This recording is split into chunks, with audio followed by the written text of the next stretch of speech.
Vending machines of where your dreams. Greedy rooms on a highway, neon light in the driveway. Life is as simple as it seems. Up and down for the sunrise, getting down, going all night.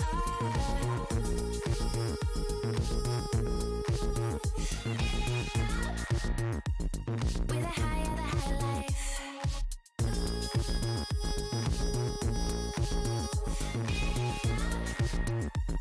What a time to be alive.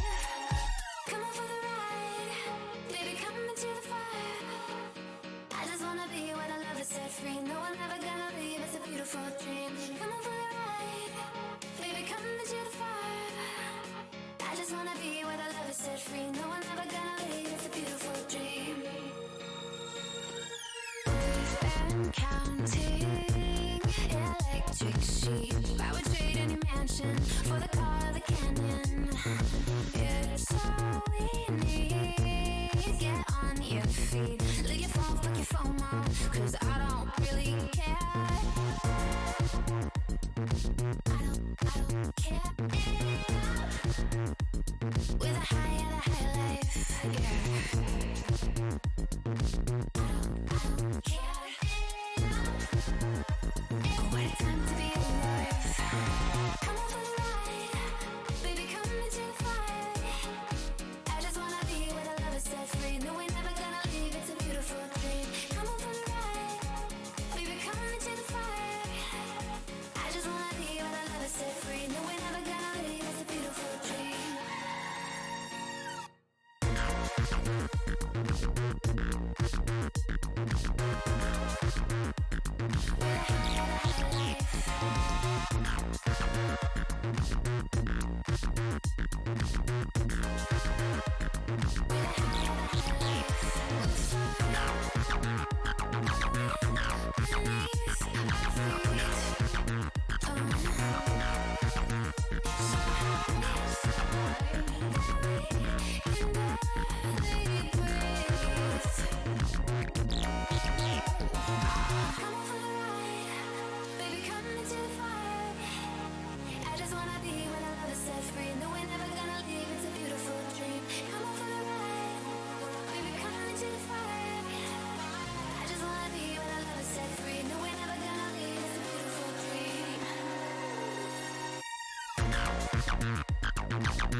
me out. 'Cause love, you can't do it all. And I know trying to hear me out. She's got me feeling, it's got me reeling. So won't you take me back?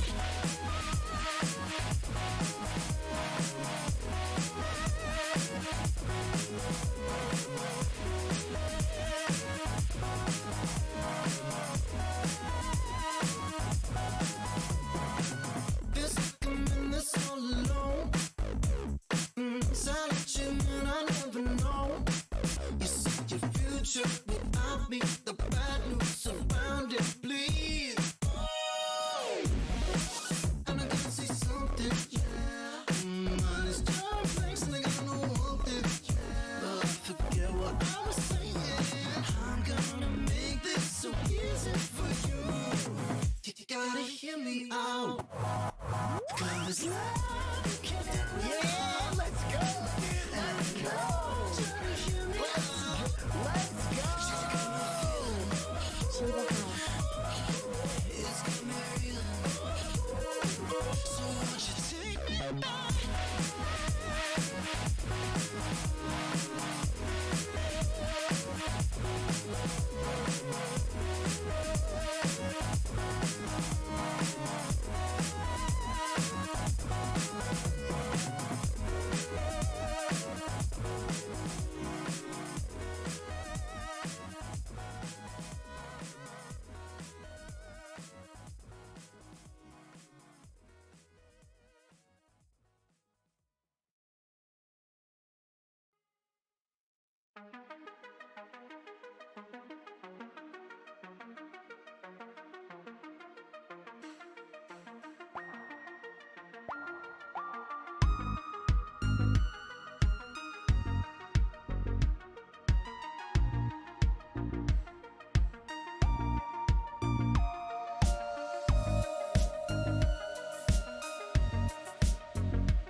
I want a house in the hills. I want a house in a boat. I want a crib on the beach. I want a crib with a moat. I'm a man, I'm a man. That's the key to the plan. I'ma get it out of man. Want a crib on the sand. Want a crib with a boat. Want a house with a moat. Want a girl, give me throat. I got plans, you a joke. I'm a man, I'm a man. That's the key to the plan. I'ma get it out of man. Want a crib on the sand. Wanna get it, wanna blow. Stack it up, let it go. Back up in it, here we are. Back to business, I'm a star. See me shining from afar. Got your girl in my car. I can take her in a twist. Lighthouse on the cliff. Got your man, she the shit. Show me love like Prince. She ain't show loving like this. But she out loving my pics. Now I got it, now I'm on. She want keys to my home. She want keys to my cars. Yeah, you know I got bras. I ain't talking about city, but a lot of come get me. Got a packet that's sticky, cause she wanna smoke with me. Pipe it up, make a shimmy. Put it all in her kidneys. I'm a pin, no fitty. Torious, no biggie. I want a house in the hills. I want a house in a boat. I want a crib on the beach. I want a crib with a moat. I'm a man, I'm a man. That's the key to the plan. I'ma get it out of man. Want a crib on the sand. Want a crib with a boat. Want a house with a moat. Want a girl, give me throat. I got plans, you a joke. I'm a man, I'm a man. That's the key to the plan. I'ma get it out of man. Want a crib on the sand. I wanna pop me some tags. Wearing a hat like my dad. Going off for the bag. Wear yourself feeling bad. I'ma get it, no fad. All these cats looking sad. Why you salty, you mad? Cause your bitch, she a fan. She gon' do it for the gram. But I do it for my fam. She gon' bust it for a pen. Got me spending my advance. Cashing out ain't a plan. I'ma invest in some land. So I own where you stand. Let me with cash on my hand. Spin it on Cartier. While I'm playing Cartier. Why I'm flexing ain't fair. Need this life, be prepared. Seen a lot, now I'm here. Caved into your fear. Now I'm on, got 'em scared.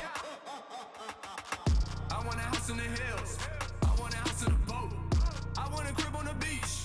I want a crib with a moat. I'm a man, I'm a man. That's the key to the plan. I'ma get it out of man. Want a crib on the sand. Want a crib with a boat.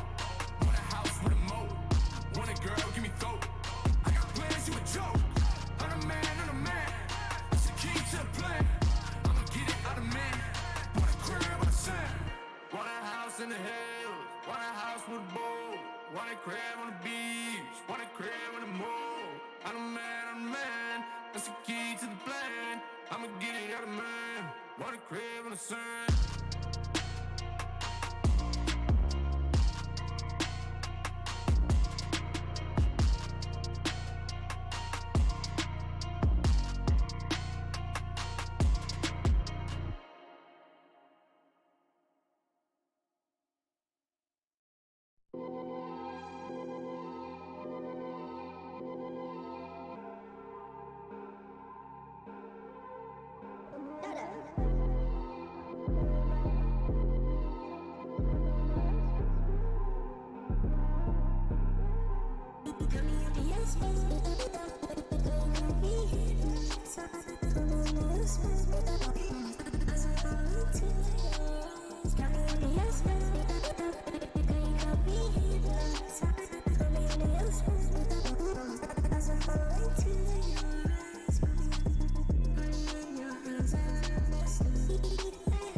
With respect to interrogation analysis, it's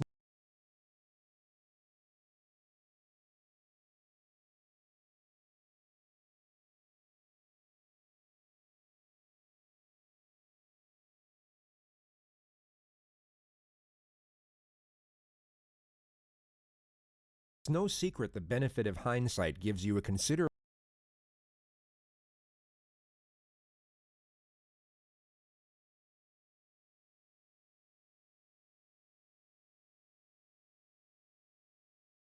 The Fitness Gram Pacer test is a multi-stage aerobic capacity test that progressively gets more difficult as it continues.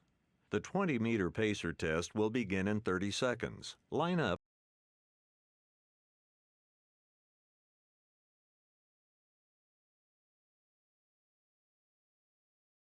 at the start.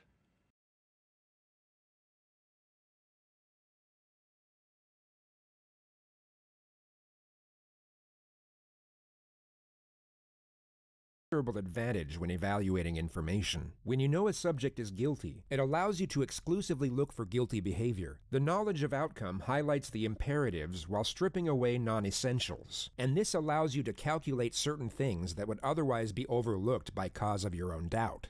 Hindsight is 20/20. Everyone is well aware of this aphorism, and what's fascinating is that it not only applies, but is far more compatible to the innocent than it is to the guilty. The reason for this is because the information you have to scrutinize is reduced when dealing with innocent subjects. When you remove the versatile factors of misdirection and trickery, you're left with relatively straightforward behavior in comparison. Of course, the argument that everyone is different and can react in a different manner has merit. Human beings are unique, and there will always be exceptions to every rule, especially when you take into consideration that trauma can cause atypical behavior. Yet, atypical behavior and guilty behavior are generally distinguished from each other with relative ease. And that brings us to example number 1. 37-year-old Michael Dixon, described by his peers as popular, friendly, but also unassuming and reserved. A self-professed introvert who turned down a job as a trade show presenter due to his fear of public speaking, and kept his position as a trade show assembler instead. On August 15,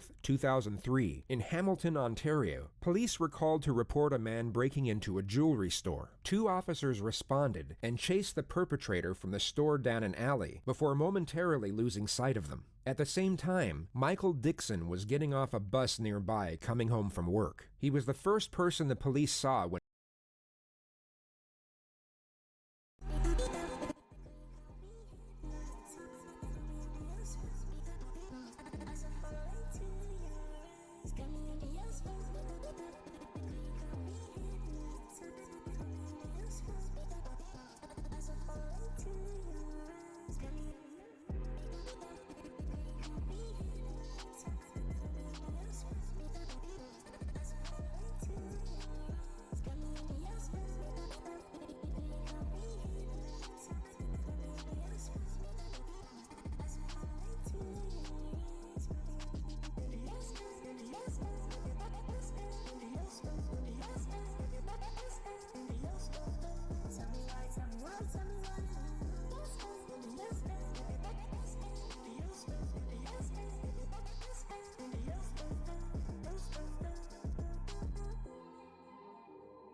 TV kid over there! Oh god, oh god, oh god! Oh god! Alright. I know it's getting late, but I'm still making shapes that just don't fit. 'Cause I feel you and the way you wanna go with me. Time doesn't heal anything. I wanna hate you. I hate the way you roll me. I got nothing. Can you say you? Do you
You're on my mind, been there all night. I've been missing, sitting my midnight queen. Come have a drink, or maybe 3. And darling, I'll make you my next victim. It's been too long to spend this night alone. I need to hear the sweet sound of your moan. Come have a ride, baby, don't be so shy. I prefer girls who are not afraid to cry. I want to make you make me. In your sexy skinny jeans, I want to make you make me. In your sexy skinny jeans. It's been too long to leave me on my own. I need to hear the sweet sound of your moan. Come have a ride, baby, give me your 5. I prefer girls who are not afraid to cry. I want to make you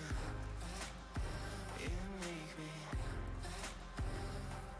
In your sexy skinny jeans, I want to make you make me. In your sexy skinny jeans, I want to make you make me.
when coming out of the alley and was then arrested at gunpoint. Dixon voiced his innocence but didn't resist arrest and stated he would help in any way he could. He was taken to the Hamilton police station and questioned 2 hours after his arrest.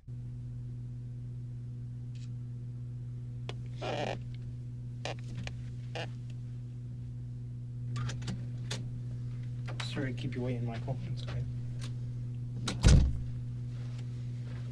One could advocate this as a common policing misstep if it weren't for the suspect being described as a small white man in the 911 call. As well as not being white, Dixon is 6'3". This detective has either forgotten standard procedure to review the call to dispatch or for some reason decided to reject it as evidence altogether. Michael is informed the room is being recorded and then read his rights. He asserts he is willing to speak with a detective and help with the investigation. Okay. Why we're here is because earlier tonight you were arrested for breaking into a jewelry store on John Street South. Now, your innocence and guilt in this, quite frankly, isn't an issue. The evidence I have is, frankly, conclusive and overwhelming. Okay? So I'm not even going to ask you if you did it. What I have to ascertain here is what kind of guy you are. The subject maintains a forward-leaning posture and keeps his eyes both in contact and on the same level as the detective's. He displays self-confidence and poise, while it's the detective, in fact, who gives off a nervous disposition. What Michael just did is known as a non-verbal challenge in forensic psychology. So let's break it down into components. In the next moment, the detective will shift in his seat to adjust his position, and at the same time break eye contact to look somewhere in this direction. Michael's exaggerated head movement that follows isn't for the purpose of maintaining eye contact. He could maintain it while keeping his head perfectly still. It is in fact to let the detective know he is maintaining eye contact. It's a way of asserting dominance in the exchange. He is telling the detective that he is the more confident person in the room at that moment. What I have to ascertain here is what kind of guy you are. Okay. Whether this is you're like a serial burglar and this is what you're doing all the time, or whether this is a one-off thing because of the power cut and everything that's going on tonight. That's all we're here for. Okay, I understand your position. Like I say here, I didn't do it, and you've heard that a million times, I'm sure, in your career, but it's just, ask me questions. That's all I can do is answer them, I guess. I've got no questions to ask you. I mean, why did you do it? That's basically, that's my only question. I'm coming from that position, and since I'm saying I didn't do it, I really don't have an answer for you except to say I didn't do it. I guess we haven't really got a great amount of talking about. Yeah, it's like I said, that whether you did it or not isn't open for discussion. Okay, well, it's really not. You've no doubt come to notice how incredibly tolerant Michael is over the unjustness of the situation. It's the most unusual thing about his behavior, and perhaps what makes him an anomaly with respect to innocent subjects. So before moving on to the second phase of this interrogation, we'll show you a more common response from an innocent subject facing similar charges. This is 26-year-old Justin, falsely accused of breaking and entering, first-degree theft, and assault. He was arrested at his home and only read his rights to silence on the way to the police station. The footage will begin before the subject knows what exactly he is being charged with. In his mind, he knows he has done nothing wrong, and at this point is unaware he is about to be wrongfully imprisoned for just over 2 years.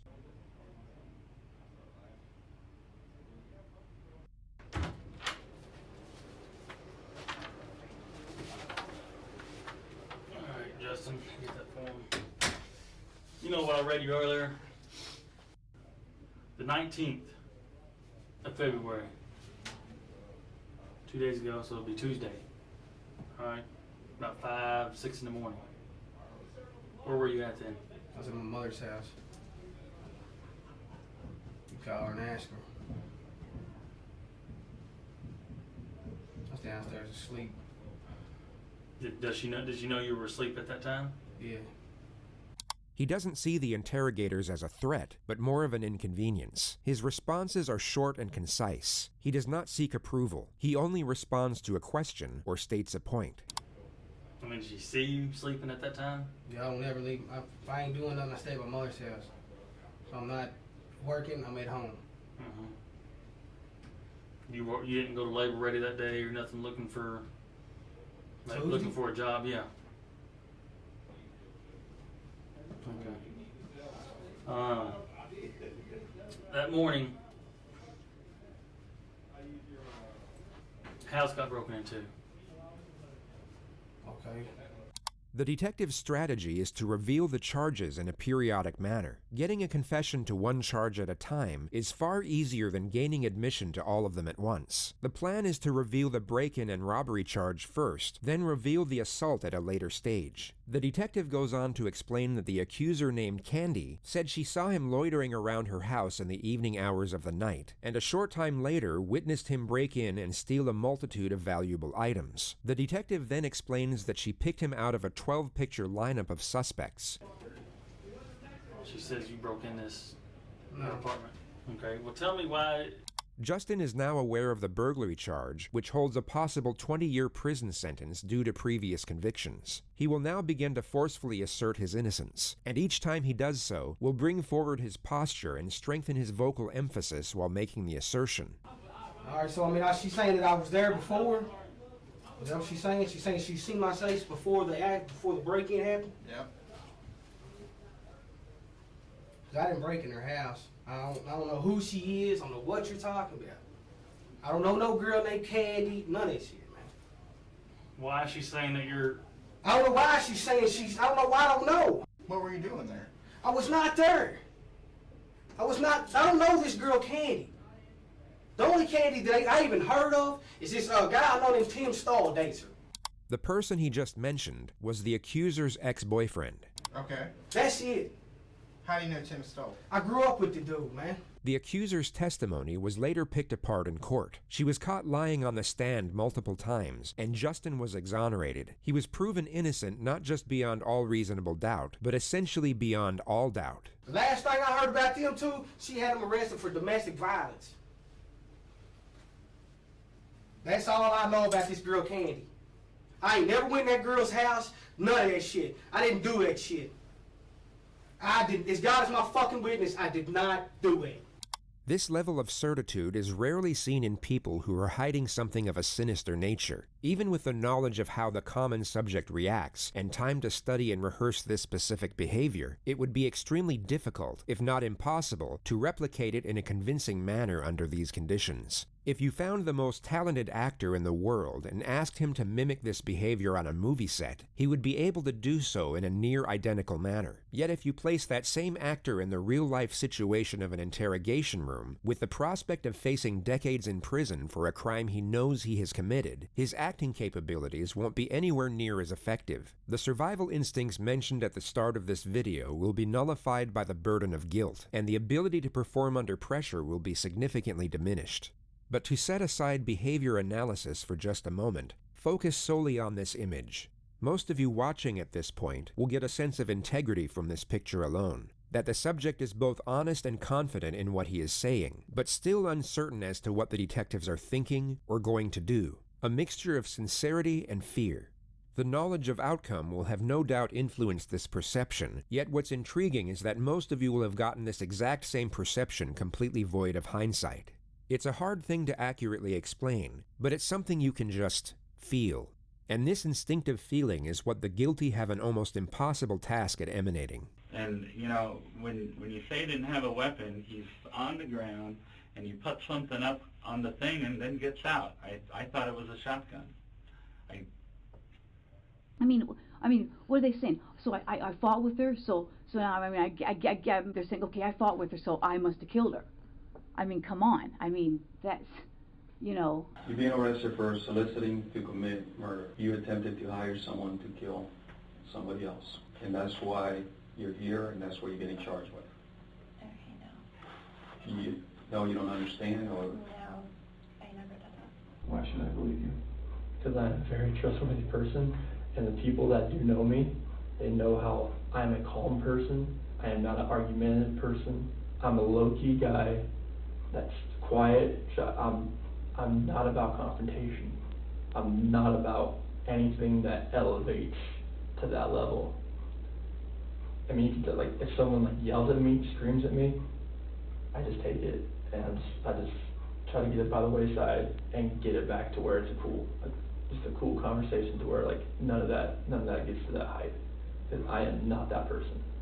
I ain't never went in that girl's house, none of that shit. I didn't do that shit. I didn't, as God is my fucking witness, I did not do it. I did not do it, man. I did not do it. So now we got it clear that you do know a Candy. No, I don't know the girl. I ain't going in that girl's house, man. God is my witness, I did not go in that girl's house, man. I used to be a piece of shit. When I got out of the fucking penitentiary, I told myself I wasn't going back. I ain't done nothing but work my fucking ass off the entire time I've been out. Can you prove, other than you saying you did not, is it that morning? What can you tell, how can you prove to me that you were at home? All you gotta do is call and ask my mother. So you're telling me you didn't step foot out of the house? Not 1 foot. Tuesday? Not one. The detective then goes on to reveal Justin is accused of assaulting the supposed victim during the robbery. You take Vanity near and you hit her over the head with it and you guys fight. And she got injuries. No, man. And hell no, man. Get her goddamn boyfriend, Tim Stone, in here and question him about her goddamn injuries. Look at that straight right there. This sounds like it's a goddamn thing that fucking her boyfriend, Tim Stone, done fucking done something to her, and now they're trying to put it on me. That's I know that's what the fuck this is. And look, that's why we're talking to you, okay? No, this is bullshit, man, because I've tried everything in my fucking power to stay the fuck out of this goddamn fucking penitentiary shit. I did not do that shit, man. Okay. That's what we're talking to. We're here to investigate this, okay? That's why we're asking you all these questions. I'm sorry for freaking out, man, but I didn't fucking do this shit, man. I'm fucking shaking. I did not fucking do this, man. Justin had already served 3 years in prison for a robbery in his early 20s. He more than likely knew the reassuring tone of the investigator wasn't a good sign. Although slightly more animated than the average person, this form of aggression is a commonplace response from the innocent being directly accused. He comes off aggressive, but in a defensive manner. He is not being hostile, but highly combative when professing his innocence. His conduct is totally justified considering the circumstance. When facing a considerable amount of time in prison for something you didn't do, this level of anger is warranted. So when compared to the forgiving composure of Michael Dixon, the extraordinary nature of his behavior becomes even more pronounced. I really don't have an answer for you except to say I didn't do it. I guess we haven't really got a great amount of talking about. Yeah, it's like I said, whether you did it or not isn't up for the discussion. Okay, well, it's really not. There's a number of witnesses. Great. One of whom had a video camera. Perfect. Yeah. Okay then. Well, that's relieving. That's relieving, to be quite honest. Yeah. So view the video camera. I have. Okay. That's why your guilt isn't in issue here. That doesn't even make sense to me. Because if I'm on the video camera, that doesn't make sense. You have a video camera that shows me? Yeah. That doesn't make sense. It makes perfect sense to me. We'll have to, I guess, I have no choice but to get a lawyer then, if this is the kind of thing you're going to go through with me. This isn't going to go away. You're charged with breaking in. You will be charged tonight. Okay. You will be going to court in the morning. Perhaps the most upsetting moment, considering the fact that we know this man is innocent. You can see the fear emerge in his eyes as he realizes he won't be going home after this interview. Charged with breaking in with intent. Okay, that's what's going to happen right now. We're now given an insight into Michael's introverted personality. He is noticeably afraid of what lies ahead, yet reacts to the situation with reasoning and intuitiveness. Rather than explode into emotion like the more extroverted personality, he instead processes the moment and then responds to it from an analytical position. Can I ask you something? Okay, are you just making this up that you have a video camera so you see how I react? Because it goes that if you're saying, okay, hear me out for a second, please. If I am guilty, as you believe, because you have me on video camera, then okay, we'll go through the procedure. But I'm saying, I'm trying to call your bluff here because since I know I didn't do it, there's no way I can be on the video camera. Well, like I say, it's not a game of poker. Okay. Well, I've got nothing to I'm gain not trying from to give you a that. hard time, all right? You know what? I've got nothing to gain from that either way. Which is why I'm not asking you, did you do it? I'm trying to catch you out. I've got nothing to gain from that. Getting a confession void of evidence is in fact excellent for an investigator's career. It's a mark of merit and can accelerate promotion. Michael continues to profess his innocence in a calm and composed manner for a further 7 minutes. The detective then asks that he draw out a map and specify his movements before the arrest. Every detail of his alibi was later proven to be 100% accurate. Like I said, on the information that I've got, you're going to be charged tonight with breaking and entering. However, I do have a duty to make sure that the truth is, basically the truth is paramount, and the true version of events is paramount. And I have a duty to investigate all of this, and I will investigate. I assure you, I'll investigate this story thoroughly, and hopefully, I'll be able to find something here, which will either prove or disprove, what we've discussed tonight. Yeah. Okay. Problem is the speed at which this is going. Yeah. You know, like when I was on the ground, I was saying, go quickly to the terminal. I have like 6 or so guys around me. You know, like talk to the bus driver. Right. You know, I can't comment on things that happen in the scene, unfortunately. But now I'm left hanging, right? Now I'm looking at this. I mean, this is basically on the evidence I've got. This is the only course of events that can take place right now. But I will certainly make sure that this is looked into thoroughly. Okay, I can give you my word on that. That's my duty. That's what I have to do. Okay, I trust you will. I was just wondering, can I make a phone call? Because I'm supposed to be at work at 8 a.m. Well, you're not going to be able to be at work. Okay, yeah. I know I'm not going to be able to, but I like to phone ahead. I can arrange that you get the phone call to let someone know that you're not going to be at a place. Yeah. So I'm hanging out in that room till 10? No, we'll be taking you downstairs to a larger custody facility which you have downstairs. Well, it's not the most pleasant place in the world, but it's only for a few hours. Okay. Okay. From court tomorrow, what happens there? I don't know. Okay. Well. And I will look into all of this. I trust you will. Yeah. I trust you will. I'll make sure we got the whole picture. Okay. Okay. Well, thank you, I guess. Okay. You're not in an enviable position, and I understand the process. I'm not satisfied with it. That's what I'm saying. You know. I don't expect that you're going to be happy with it. You know, and I'm thinking, no disrespect to you, but I know someone in this chair has probably lied to you a million times, right? So I'm thinking, what can I do to convince you? I tried to give you the information. Like, you've been very good with me, and I try and treat everybody as an individual. Okay. My main aim is 2 things: is that you get your rights that you're entitled to under the Constitution of Canada, and that you're treated decently, and that the truth comes out. The truth eventually did come out, but the suspect wasn't treated decently. He was kept in jail for 3.5 days before a separate investigator looked into his alibi witnesses and checked surveillance of the area in question. He was then exonerated immediately. A civil trial ensued, and Michael was awarded $46,000 in punitive damages. The interrogating officer and 3 other investigators were all demoted and suspended without pay.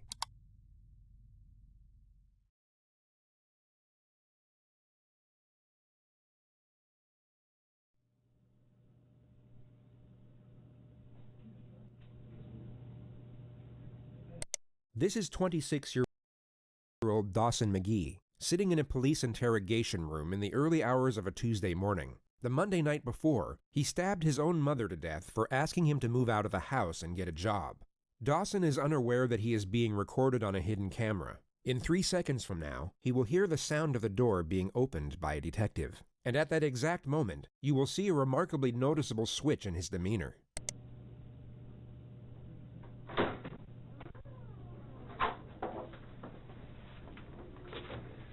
There's definitely something I want to talk to you about. I want to talk to you about what happened to your mom. What happened to my mom? Well, you tell me. People called me and said something happened at home to Mom. They were very, very, very, very, very bad. Mm-hmm. What happened to my mom? Well, that's what I'm asking you. I was waiting for my brother and sister to tell me. Okay. Well, so, was your sister home this weekend? Wait, I'm supposed to have an attorney? If you want one. Am I supposed to have I should request an attorney. Well, that's up to you if you like one. But I mean, we'd like to talk to you. You're supposed to have an attorney. Go on, I would offer. I would ask for an attorney. You want to ask for an attorney? Yeah. Okay. It would come as no surprise that a judge deemed him fit to stand trial. A jury then found him legally sane, and he was sentenced to life in prison for the murder of his mother. All of which was in spite of a continuous charade of mental illness similar to the one you see here. Dawson clearly believed that his passage through the legal system would somehow be easier if he were presumed insane, which is a naive, yet somewhat common misconception that many suspects make when facing serious charges. They have this notion that a plea of insanity would either lower the severity of their punishment or liberate them from it altogether. That instead of being sent to prison, they would simply be released back into society, perhaps with a free psychotherapeutic program to attend on the weekends. This is, of course, a far cry from reality. In the United States, if you're found responsible for a serious offense, but also found not guilty of the crime by reason of insanity, you will be institutionalized at a high-security psychiatric facility. These institutions are without question some of the darkest and most disturbing places in the system. And if you're not actually suffering from the crippling effects of mental illness, living in this type of environment will be a mentally agonizing experience. The foresight of what occurs inside these units would make the majority wish to avoid them. But once you are in, it is very hard to get out, and you will have to serve the same, if not a greater amount of time than you would have had to serve at a regular prison. So to put it briefly, if you commit a serious offense and then pretend to be crazy in order to get away with it, your life from that point forward will be an extremely dark and uncomfortable existence whether you manage to fool the system or not. But there is one benefit, which is the elimination of capital punishment. The United States cannot execute someone deemed insane during the time of their offense, which is the only conceivable reason a defendant would cling to this narrative even after knowing what lies ahead should it succeed. And this happens to be a notion that ties in closely to the primary subject of this video. It will focus on one particular individual whose interrogation footage is so fraught with blatant trickery that most of the segments presented to you won't even need suggestive commentary. You can simply observe and judge for yourself whether you see authentic behavior or not.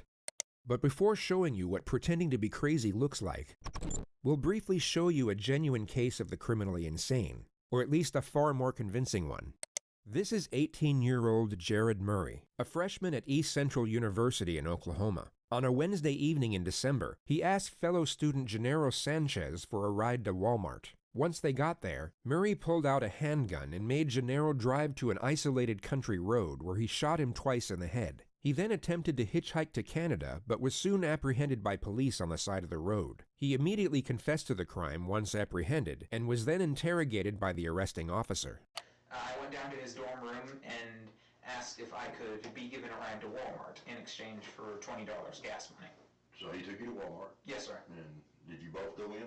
No, we did not go in, sir. Okay, and why not? We pulled into the parking lot, then I pulled the weapon on him and demanded that he take me to Asher, Oklahoma, sir. Okay, and why did all of a sudden did you decide that you needed to go to Asher?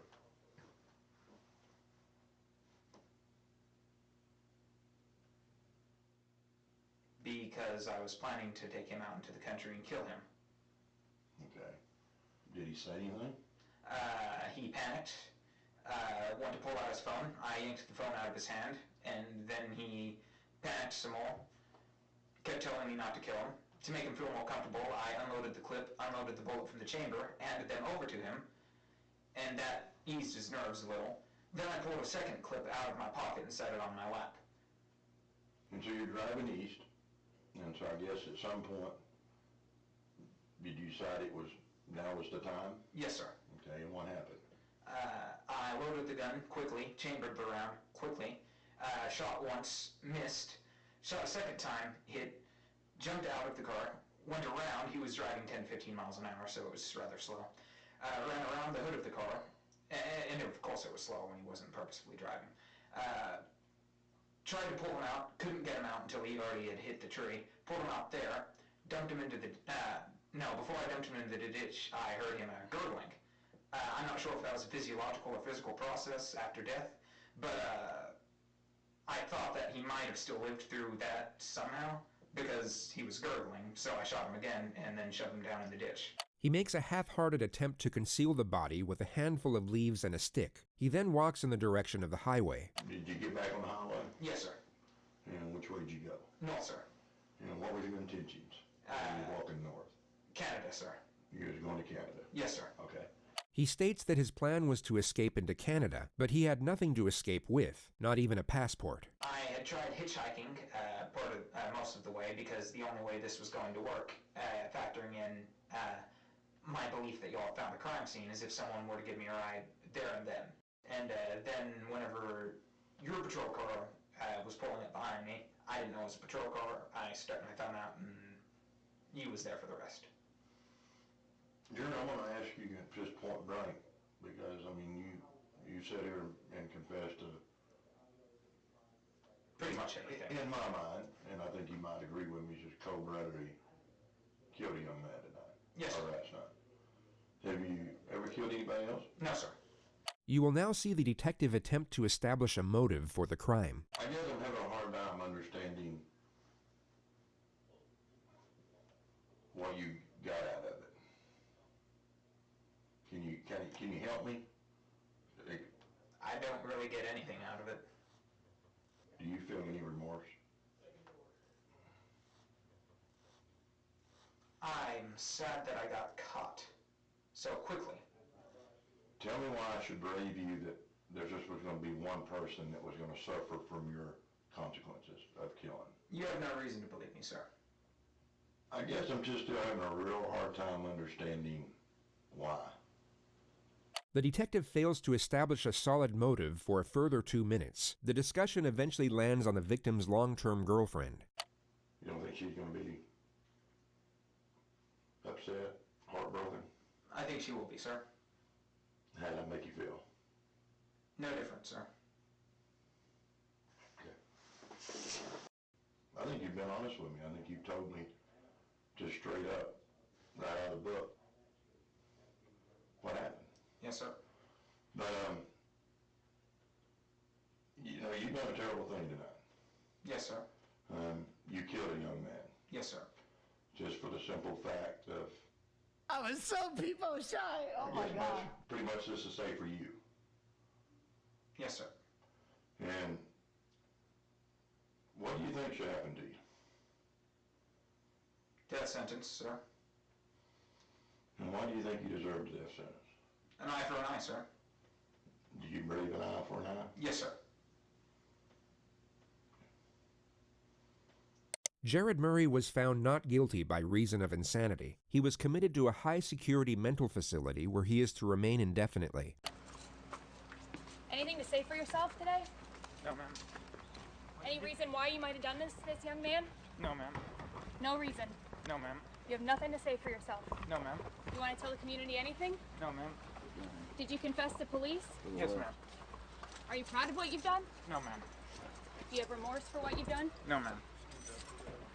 He appears completely void of human emotion. No regret, remorse, shame, nor fear. He had both taken a life and destroyed his own, yet seems indifferent to the circumstances.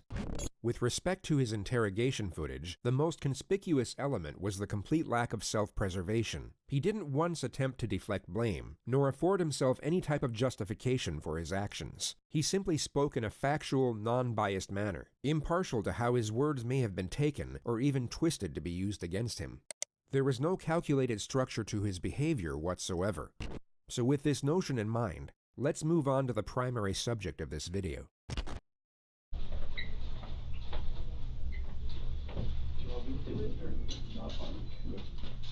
Put in a minute, have a seat on the bar chair, alright? Put your hands up a little bit. Have a seat. Spread your feet up. Nope. Do not think about getting up, all right, buddy? This is 19-year-old Nicholas Cruz, who 3 hours and 55 minutes prior to this moment murdered 17 people at his former high school in Parkland, Florida. Among the dead were 3 teachers and 14 students, the majority of whom were 14 years old. A further 17 students were seriously wounded during the massacre. The gunman dropped his rifle 7 minutes into the rampage and then blended in with the crowd as he ran out of the building. He was at large for 1 hour and 20 minutes, during which time he stopped off at a Subway and then a McDonald's, where he sat down and casually spoke to one of the victim's brothers. The student was unaware that his older sister had just been shot through the chest by the man sitting across the table. The description of the shooter was transmitted by police over the radio, which led to an officer identifying and arresting him on a street just 2 miles away from the school. He was taken to the nearest hospital and examined by a doctor for roughly 1 hour and 45 minutes. He was medically cleared and then transferred to the local sheriff's office, where he was subjected to interrogation. Do not think about getting up, all right, buddy?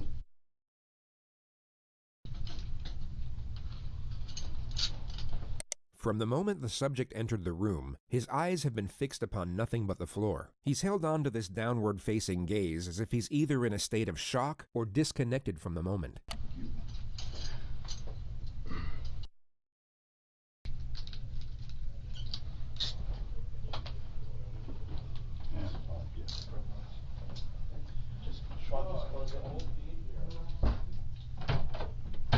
At the exact moment the door shuts, he lifts up his head to observe his surroundings. His behavior completely shifts once he believes no one is watching.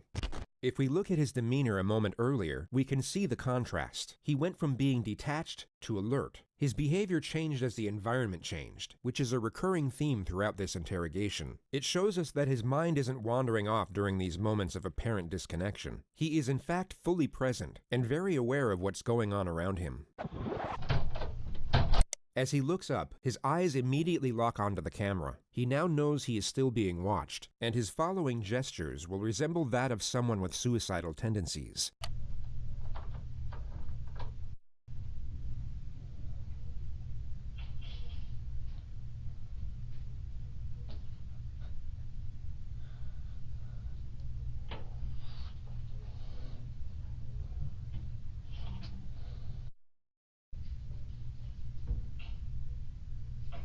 At face value, these externalized suicidal thoughts may seem genuine to some, but when framed with the rest of his behavior throughout this interrogation, they are exposed for what they really are: an act, a calculated attempt to garner sympathy and paint his character in what he believes to be a more positive light.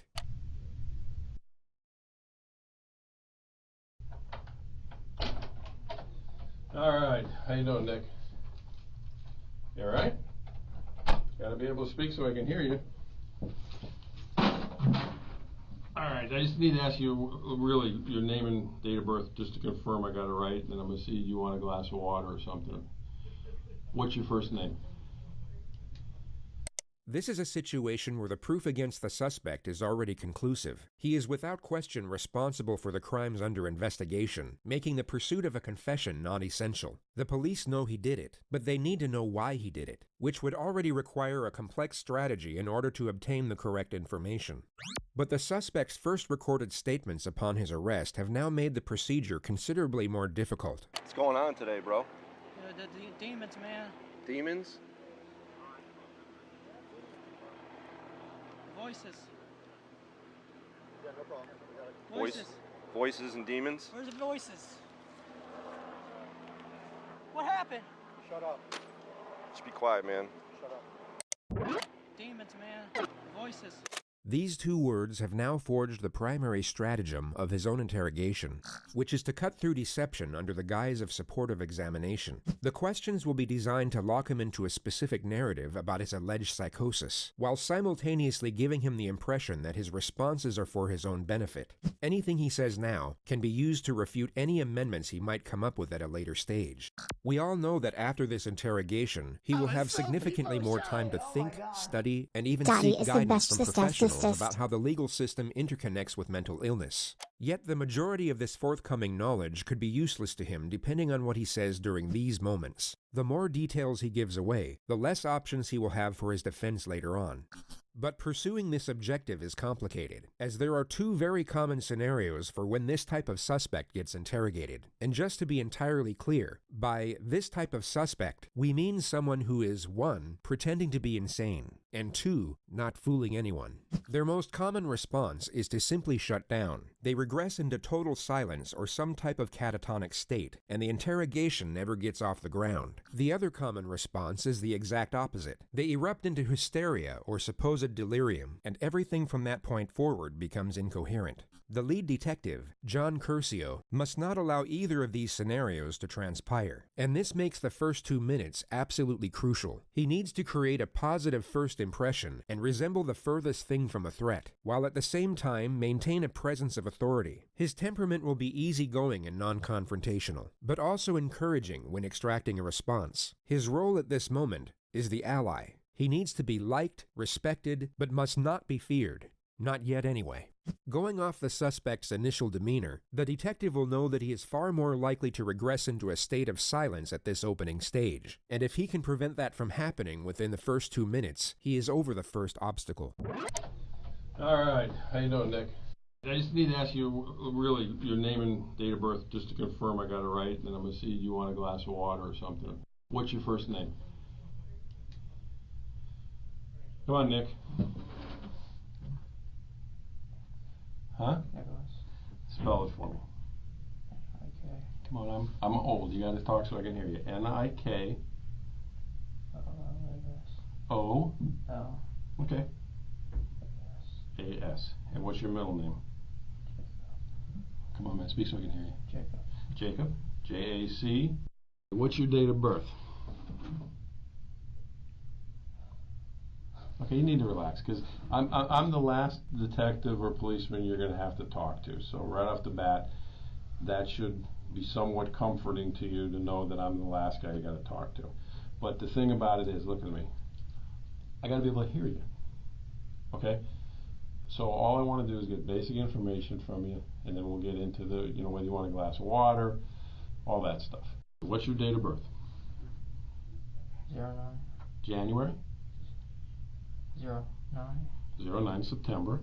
The investigation team already know the answers to these basic questions. Their only purpose are to initiate a response, and their non-threatening nature make it more likely for the suspect to engage. They are essentially the opening wedge to get the two-way dialogue flowing. And although the suspect is still partially committed to his catatonic state, as we can clearly see, he is still responsive, making it unlikely for him to regress into complete silence from this point forward. Everything up to this moment has gone to plan. The detective has one foot in the door, and he can now develop the relationship from a more secure position. He goes about this with a standard method of rapport development, the offer of food and water. All right, let me do this. You want cold water? You don't know if you want cold water? Thank you. Thank you. Well, I'm going to bring in 2, because I want one. It was hot, and then if you decide you want to have it, that's fine. You sure you don't want something to eat? Okay. The refusal to accept food and water is a familiar response which you may have already seen on this channel. It's a glaring manifestation of shame.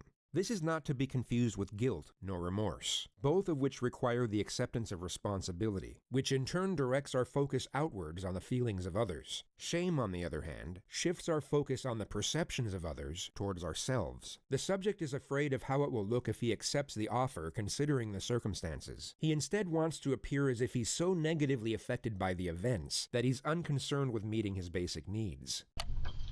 Of course, I have so many different keys. All right, I'll be right back.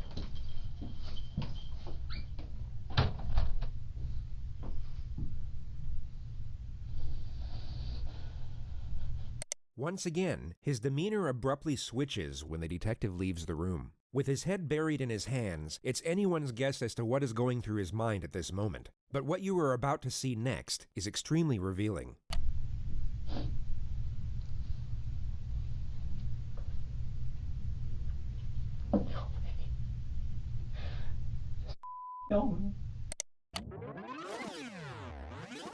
Cruz was a left-handed shooter. The surveillance at the school would confirm this, and if you pay close attention to the movements of his hands in the next moments, although very subtle, you can see that he's reimagining holding his weapon. But what's more telling is how his demeanor abruptly stops and then completely switches right before he looks in the direction of the camera. He goes from holding a rifle and beginning to smirk, to then pretending to cry and reverting back to his suicidal mannerisms. This all occurs in under 4 seconds.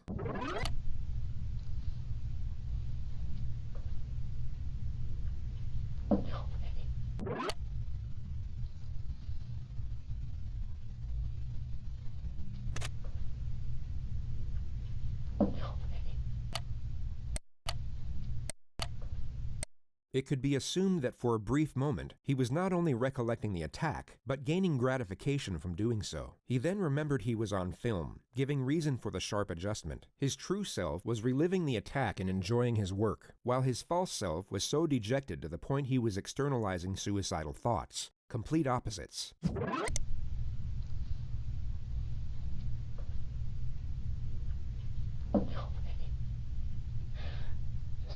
Help me.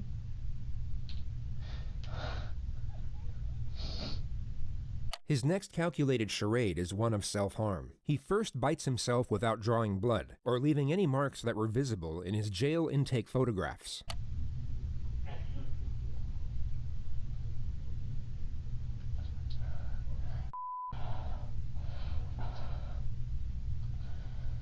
He then scratches and squeezes at the 2 needle punctures in his arm from where his blood was taken at the hospital. At the very moment the detective re-enters the room, he will act as if he's desperately trying to conceal his self-injurious behavior. All right. Setting aside the glaring contradiction that he just murdered and maimed dozens of people while leaving himself without so much as a scratch, it's the frequency of these little charades that makes their deception so transparent. This is a person who is not self-injurious, pretending to be someone that is. But it's such a feeble attempt at feigned self-harm, it would almost be a comical moment if the circumstances weren't as horrific. So if they're not bleeding anymore and you want them off, we can pull them off. I'll get you a garbage can. You want them off? Just put them on the throw them on the floor in the corner.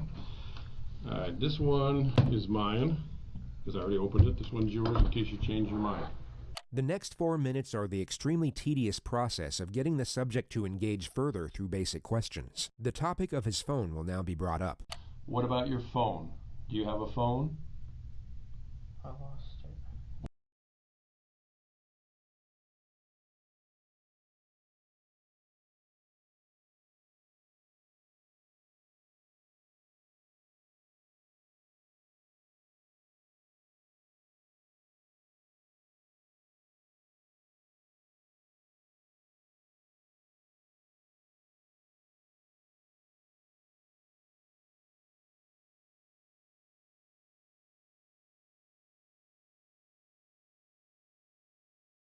When did you lose it?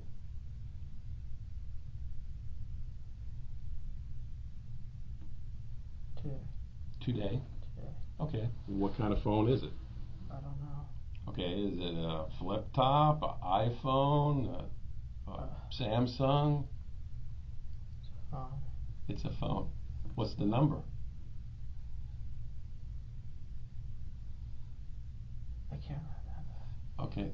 He will now begin to feign a state of hysteria, which then morphs into a simulated panic attack and fake hyperventilation. The detective will need to refute the act immediately as to not let the subject gain confidence with it, but he also has to maintain rapport and avoid confrontation. He essentially has to tell the subject to knock it off, but in the most passive manner possible. I can't remember, dude. I can't. Okay, Nick, calm down. Okay. You've already been medically cleared. I know what's going to be talked about is difficult, but again, you don't remember your phone number. How long you had the phone?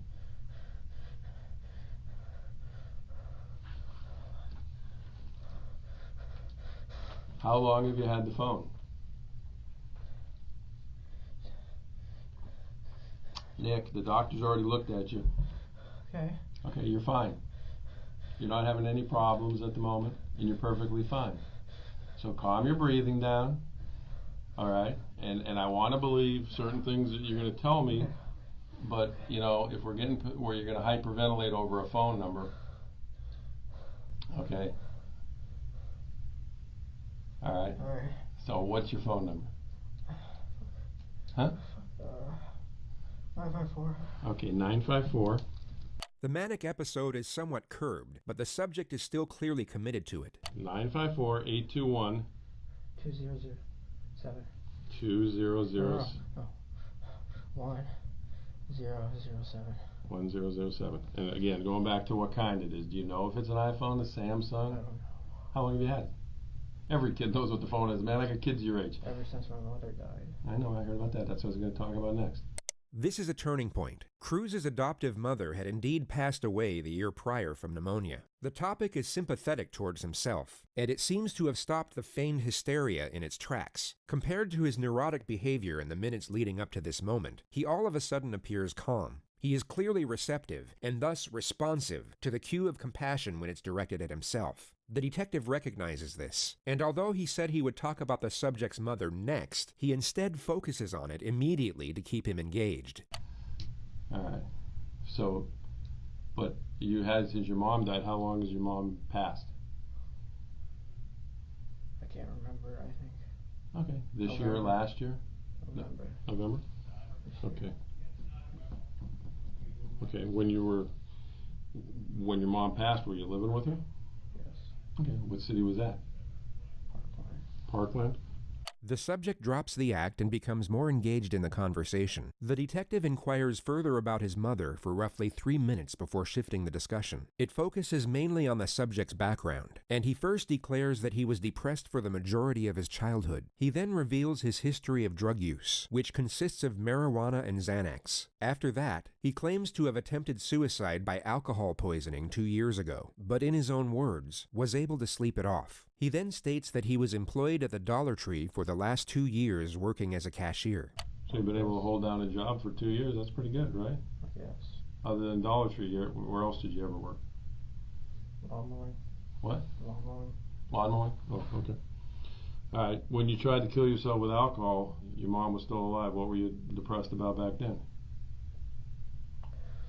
Loneliness. Loneliness? Loneliness. Friends? No friends? Or what kind of loneliness? I mean, everybody gets lonely. Solitude. Solitude? You don't have a lot of friends? No. Okay. Today, when I say today, starting from last night when you went to bed to this morning, did you do any kind of drugs at all? Any Xanax, any marijuana, anything like that? No? Okay. The subject reveals that he has a biological brother whom he was adopted with. He then claims to have been making $1,200 a month at the Dollar Tree. The discussion now lands on what his aspirations were. When you weren't depressed, what did you want to be when you got out of school? Ranger. A ranger? An Army Ranger? Did you ever apply, fill out any paperwork to try to go to the Army? I took the odds, I failed. Okay, why'd you fail? Because I was stupid. You were what? I'm stupid. You're stupid? Okay, were you going to take it again? I was afraid to take it. Okay, but you had aspirations to do something with your life.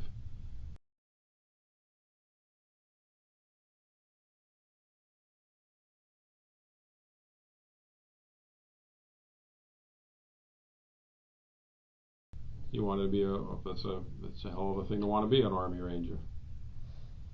The discussion moves on to the subject's gun collection, which continues for roughly 4.5 minutes. The attack on the school is yet to be mentioned.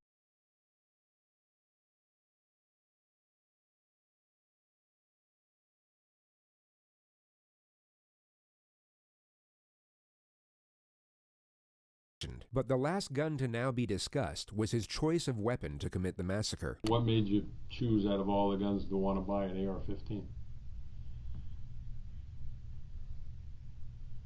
Cool looking. Cool looking? Okay. Now when you bought it, I mean, it was a legitimate purchase. They gave you a receipt and everything, right? So you bought it legally, right? Did you fill out those forms and everything? Okay, you remember those forms? Okay. The detective now shifts the topic onto his former high school, the same place he carried out the attack. Now, 3 years ago when you went to Douglas, and obviously you stopped going there, why'd you stop going there? My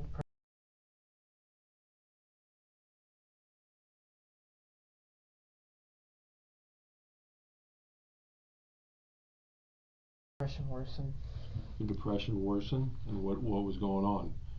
Did you just stop school on your own, or did some incident happen where?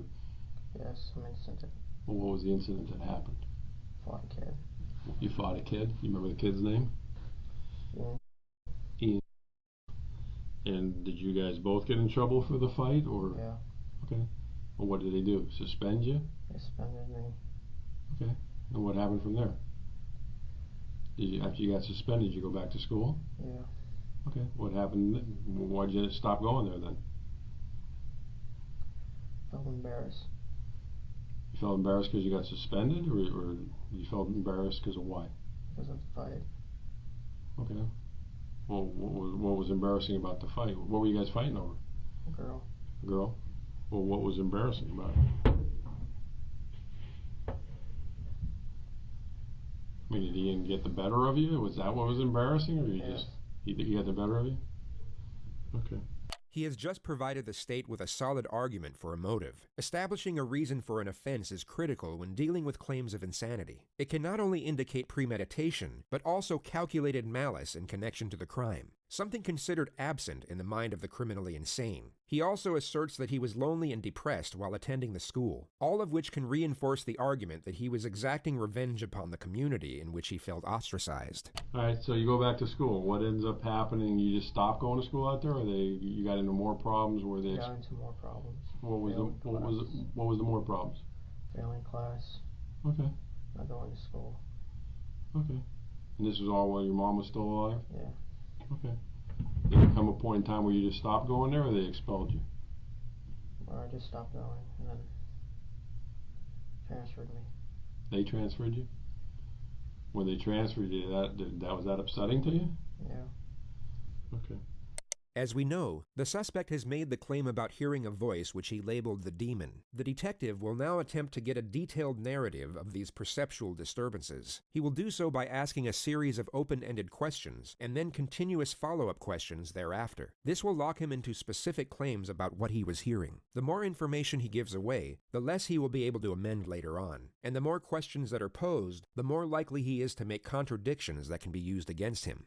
The suspect believes this is some type of clinical evaluation for the sake of his own well-being, and this misconception will become glaringly apparent later on. He, at this moment, is oblivious to the fact he is giving information away that will be used to cut through his own defense in years to come. You go to the hospital, the doctors clear you, and you're talking about demons. What are the demons? Voices. Well, tell me about it. What are the voices about? It's another voice, the evil side. Okay. And how long has that voice been going on? Years. Did you ever tell anybody about the voice? Never? And what does the voice say to you? Burn, kill, destroy. Okay, burn, kill, destroy what? Anything. Okay, but have you ever burned, killed, or destroyed anything? What have you burned, killed, or destroyed? Burned, just fire. Set fire. To what? In a pit. Fire. Oh, a fire pit. Okay, well, I mean, the voice told you to burn something, you built a fire in a fire pit. What's destructive about that? That's what fire pits are made for. What else did the voice tell you to do that's... Kill animals. Okay, have you ever killed animals? Yes. What kind of animals? Birds. Birds? Wild birds or people's pets? How do you kill them? Birds. How do you kill them? Wait for them, kill them. Oh, can't catch them, so how are you waiting for them? Out in the grass. Wait for a bird to come up. There's no way, man. I'm a bird lover. There's no way. You can't catch a bird, Holmes. No, I mean like... with a pellet gun? Oh, okay. Where's your pellet gun? It broke. Okay. Alright, so the voices tell you to hurt animals and start fires in the fire pit. When was the last time you heard the voice? Yesterday. What time was it yesterday? It was at night. Okay. And where were you at? Work. You're at work? So you're at Dollar Tree. And what's the voice telling you? Hurt people. To hurt people. Hurt people at Dollar Tree? Or hurt people? Hurt people in general. Okay. Doesn't say specifically who? Alright. Can you tell how old the voice is? My age. Okay. Do you have a good voice too, or just a bad voice? Is there a voice inside you that says, do good things? The detective will now start getting confrontational, and the subject's behavior will shift once more in response. You will see him get defensive as he attempts to protect his narrative, and his responses will become much faster. He will even cut the detective off multiple times. Keep in mind that he was barely saying anything at the start of this interrogation. No? So it's bad. Can't be. You held down a job for 2 years. If you were doing things bad, you wouldn't be able to hold a job down for 2 years, right? Okay. I mean, look. Everybody has. It's me and then my bad side. I understand. Everybody's got a quote good and bad side. There's people. No, it's a voice. The voice isn't here, and it's me, just regular me, just trying to be a good person. Okay. Set aside his contradicting behavior for a moment and focus solely on his storyline. In his ideal scenario, we are to believe that he was battling these supposed voices and, in his own words, trying to be a good person. Yet he was unable to reveal or seek help for this internal struggle until the very moment of his arrest. It was quite literally the second he was confronted with his comeuppance that his supposed demons came to light. Now that he is in custody, with the atrocities already committed, he is somehow able to maintain control over the force that was previously keeping him silent. But a deleted video that would later be extracted from his phone would tell a very different story. Hello. My name is Nick, and I'm going to be the next school shooter of 2018. My goal is at least 20 people with an AR-15 and a couple tracer rounds. I think I can get done. Location is Stone Douglas in Parkland, Florida. It's going to be a big event. And when you see me on the news, you'll all know who I am. There are no signs of perceptual disturbances. There is no anguish, doubt, hesitation, or uncertainty.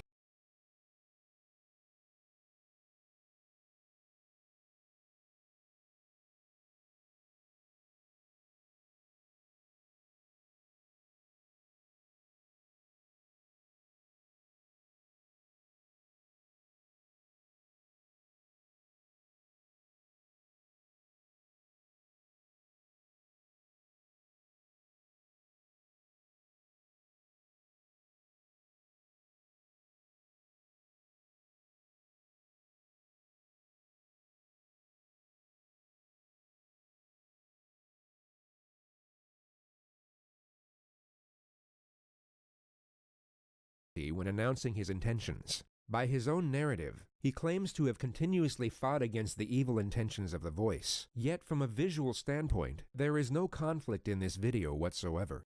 It's me and then my bad side. I understand. Everybody's got a quote good and bad side. There's people. No, it's a voice. The voice isn't here, and it's me, just trying to be a good person. Okay. But obviously, again, when you say it's a voice, it's you. It's all you. The voice is you as well.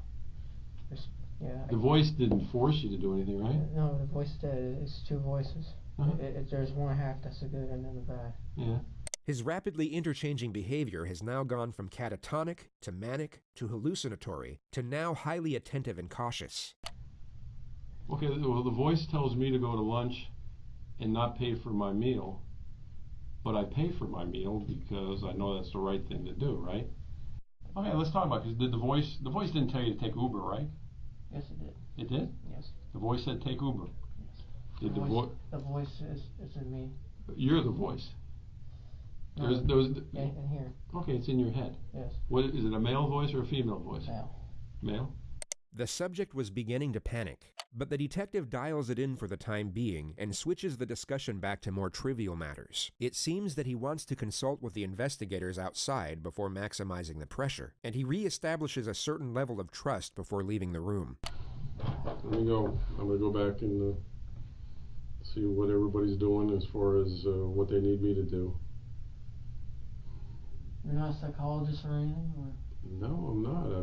I'm a 59-year-old man who's raised 3 children, So I guess that makes me somewhat of a psychologist. Think you can give me a psychologist here? I can certainly ask. Okay. Have you ever seen a psychologist before? No. Okay.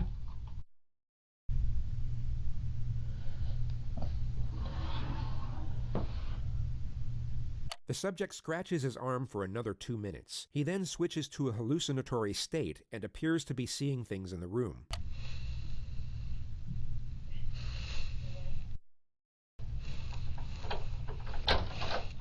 All right. Got some stuff here.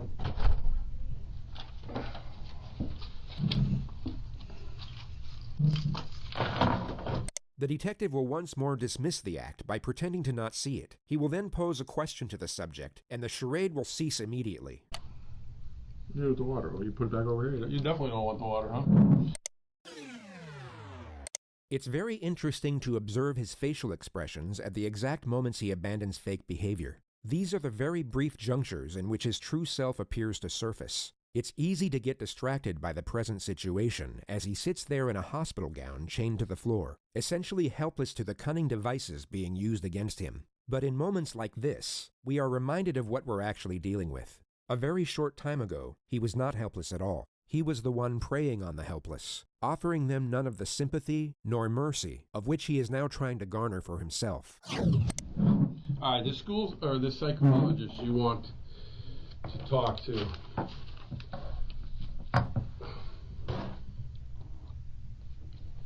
Obviously, I would have to tell him what you want to talk to him about. So, what exactly what do you want me to ask him, or why do you want to talk to a psychologist?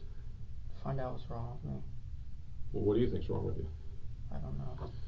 The detective in this next segment will attain further information about the supposed voices, only he will no longer have to tread carefully in order to maintain a friendly connection. He will still secure useful information, but also get confrontational as and when he pleases. The risk of frightening the suspect to the point where it stops the interrogation is no longer a concern. When you hear the voices, are the voices like outside your head or inside your head when you hear them? Inside. Okay, so it's not like you don't hear a voice from that corner talking to you. It's inside your head. And is it always the same voice, or is it only one voice? One voice, same. And you said it's a man's voice? That's, yeah? Yes. Does it sound like anybody you've ever met? Anybody you ever seen on TV? Can you tell, like, by an accent? Is it what kind of, is it an old man, young man, white man, Young black? man. Young man? About the same age as you think? But it's only one voice you ever hear, right? Yes. Do you hear the voice when you're in bed at night sleeping? Yes. Do you ever see anything with the voice? Like yeah, like, you know, some people say, oh, I see a person sitting in the corner. You don't see anybody sitting over there, do you? It's just me and you, right? All right.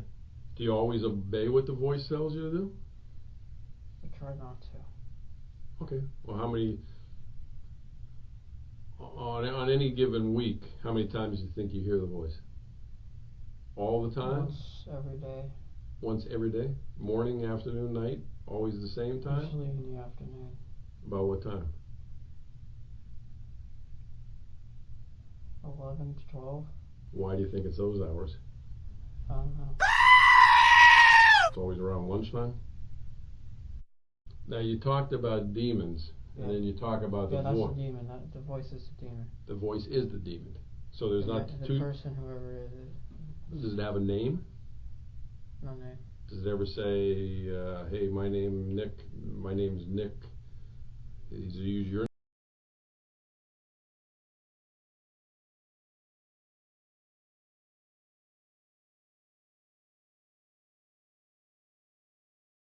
name, or use somebody else's name? Just a voice with no name. Just a voice with no name. Damn! Did the voice tell you to buy that AR-15? Yes. Did it tell you, hey, buy that gun, it looks cool? Did the AR-15 get picked out because it was similar to the gun that an Army Ranger would carry? No, it's because of the voice. What do you think if you didn't buy it, if you say, hey, I ain't buying these guns, too expensive, what do you think the voice would have done to you? Did you stop talking to you? No, tell me to hurt myself. How would you hurt yourself? Cut. You're a cutter? I'm a cutter. All right. When was the last time you cut yourself? Earlier. Earlier when? When I was fishing. Earlier today or early? Earlier today. Where were you fishing at today? At a lake. Okay. Before the school shooting? Yes. What did you cut yourself with? Knife. Those little scratches on your arms? Let me look at them. Come on, man. I get worse scratches weeding my flower bed than that. You weren't trying to hurt yourself. Yes, it wasn't sharp enough. Wasn't sharp enough? No. How many knives do you own?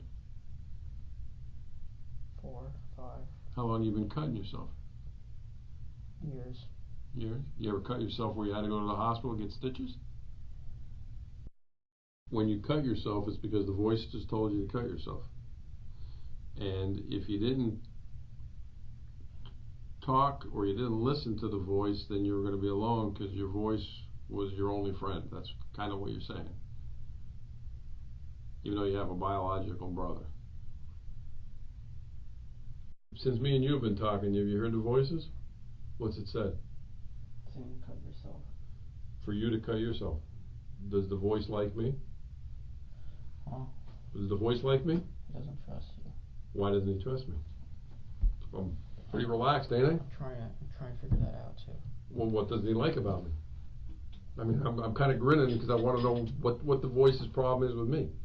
What doesn't he like about me? I treated you fairly. I've given you water. I talked nice to you. You know. You're too nice. I'm too nice. Yeah. Yeah. How many times has the voice talked to you while we've been in the room here together? A lot. Has the voice said jump out of the chair and do anything bad to that policeman? Saying kill yourself now. I don't really believe there is a voice, to be honest with you. Voice. No, I don't think there is. I'm telling you the truth. There is. No. I mean, I feel you probably want to kill yourself because of what happened, but... No, the voice is telling me to kill myself. Okay, but the voice is telling you that the AR-15s is... You like guns, man. You wanted to be a ranger. You like guns. It's all right. There's cops like that. There's cops who got 50 million guns. You didn't buy guns because the voice said, hey, today I like Mossbergs, tomorrow I like AR-15s. You like guns. Can you call the psychologist? I've already got the questions from some of the psychologists. Some of the questions I asked you were from... Dicks! I see. That's the ones I asked you. You already... No. The questions were obviously from the investigation team and not a psychologist, but the suspect doesn't know this, and it's fascinating to observe his reaction when he sees the questions are not sympathetic in nature. He perhaps thought a psychotherapist would be asking him about his feelings and affording him some type of reassurance after he committed mass murder, and he becomes very unsettled once he realizes the procedure won't be quite as sympathetic. Voices. Are the inside or outside of your head? What do the voices say? These are all questions I asked you. How many voices? You said one. Whose voice do you think it was? You didn't know. What's wrong with me? I don't know. I don't understand why you can't admit you like guns. You want to talk to a psychologist. Why didn't you talk to a psychologist when the voices started? The voice is telling me not to, and I listen. The voice was telling you not to talk to a psychologist? Yeah, but myself, I wanted to. You ever go to church? I wanted to. No, I'm saying ever in your life. Yeah. Do you believe in God? I don't believe in God. What do you believe in? I feel like there's something. Okay. But if you believe in demons, do you believe in angels? Angels is the good. Demons are the bad. But when you say the word demon, you think it's an evil spirit? Or what do you think it is? A voice. The subject had earphones in during the mass shooting. The topic now lands on the music he was listening to. Well, I mean, I'm sure we don't like the same music. What kind of music we listen to? Name the group. What was it? Mark Green. You have to help me. Mark what? Mark something. What was the song though? Sad. That's the name of the song, Sad? No, salad days. Salad days?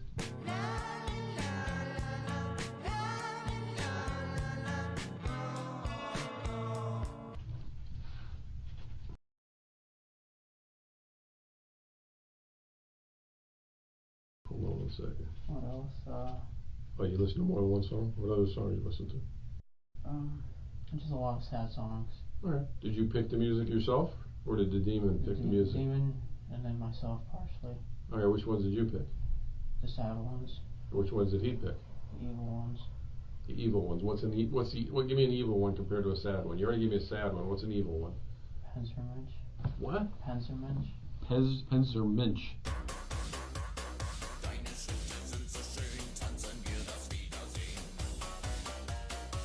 And what does that say? I don't know. I mean, there's no lyrics to it? Oh, no. Oh, well, there is lyrics, but I don't know what it means. But is it in English? No. What language is it in? German. German? Do you speak German? No. Then how do you know what the lyrics mean? I don't. So they could be happy, right? I don't know if they're happy or not. Well, again, you don't because you can't speak it. The demon chose it. I didn't choose. But you have them on your. How long do you think you had them on your playlist? A long time. Okay, so you listen to them a lot of times. So you had a playlist of music that the demon helped you pick out, but you picked out some of them.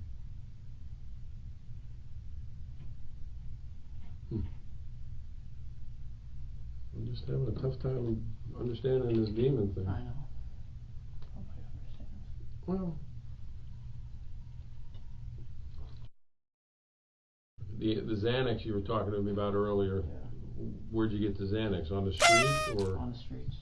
So you used to buy that? Other than Xanax and marijuana, what other drugs you never tried? Flakka? PCP? Cocaine? Heroin? No. Okay, Xanax, how many of those did you take when you used to take them? 5. Okay, 5. What size bar?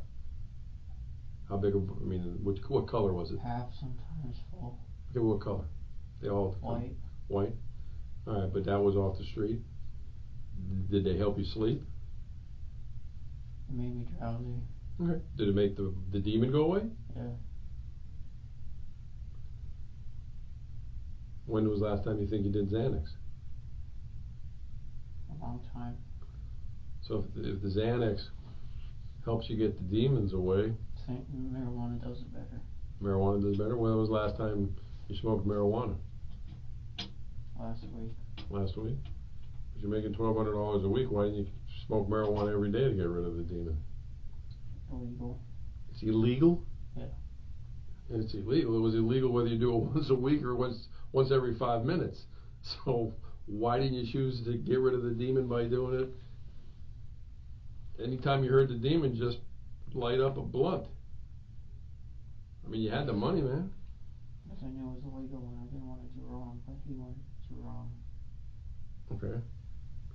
So the demon wanted you to do wrong, but then your good side didn't want to do wrong by smoking marijuana?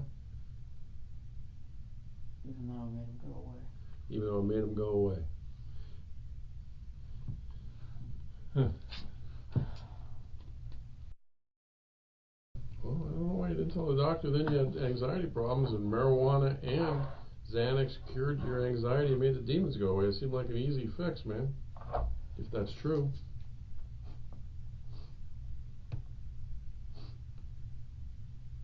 You sure you didn't like the demon's voice? I don't like the demon voice. You sure? I'm sure. Then why didn't you go to a doctor to get rid of it? I was afraid. I'm just afraid to be... Why, well, forget that for a second. Let me ask you another crazy question. Okay. If was the demon there that night? Ian beat you up on campus? Huh? Was the demon there that day when Ian beat you up on campus? Yes. He told me to go up to him. Okay, so who did Ian beat up? You or the demon? Me. Okay, so why didn't the demon do something to stop it? Why didn't it do it? Huh? Why didn't it? I don't know. That's a good question, because the demons tell you to do all these bad things. Why couldn't the demon get you mad enough to get the best of Ian?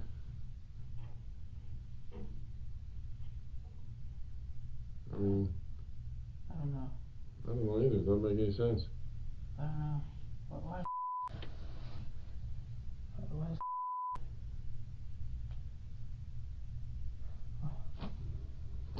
The demon's this I don't know why. all-powerful thing that tells you to do bad things, and you're afraid of it. Why didn't the demon just take over right then when Ian was getting the best of you and get the best of Ian? Why did the demon not do that? Why do you think? Trying to figure it out. I don't know. I can't figure it out either, because I don't think the demon exists. I think. I don't think it exists. No, like. I think that them. Go ahead, bud. Am I able to like think to myself about it? Yeah, sure. That's all I'm asking. Hey, you can think all you want. I'm just. No, I'm just thinking about the demon. All right. Well, you want me? I'll leave you to think for a while, and I'll come back and talk to you. I personally, I think you're using the demon as an excuse. I'm not. I promise. You could have stopped the demon by getting a prescription for marijuana. You could have stopped the demon by getting a prescription for Xanax. You could have stopped the demon by illegally using marijuana, which you were doing.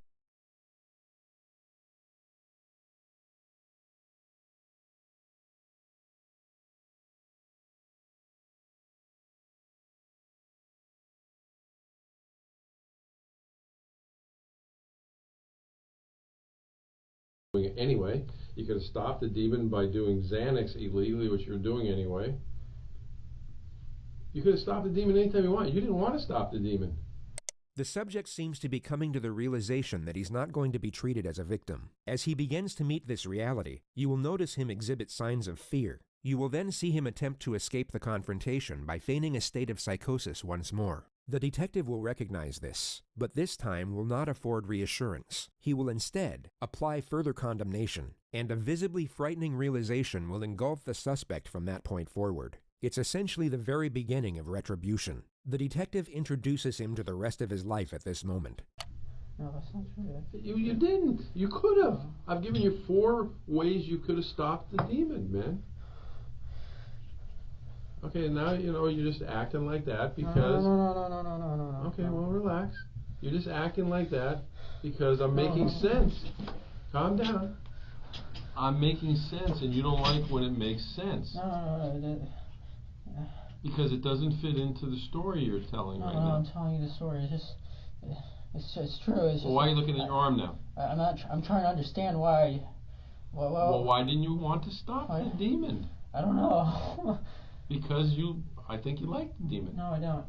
Why didn't you stop it then? I don't like the demon. I don't like the demon. I don't like the demon. I don't like the demon. Well, that's if the demon even exists. Can I get an attorney or something? You want what? An attorney? Yeah. Did the demon, the voices tell you to get an attorney? Okay. All right. Will you tell the voice that don't hit yourself in the head, because the attorney the demon just requested, I will stop talking to you. I'm scared. You're scared of what? Scared of what? Why wouldn't he protect me? What? Why wouldn't he protect me, man? I don't know. Why wouldn't he protect me? All right. Well, again, your demon wants an attorney. Does the demon know an attorney? Any name in particular?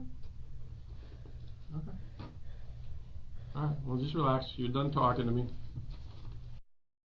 And once again, I grabbed the wrong key.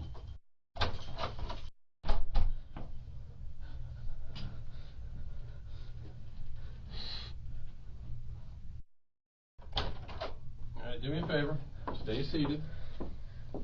Put your hands, kind of sit forward in your chair. I'm going to put handcuffs behind you. Since you keep talking about hurting yourself. Hold on. Put your hand behind your back. No, not behind the chair, behind your back. I don't want to make you that uncomfortable. Why don't you want me to hurt myself? Because what did the demon say about me? I'm a nice guy.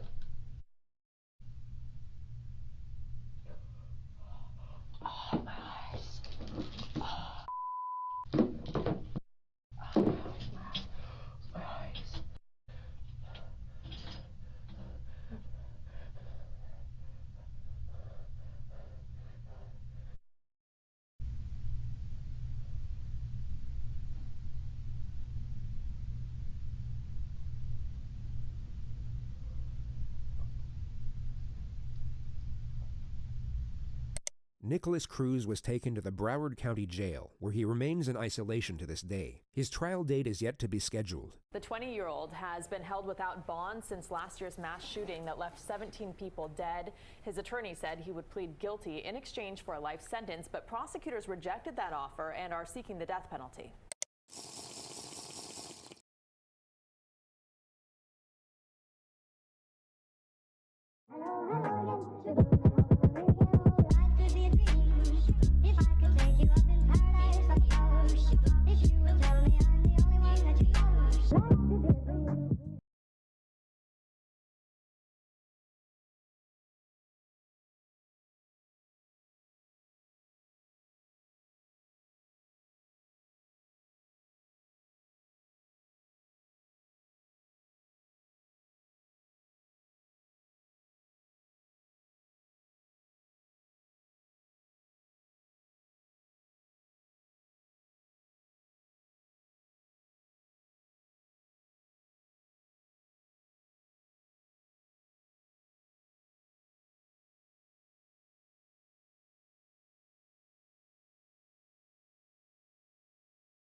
A good idea to hire an escort for the night. Just 35 minutes after calling the service, 26-year-old Dalia Mohammed showed up at his front door. Just 2 weeks after their first acquaintance, Michael filed for divorce from his wife of 7 years and proposed to Dalia with a $20,000 engagement ring.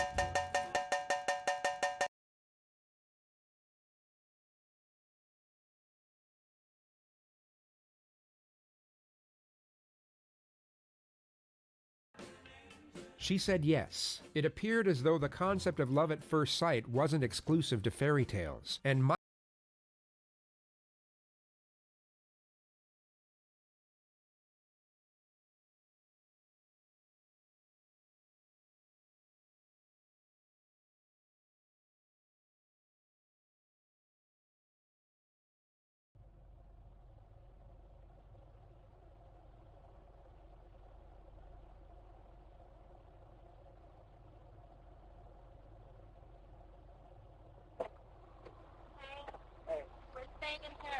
Alright, yeah. Okay.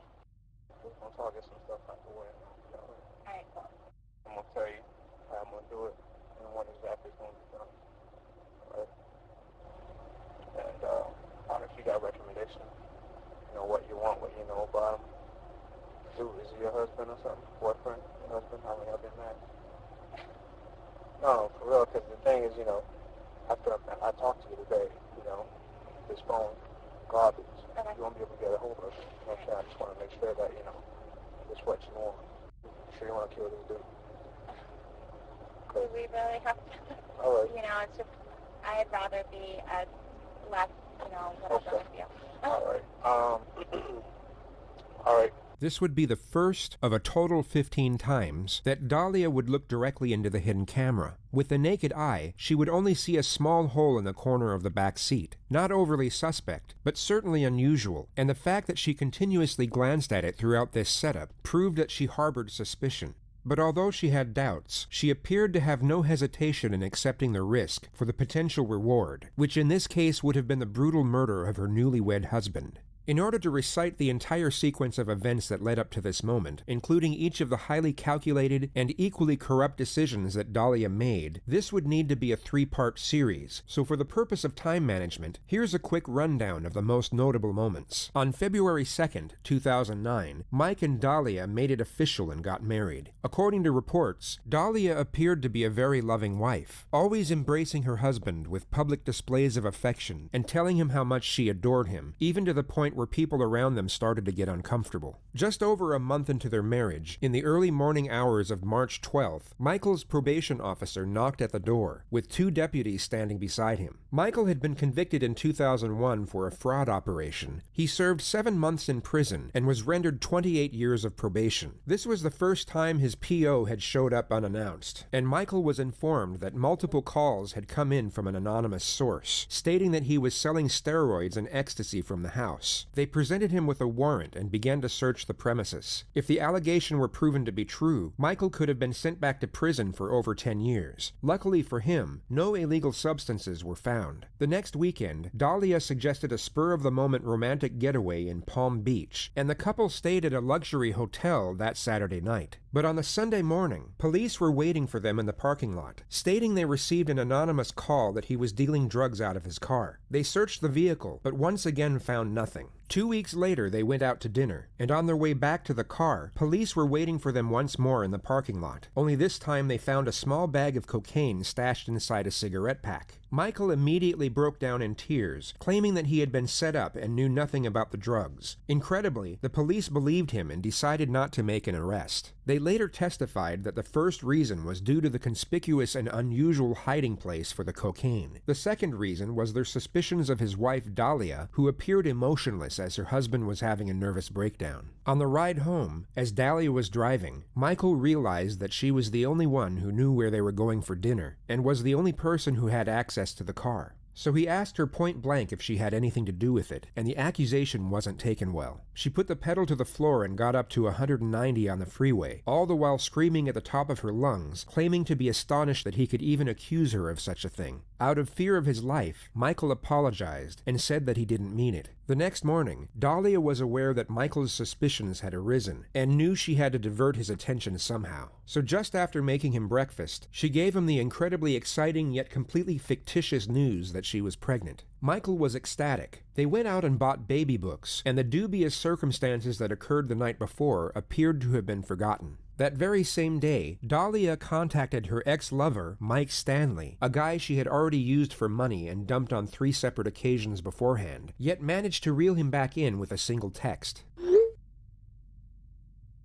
After reuniting, Dahlia hatched an extravagant plan. Mike would pose as a lawyer, contact Michael over the phone, and give him the misleading legal advice that in order for him to get off probation, he would need to move his house solely into his wife's name. Astonishingly enough, without doing his own research, Michael decided to take the advice from the mysterious caller at face value, and he and his supposedly pregnant wife then drove to the title company to transfer ownership. Mike Stanley was then cut off without any explanation or even a farewell, and Dahlia then turned to another ex-lover, Mohammed Shihadeh, who she must have thought was a more appropriate option for her next scheme. To cut a long story short, she asked Mohammed to hire a hitman to kill her husband. He neither accepted nor rejected the proposal, but instead of driving to work after their meeting, he drove to the Boynton Police Department to inform them of Dahlia's intentions. The police then inserted a hidden camera into the backseat of Mohammed's vehicle, and had him arrange a second rendezvous with Dahlia to get definitive proof of her intentions. They got it. She was recorded on film handing over a photo of Michael, a photo of the house, and a $3,000 down payment for the assassination. The authorities had more than enough evidence to arrest Dahlia immediately, but to further capture her intent and to really make the charges stick, they set up a second meeting with a supposed hitman, who is actually an undercover narcotics officer. And that brings us back to the very first moment Dahlia looked directly into the hidden camera.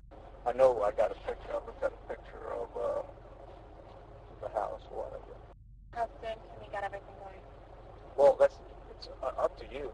I mean, I made it sound like this week, but like my understanding of everything was that like, you know, I was gonna give you what I gave you, and then that was everything. Until after the fact. And then after the fact, I guess you were gonna come and like find me or whatever. I mean, I'm good for it. Like, it's not like I don't have it or anything. I mean, I know not to fuck around with you. You know certain things, whatever. Like, you know what I mean? Like, you obviously know where I'm at. The thing about self-destruction is that it happens all the time, and it's most often a very difficult thing to witness, as it can be the casual sequence of uncontrollable circumstances such as adversity, tragedy, or misfortune. Yet when a person's self-destruction occurs solely due to their own greed and corruption, it becomes far less difficult and a lot more fascinating to behold. I could get it up by Wednesday if you want me to. You understand? But I gotta do my homework, you know? I gotta, know exactly where the place is and how to get out of there, how to get in and out, you understand, what the neighbors want. I gotta call the cops, report a shooting to see how fast they get to that location. There's a lot of stuff I gotta do. That's gonna cost me a lot of money. So if we go ahead and we do it, at the house, how soon could you do it? And I could do it Wednesday morning. It's gonna be like I break into the house, didn't think he was gonna be home because everybody works in the daytime. Right. I'm gonna think he's at work. Boom, he's not at work. Then he gets two in the head. That's it. I take a couple things with me, break a couple windows, make it look like a robbery that went bad. It's all over. I'm gone out of there. Police gonna be asking you questions, although they know it's gonna be obvious what it is, and they already know. But they're gonna ask questions, because that's how they gotta do it. But I don't know how well we handle pressure.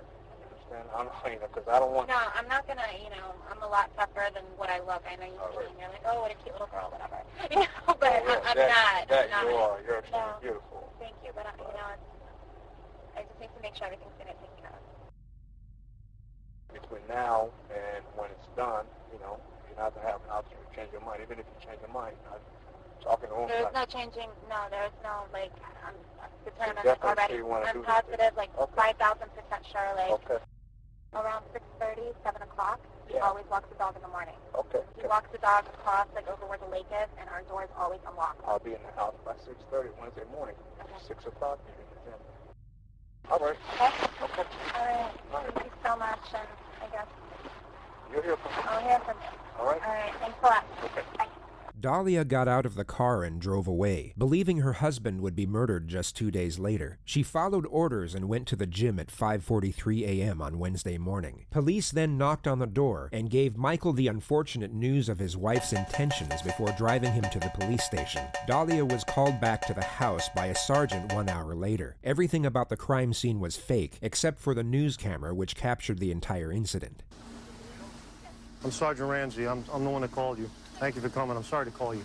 Listen, we had a report of a disturbance at your house, and there were shots fired. Is your husband Michael?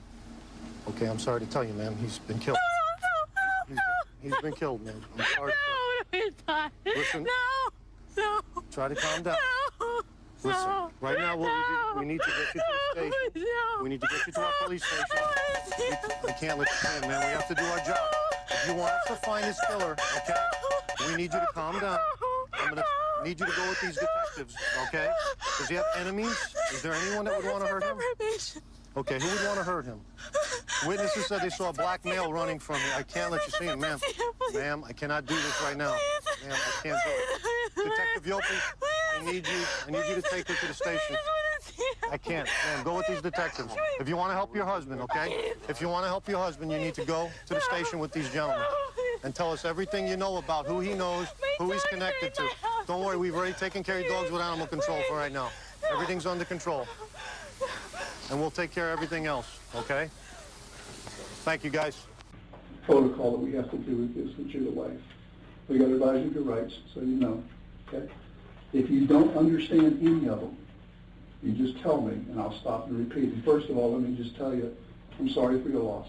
I just want to see my husband, please. All right. I love you. I want to see him. No, you don't want to see him. I just want to see him. Believe me, you don't. Could you listen, please? This is something, because we're going to videotape, that I need you to sign also. It gives us the right to videotape it. You want to read that? I don't want to be videotaped. Well, you're being videotaped. That's all part of it.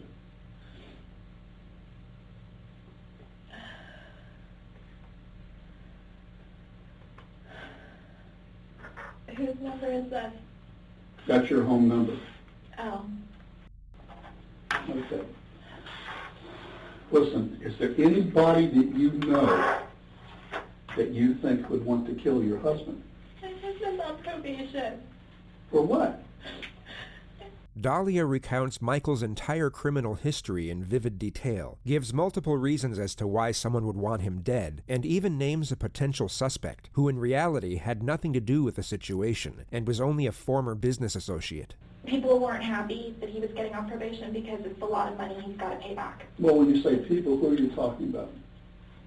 People that were involved with him before, or? A little bit of everything. This was supposed to be something, when he got off probation, it was supposed to be between us.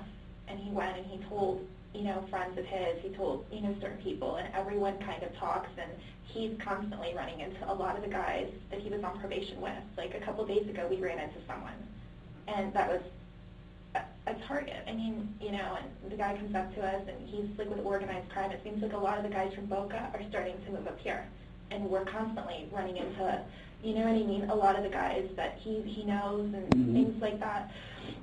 So it was a lot of money. It was $191,000 that he had to pay back. So I know certain names, and I know certain families, they were on the news, like the guys that all just went away. What nationality are you? Spanish? My mom's from Peru and my dad's from Egypt. Wow. Yeah. I want to tell you everything, the whole, so Please you do. guys kind of know Yeah, what's going on. I do. Okay. I want to know. So that's what happened with that. So he didn't know how to tell everybody what was going on with everything. I don't know if you know, he was shot. He was shot twice. And I want you to know all this. Do you know this? Did they tell you out there? Not exactly. I mean, they told me he was shot. When I was at the gym, I got a phone call. I didn't hear my phone ring, and I called back, and they told me just to please come, that something happened at my house. Yeah. He would, evidently, your husband answered the door, and they took him back upstairs. And in your We bedroom. have cameras, though. Why would he answer the door? I don't Like, know. he doesn't answer for anybody he doesn't know. I have and no- I mean, the only person, like his probation officer, is like the only. You know what I I mean? have no idea. He would not answer the door. We have cameras, like at our house. Maybe he knows this person. I didn't know you We had have- cameras we have- because when we got there, some of your neighbors heard the commotion. We have cameras. The front door has cameras. Oh, and that's the back great. door has cameras. Then- but they don't record. And they don't record. Nobody knows, but they don't. We told everybody they record, but they don't record. Oh, God. Because he didn't want them to make a hole in the garage. Right now, I'm going to go out and get in touch with the officers at the scene. I want to see if the house was burglarized. Okay. All right, just hang on for a second. Thank you.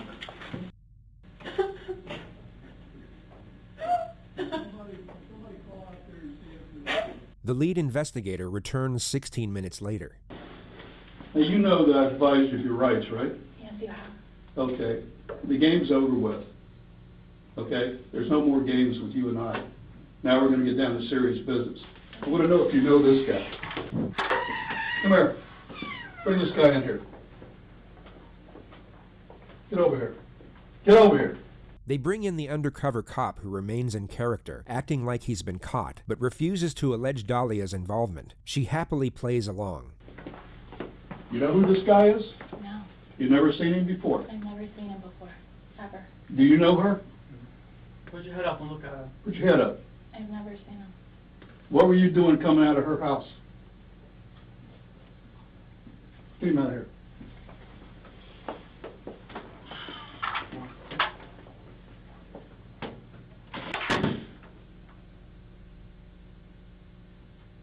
Dahlia was able to use her looks to get what she wanted out of life, which of itself isn't necessarily a bad thing. People do what they can to get by, which sometimes means relying on physical appearance, and in some cases they have no other option. Yet the majority of those who navigate life in this manner do so without intentionally hurting anyone. Dahlia went out of her way to not only hurt, but to literally slaughter the person whom she had tricked into falling in love with her, and for no other reason than monetary gain. She hadn't come from a broken home, nor was she a battered wife. There were no mitigating circumstances whatsoever, only the cold-blooded pursuit to get what she wanted, how she wanted, impartial to the suffering she would cause as a result. In the next moments, her karmic debt will have finally caught up, and for perhaps the first time in her adult life, neither sex appeal nor her fabricated charm will be enough to save her from the consequences of her actions. You're going to jail today for solicitation of murder. You're under arrest. That's an undercover police officer. We filmed everything that you did, recorded everything that you did. You're going to jail for solicitation of first-degree murder of your husband. I didn't do anything. Did you hear what I just told you? I heard what you said, but I didn't do Everything, anything. listen to me. Everything has been recorded. You were photographed in the convertible when you sat in his car in the front of CVS. What do you want to do? What do you want to do here? I didn't Dahlia? do anything. Listen to I me. didn't do anything. You're going I to didn't jail. do anything, please. I didn't do anything. Tell me you didn't do anything. I didn't do anything. You're going to jail today.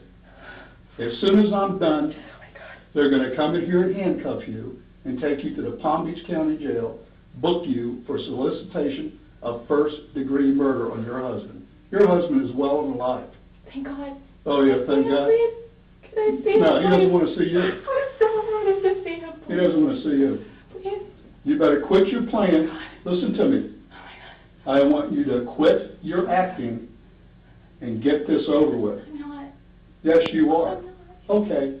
You know what? You need a real good attorney.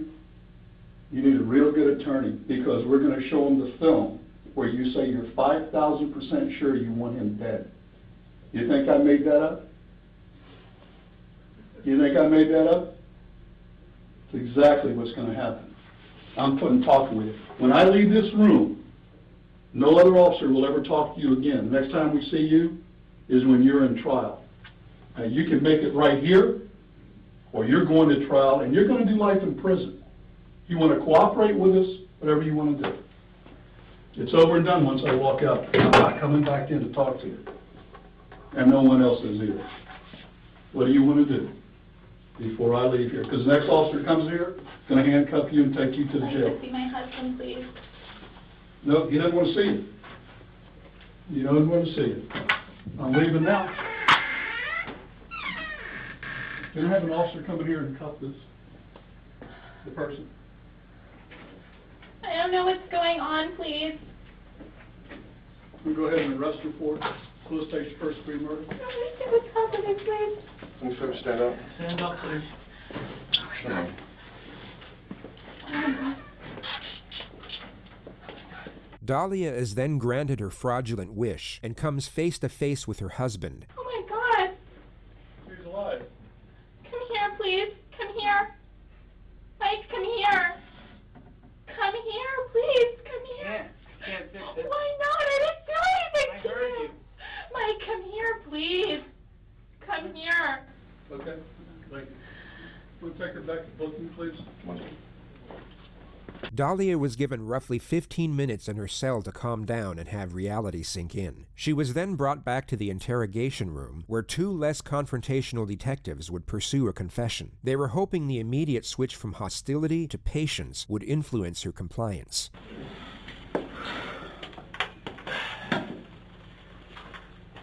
Have you been advised of your rights before? So yes, your Miranda rights? Yeah, but I wanted to make a phone call. Okay. Earlier this morning, Sergeant Sheridan read you your rights from that card, right? And you understood your Miranda rights, your Fifth Amendment rights? Yeah, but I wanted to make a phone call. Okay, so the phone call, we will let you do that later. Not right now, though. But while I'm still here, Yeah, later on we will. Okay? We want to, Did you understand your rights or no? You didn't understand them? I wasn't really paying attention when you Okay. said yes to everything. Okay, what I'll do is I'll go ahead and read them again, okay? And if you have any questions, just go ahead and ask me and I'll explain them to you, okay? Okay, you understand your Fifth Amendment rights now? All of them? Yeah. Okay. Can I go to the regular restroom, please, before we start? Is that okay? Is it emergency? I didn't feel comfortable going in the other one. Okay. I'm sorry. I No won't be problem. long. No problem. You mind if I call you Dahlia? Yeah, please. Okay. All right. Do you understand what happened today? What's going on here? A little.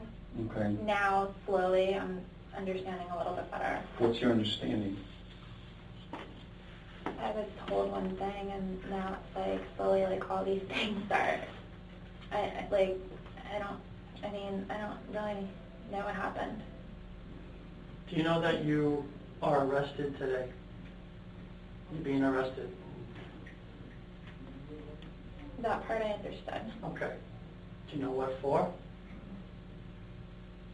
Not really, You no. don't know the charge? No, nobody said anything. Okay, go ahead and tell her the charge out. Okay. You're being arrested for soliciting to commit murder.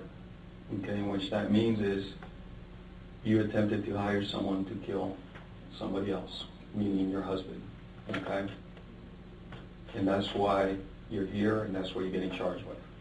Okay, no. You don't understand, or? No, I never did that. Okay, but that's what you're being charged with. Okay. And we have plenty of evidence to back it up. Okay? So, with your rights in mind, we want to give you an opportunity to do some soul searching maybe, and maybe get a lot off your chest and tell us the truth. That's what we want to hear. The evidence against her was overwhelming, hence the lack of interrogation techniques being initiated. The detectives feel that this is an open and shut case, and whether the suspect chooses to confess at this moment or not, they believe the eventual outcome will be the same. I mean, this has been worked for a couple of days now. It's not just the first day we're doing this, reference to this case, and we have a lot of information to support our charge. It's just not a quick little thing. So, you know, you're going to know when you're lying to us and all that. We just want to hear the truth. I mean, it's done. It's over with now, you know, and this is your opportunity to tell us the truth. That's all we want to hear, and we know the truth. So, I know it's hard to commit to that, but now's your time, you know. Do you have anything to say about this? I'm going to talk to my husband. Okay, well, you can't talk to your husband. He's not here right now. Let him go home. He's taking care of the house and the dogs, so.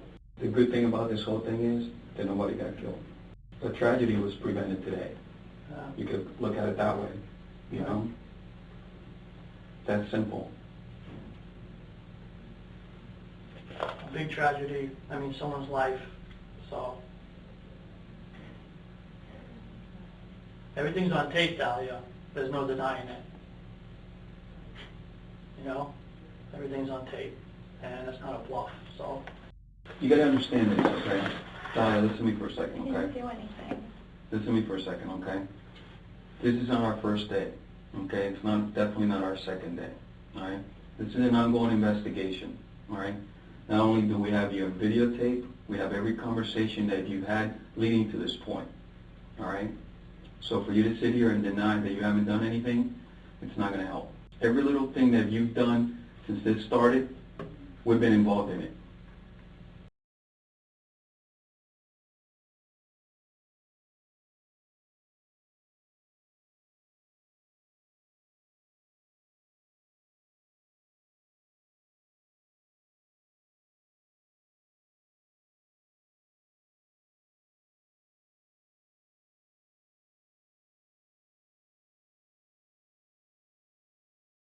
Do you understand that? I mean, I'm just telling you the truth. That's the truth. All right? Well, unfortunately, you're not going home, okay? You're looking at some serious charges here. Do you understand that you made the attempt to hire somebody to kill your husband? That's how serious this is. Okay, you can sit here and shake your head and deny it, but I'm going to tell you right now, all right, when the jury and the judge sees that videotape of you having this conversation, making a deal, all right? That's how far you went, all right? It's not about denying it wasn't me, I didn't do anything, because the video, the audio, it's not going to lie, all right? And all the evidence that we have collected throughout this investigation. You sound like a fool right now denying this, because, like my partner just said, everything's on tape, video and audio. I know, but you're not going home, you see? You're being arrested, so you're not going home. So what do I have to do to go home? See? You're being arrested, so you're not going home. So what do I have to do to go home? I'd like to go home. I know, but you can't. It's impossible. You're going to the Palm Beach County Jail after this. You can't go home. You're being arrested. This is not a game. In your mind, it might be a little game, but this is very, very serious. Murder? Are you kidding me? Dahlia refuses to give any sort of acknowledgement whatsoever, even after being confronted with the hidden camera footage. She was then taken to the Palm Beach Detention Center, professing her innocence the entire way. When she finally got to jail, she accepted the offer to make a phone call. Now, try and imagine yourself in her position. Now think of the absolute last person on planet Earth that you would call at that moment. Hello? Hey, it's me. Yeah, what's up? Nothing, Mike. Can you please come here? Hey, listen, I don't want to fight with you. Honestly, I can't help you.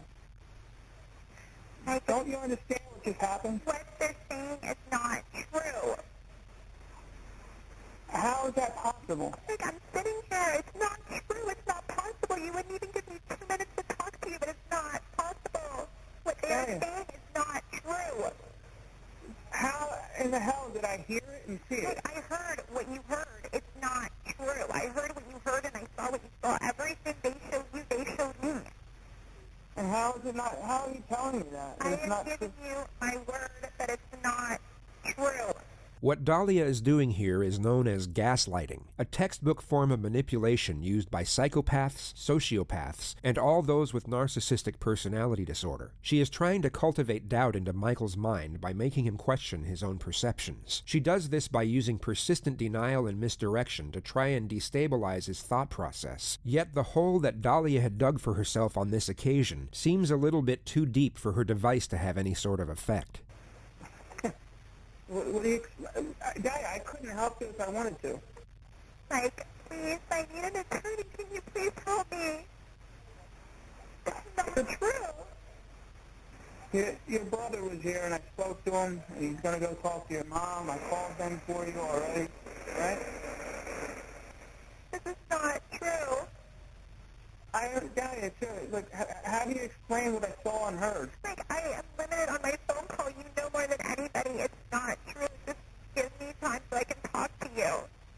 What did it say? I saw it. I heard it. I saw what you saw and I heard what you heard. Okay, what the f***? You said you wanted to have me killed. I heard that. It's not true. That is not How is it not true? How can you believe that? I heard your voice. How can you believe it? What isn't the point? I heard you say it. It's not. I heard what you heard and it's not. What did I hear then? I heard you say. I heard the tape. Okay, I heard the tape and I saw pictures and I saw the whole 9 yards. I saw all of it. So why would you meet a guy in a parking lot? Explain that. I'm sitting here on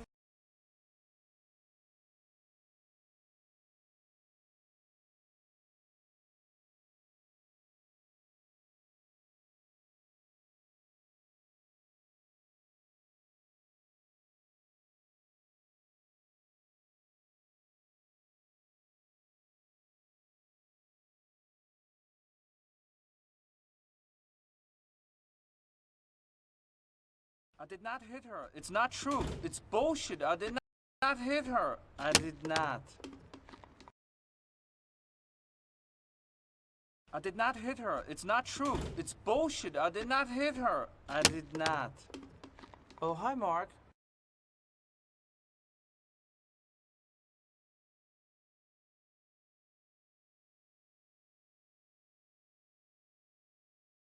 the phone. I will tell you when I see you in person. Please. I can't come there anyway. I'm not allowed there. That's not true. Who said that?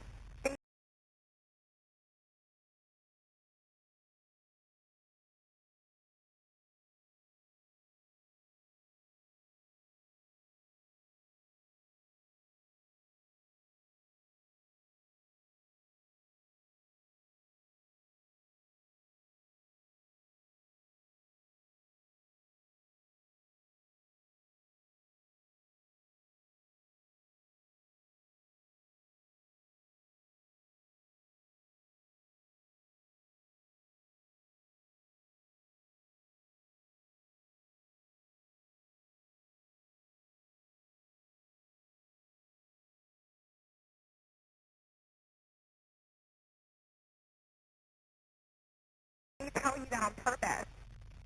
That's not true. I don't know what you could tell me, even if, let's pretend, I said, oh, it's all better. I can't, they're charging your ass. Don't you get it? Like, I didn't do anything. Please. I don't know what to say to you. I can't help you. What do you mean? It's out of my hands. You're not even trying. What am I supposed to do? You're supposed to get me an attorney, please, so I can talk to you. I saw you with this guy in the truck or whatever the f*** it was. I saw it. I heard your voice clearly. What? I don't understand. I did not say those things. Period. So how did they get your voice on that tape recorder? Like, I'm limited with my time, please. You gotta be kidding me, man. Tell you, I heard you say that shit. Like, okay? I'm telling you right now, okay? You can't fix this. How are you going to tell me that you didn't say it, you didn't do it? When I saw you say it and I saw you do it. Do you have any idea how I was when they told me what supposedly happened to you, how I got and how I was and how everything? Can you meet me in person so I can talk to you? No. Why? Why should I? Because you know me. I never, ever, ever, ever, ever in my wildest dreams ever want that for you, ever. Well, you said it, Diane. You hired a guy. No, I did not say anything. Period. I didn't say anything. I don't know how you're going to actually have the nerve to sit here and lie to me now. I can't help you even if I wanted to. Do you get it? Why don't you want to? It's out of my hands. You're not even trying. It's different if you're trying. You're not even trying. What could I possibly do for you? I don't get it. What could I do? You're not even trying. Trying what? I'm sitting here like a dumbass. Okay, they're getting ready to take me again. Daddy, I'm gonna give you some advice, and you need to listen. You're gonna be ran around in there for a little while, a couple days. You need to just try and relax, and just go with it, and keep to yourself, and don't say a lot. Like, I love you. Don't do this to me. I'm sitting here. Everybody treated me awful, sir. I didn't do anything to you. You know me. Everyone did things awful to me. I can't help you. There's nothing I can do to help you. Know what I'll do? You know what I'll do for you? Seriously? What? You sign my house back over to me. I'll help your mom immensely. Give me my house back. That's it. That's it what? I'll have the papers sent over to you somehow. You'll sign them over to me. And then I will help your mother. Okay? I'm not signing anything. I know you wouldn't sign anything. I knew that wasn't going to happen. So I can't help you. Okay? That's what you're thinking about. I'm sitting here rotting and you're thinking about... Yeah, you tried having me killed. I just offered to help you, and again, you had the balls to say no to me. You just basically said f*** you to me, which is hilarious considering your situation and considering what the f*** just happened today. All right? I'm getting fingerprinted now. Dahlia called her mother soon after, who was already informed of the situation by Michael and appeared to be a little bit more understanding over the whole situation. Hello? Mom, I'm in jail. I know, Dahlia. I know. I find out. I need you to call Mike in New York.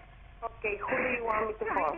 I need you to call Mike in New York, please. I called already and I called that. Everybody knows. What is it you want me to do? Where are you exactly? I'm in the county jail. I need you to call. What did Mike say? Is he coming? Everybody's coming, Dahlia. We're going to go ahead and get your lawyers, okay? Don't worry. Where are you? Are you in Gun Club? Yes, I'm here, Mom. Mike did this to me. Okay, Dahlia. I didn't do anything. I didn't do anything. You didn't. I know you didn't. I know you didn't. Where are you? You in Gun Club? Yes, I'm here in Gun Club. And I heard Mike is at the house. I want him out of my house.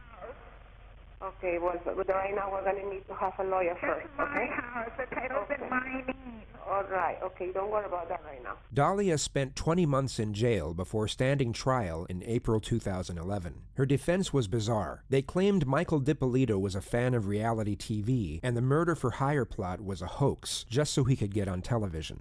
I'm just having fun with it. Come on, I'm with you. You having fun with me? Let me ask you something. Is this fun, Mr. DiPolito? This sucks. Okay. Was it fun when you got got arrested? No. Was it fun when you went through court? Horrible. Okay. So, is there anything funny about this proceeding at all, Mr. DiPolito? The questions you're asking me, some of them, yeah. You don't like them, do you? It's ridiculous. I am not. We're not here because of me. I might as well. You might as well put me up next. I mean, what are we doing here? The verdict came a month later on May 13th. The jury needed just 3 hours of deliberation. Verdict, we the jury find as follows. As to count 1, we find the defendant guilty of solicitation to commit first-degree murder. If you find the defendant guilty, do you find that there is a firearm included in the solicitation? Yes. And you and I have spoken previously about you wanting to share some comments with the court as the judge considers the appropriate sentence in this case? Yes, I do. I have no words to explain why this unfortunate event happened. And I am sorry that it did. I don't support what it happened. But I know that you have the power in deciding what happens to the next phase of Dalia's life, in showing mercy. In life, we make mistakes. Sometimes we will deserve a second chance. Dalia's not dangerous. Your Honor, I'm asking you, I'm begging you, please, have some mercy to her.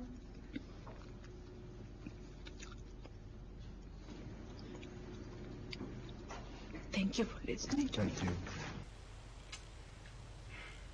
Where do I begin? Let me just start off by saying, when I married my wife, I was very much in love with her. And I thought we were doing things that normal married people do. And I was a very good husband. And I provided everything we needed. And, that being said, lo and behold, that wasn't the case. I don't know who these people are talking about, but it's not that girl. And I feel bad. I don't even want to be here. Since this started, I've always put my hand out. Give me my house, let's be done with it. I'll beg the judge to even do whatever. I don't personally gain anything from this. The difference between me and I guess what's going on here, I went to prison. You know how I got there? I said I did it. Yeah, I did it. Let's get this over with and handle it. That hasn't happened here. I mean, this girl doesn't feel sorry for anything. She still doesn't think she did anything. And believe me, I don't want to get up here and be nasty, but the reality is I sit and listen to this. Even today, we're talking about a retrial? Retrial for what? I mean, what is it we're doing? Who didn't understand what happened here?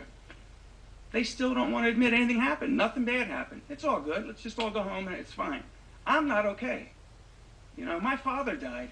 I was supposed to have been able to travel to see him. I didn't get to see my dad. My dad's dead. And, that was part of my plan. Get off probation, go see my family, spend time with my father. If she would have owned it like a normal person and would have owned up to something, I would respect that. But instead, when I get to court, I hear that I want a reality television show. As soon as we walk out here, they're filing for an appeal. You know why? Because they think everybody in this room is stupid. That's why. Because we're all stupid, and they're smarter than us. And nobody did anything. And God, she's a great girl, and whatever. When I met her, I thought all those things. I don't want to offend anybody, and believe me, I feel sorry for everybody that's in here crying. But you know what? I got to feel sorry for myself. Nobody's helping me. My mother had a nervous breakdown. I'm like, I'm going to have a nervous breakdown. I just don't know how I'm feeling some days. And it's just not fair. Like I said, and I mean this from my heart, I wish we weren't here. I wish she would have did anything but what she did. The jury's found you guilty, Ms. DiPolito, of solicitation to commit first-degree murder. So my task is to figure out what an appropriate sentence would be, somewhere between 48 months and 30 years in the Department of Corrections. How do I rehabilitate you from what you have done? And I think that's a function of spinning your moral compass. I think your moral compass is askew. I think that it's something that it's not like getting a drug addict off drugs or an alcoholic off alcohol, but rehabilitation, I hope that occurs as part of this sentence. A big variable, and the one that's most conspicuous, is punishment. You impose a sentence to punish bad behavior, criminal behavior, and that's going to be a large component of this sentence. And also a valid factor in imposing a sentence is retribution.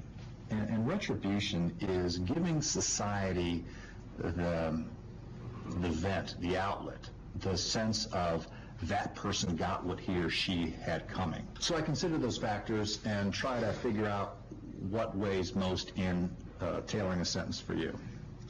And it has to do with the facts of the case, and it has to do with who you are and what you were thinking. And here's the way I see it. I think that a lot of it is what were your motivations? What were you doing? What were you thinking when that was going on? And I just come to the most obvious conclusion that you were motivated by greed, by avarice. There's no evidence that you were being beaten and you were defending yourself, that you were a battered wife, that you were an alcoholic, that you were the victim of child abuse, that you were somehow acting in defense of yourself, even under a misguided notion. There's none of that here. All of your conduct was just for self-indulgence and just trying to take every bit of money that you could get a hold of so that you could go on and live this fast life. In as early as March, you began this relentless campaign to get rid of your husband. First, you're thinking, well, I'll just get him sent off to prison and that would be good enough. You used guile and sophistry to dupe others into your web of deception. You were the puppet master that was pulling all the strings. You weren't acting at the direction of somebody else. You weren't under the influence of somebody else.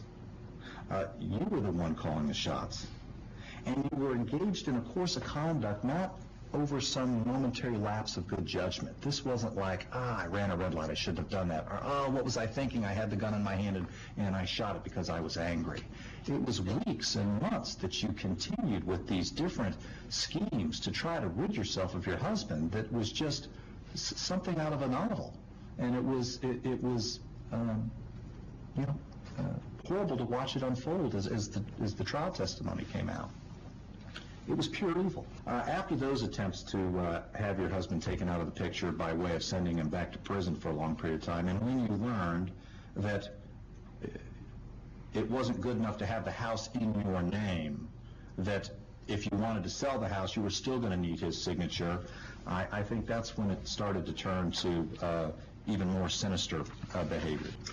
Mr. Salnick indicates that, being remorseful or saying I'm sorry really doesn't mean anything. And I disagree. I disagree. I think, even today, Mr.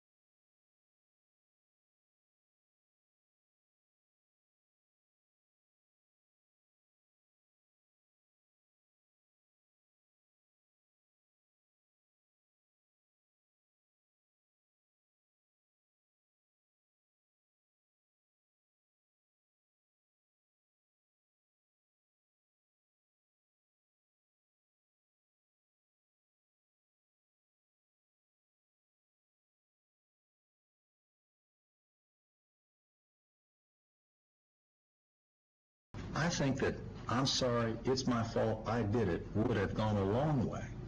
Not only for his healing, but it would have perhaps suited your own purpose. But I haven't heard anything. I haven't heard an ounce of remorse. The opposite of that. When confronted with the obvious facts, the most powerful testimony as to who you are is when you were in the police station and your husband walked by and looked in and you were begging him, tell him this is all wrong, tell him this is all wrong. And then later on the telephone, you were saying, he was confronting you with the evidence. I saw the tapes. I saw the videotape of you trying to have me killed. And you just cold-bloodedly said to him, I saw what you saw, and I'm telling you that's not true. And it was astonishing, the cold-blooded denial that you're willing to go to try to avoid the obvious. You have a certain facet of who you are with your mom, your sister, your brother, and they see the good in you, as siblings and parents should. But who you are when no one's looking, other than a camera in a police car, is quite different. And I think that peers deeply into your soul and speaks volumes of the way you were presenting this, and it was quite chilling to witness that. Based upon those factors, then, Ms. DiPolito, I'll accept the verdict of the jury. I'll find you guilty. I'll adjudicate you guilty. And I'm sentencing you to 20 years in the Department of Corrections. Dahlia's first encounter with retribution was a big one, yet it didn't last long. The sentence was thrown out on a technicality 1 month later, and she was able to remain under house arrest for 6 years awaiting her next trial. Her second trial began in 2016. Dahlia DiPolito takes the stand with an unusual defense. Dahlia says it was all part of a plan she hatched with her then-husband, Michael DiPolito, and former lover, Mohammed Shahadi, to get famous. Her now ex-husband, Mike DiPolito, says he couldn't wait to see what she'd say in court. Let me know when she's going. I'll be sitting in the back with popcorn. I'd love to see this. In an exclusive pretrial interview with 2020 this past December, DiPolito said she's just misunderstood. Who is Dahlia DiPolito? Understanding, sweet, and compassionate. Manipulative, conniving. I got more than 3. Malicious. Baited, enticed, and entrapped. Her attorney, Brian Claypool, says Dahlia is the innocent victim of a fame-hungry police department. What the police department did is they found out she's an attractive woman. In their minds, they're like ching, ching, ching. This is a perfect skit. There's no question about it that the Boynton Beach Police Department was dead set on manufacturing a crime here. How damaging are these tapes to your client? They are damaging because people have formed opinions. Our job in the second trial is to provide the proper context for the jury to see that this is not really what it looks like. Claypool claims she only kept up the act because Mohammed threatened her with a gun. He threatened to hurt me and to hurt my family. Did you believe he would? Absolutely, yes. So she was threatened to act out a hoax on a videotape? I mean, do you understand how ridiculous that sounds to a lot of people watching this? Yeah, that's not ridiculous. You've got a 6'2", 230-pound man with a gun. Saying you will do this Absolutely. YouTube hoax or else? Right. 5,000% sure, not 100% sure, not 1,000% sure, but 5,000% sure. How do you explain that? I look at that video and I see somebody who's struggling with whether she's really sure. She's struggling? What? Why? Well, how is she struggling if she's 5,000% sure? Well, you might find that humorous, but when I hear people say they're sure, I'm 110% sure. Why didn't she just tell police her version of what happened? I've asked her that question too. Oh, yeah, everybody, hey, Sergeant, this was just a YouTube thing we were putting together. She was in a state of shock. I couldn't react. I just completely froze. I wanted to get out of there and I felt just paralyzed. The tape was a show, it was a tape. That was the purpose of it. You were acting in those tapes? Yes. But you're telling the truth now? Yes. Why should we believe you? Because it's what happened. It's the truth. State of Florida versus Dahlia A. DiPolito, defendant. Verdict. We, the jury, find as follows. As to count 1, we find the defendant guilty of solicitation to commit first-degree murder as charged in the information. So say we all, the 16th day of June, 2017, in West Palm Beach. Dahlia DiPolito was sentenced to 16 years in prison on July 21, 2017. She was not given the possibility of parole, and her release date is set for August 24, 2032. Her appeal was rejected by the Florida Supreme Court in September of 2019, and her sentence is now definitive. She is currently being held at the Lowell Correctional Institution in Gainesville, Florida, where she is expected to remain until the day of release. She will be 50 years old.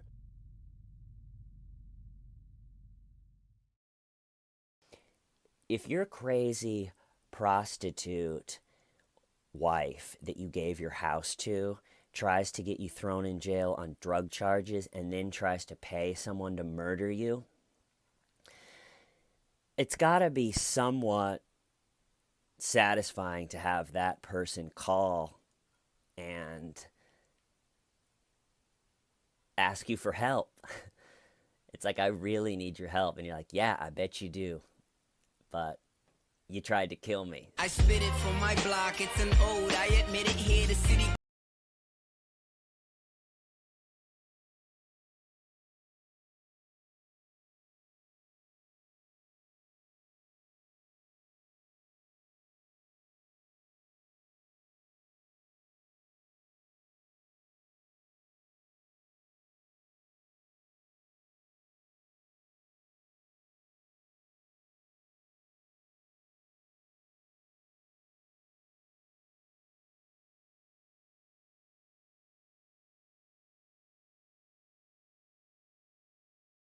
The drama began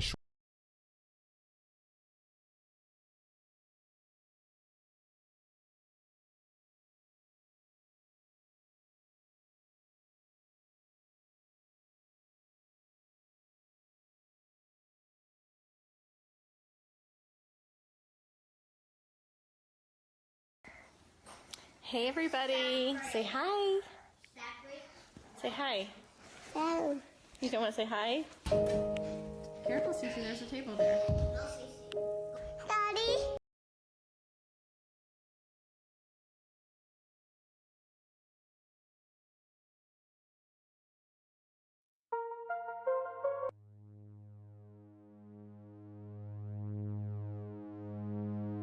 Dorime, interimo arapare dorime, ameno, ameno, latiremo, dorime, omerare imperave ameno, timere, matiremo, ameno, oh, ameno, oh, ameno, ameno, ameno, ameno,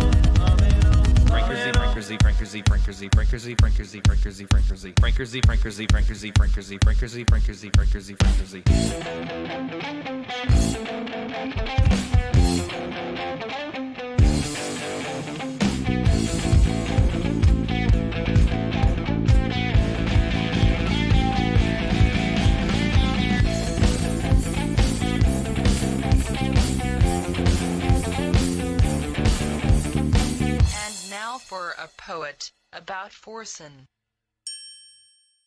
Forsen is love. Forsen is life.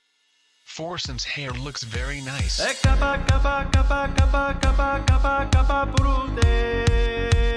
We seem to be having some technical difficulties with the Kappa emote.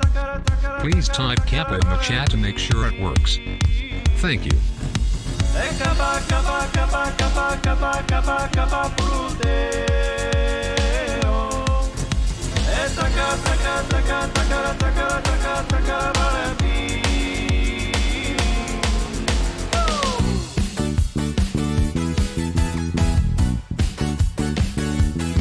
Deja vu, I've just been in this place before, higher on the street, and I know it's my time to go. Calling you, and the search is a mystery, standing on my feet, it's so hard when I try to be me. Oh. But it is not this day. Radio Kappa.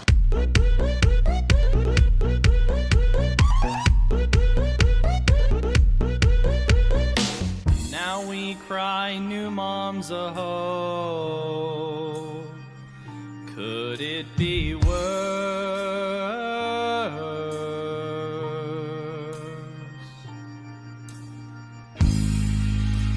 Chat spam Bible thumb, fresh memes are gone. Old Forsen, we miss you.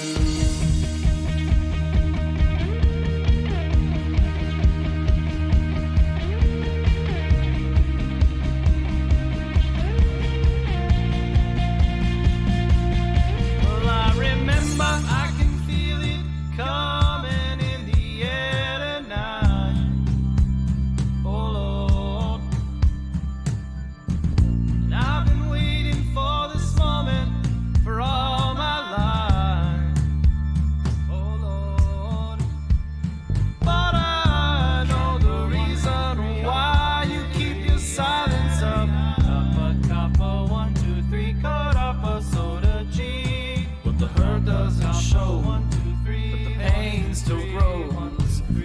stranger to you and me. Are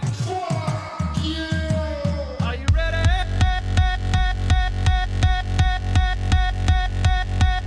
Are you ready?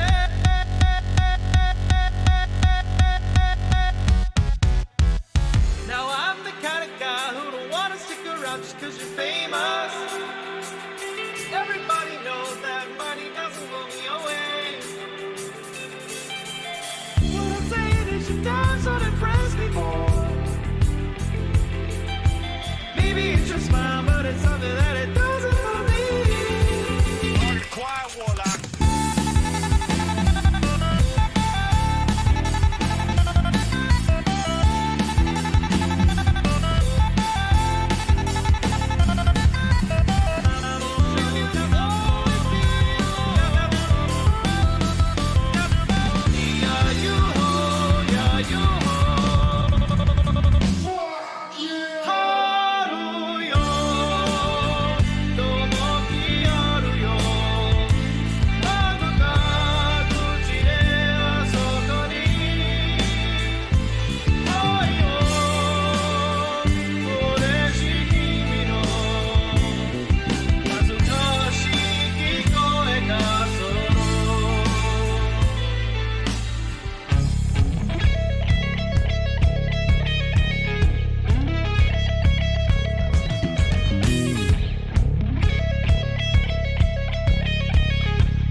My favorite animal is Pepe the Frog.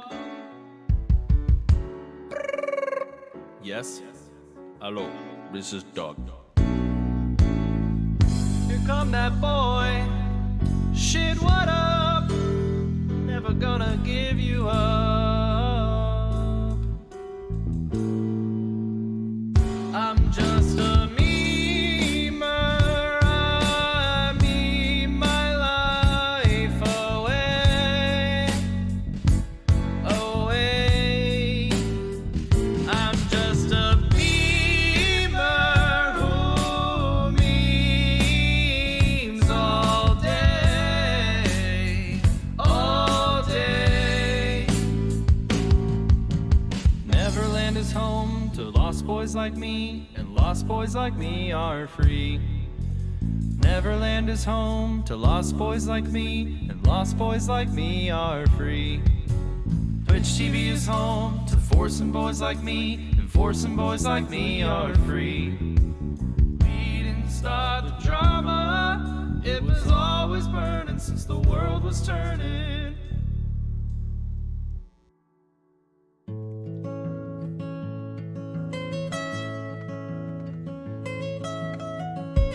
Almost heaven, West Virginia, Blue Ridge Mountain, Shenandoah River. Now we're older, everyone's moved on, but I remember Twitch chat from those days that are gone. Country roads, take me home to the place I belong. Cap upon champ, keep a forehead, Bible thumb, Twitch emotes. This is it. This is what the game is all about right here. Running out in the open field, unafraid of death, knowing that you cannot be killed. By any means necessary. I've never felt so good in my life. I'm untouchable, untouchable. I'm untouchable, I'm untouchable. I've never felt so good in my life. I'm untouchable, untouchable. Not a date next scoop on my E416. Raoul Gillette, the best a man could get. Raoul Gillette, the best a man could get. Ocean Man.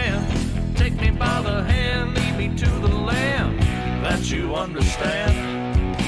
Ocean man, voyage to the corner of the globe is a real trip. Ocean man, the crust of a tan man, bye by the sand, soaking up the thirst of a land. Ocean man, zooming in the foreign, got the engine roaring. Zooming in the foreign, got the engine roaring. Tyler 1. Hey, I'ma shoot you with a gun.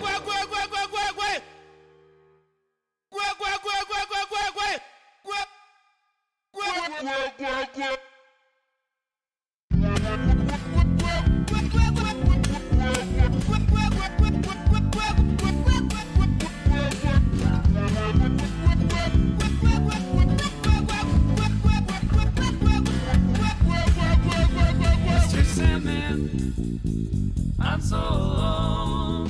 Don't have nobody to call my own. Please turn on your magic beam. Mr. Sandman, bring me a dream.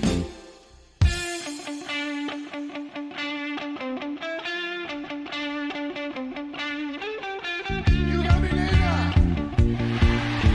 Yeah, there we go. All right.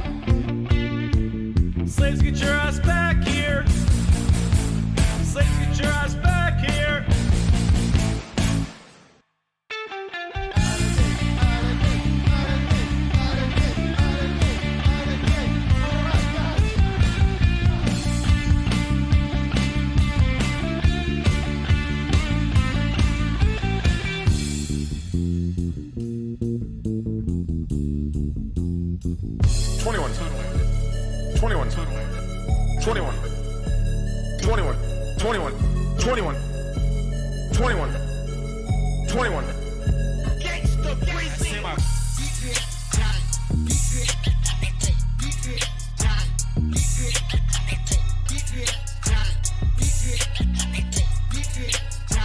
What's the fucking boys? PGX gang. PGX gang. What's the fucking boys?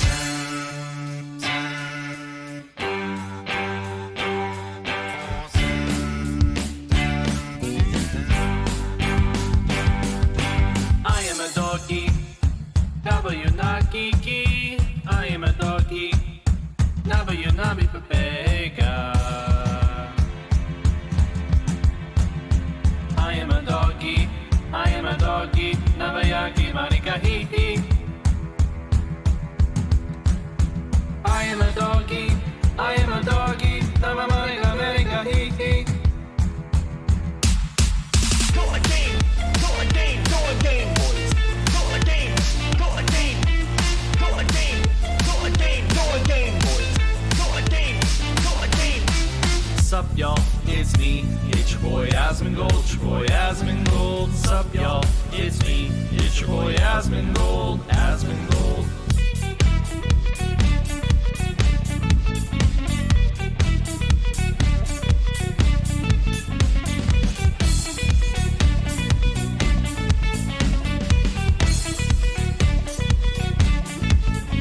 I like you, 'cause you got that something that I need in my life. So give it to me, 'cause you got that. Like you, 'cause you got that something that I need in my life. So give it to me, 'cause you got that.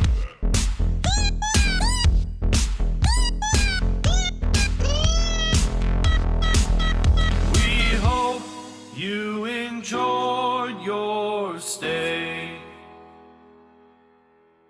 It's good to have you with us, even if it's just for the day. We hope you enjoyed your stay. It's good to have you with us, even if it's just for the day. We hope you enjoyed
peut-être de lisse.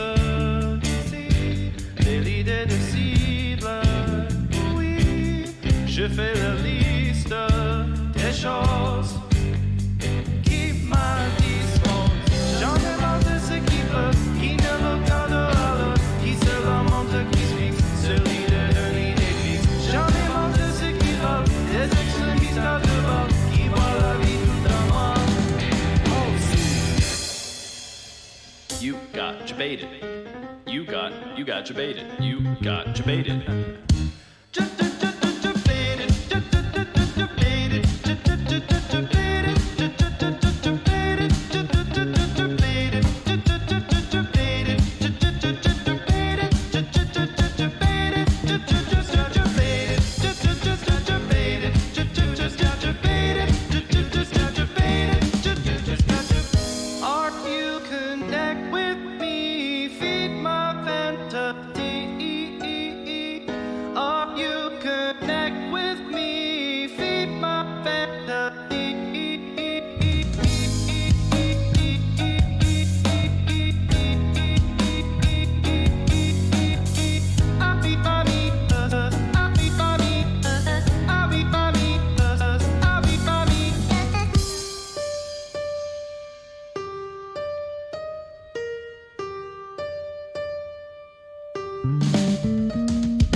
I'm big pimpin'.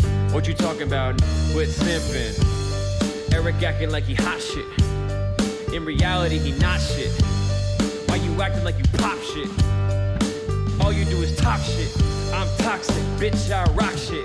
Shoot a in his dome with a Glock, bitch. We go drive down to 58. We go put these bags up on the interstate. When I litter, I do not hesitate. We go put these bags in all 50 states. Cleaning up the trash, I retaliate. Plea huggers, that's the people I hate. A clean earth, that shit makes me irate. See you walk, homie.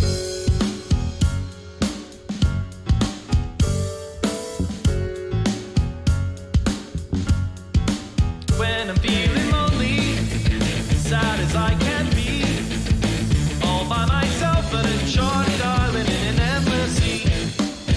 What makes me happy fills me up with glee. Those bones in my jaw don't have a flaw, my shiny teeth and me.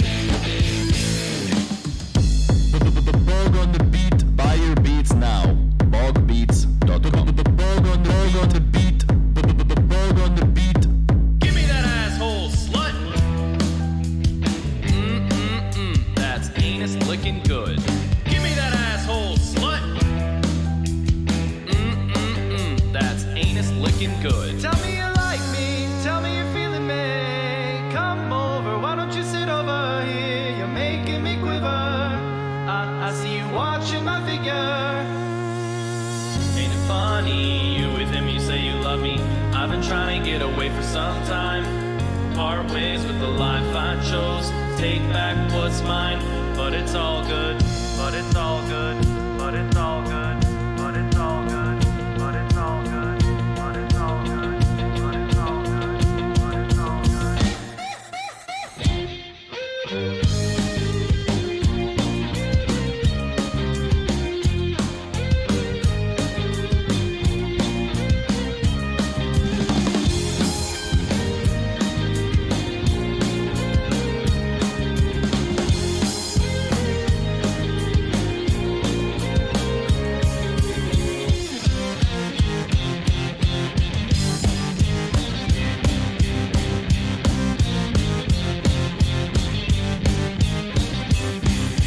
Big time, the IQ, big time. My brain is so big, big time. The IQ, big time.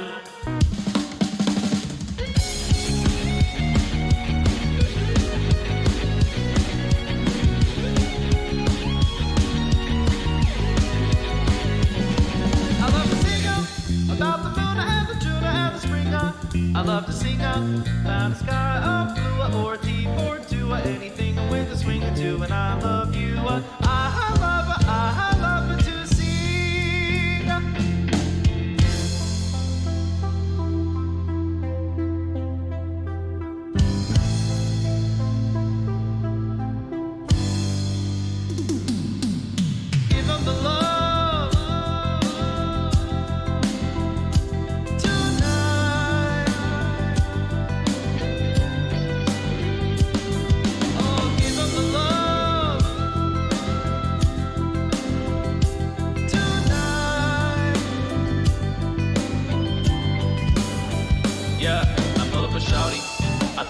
Molly.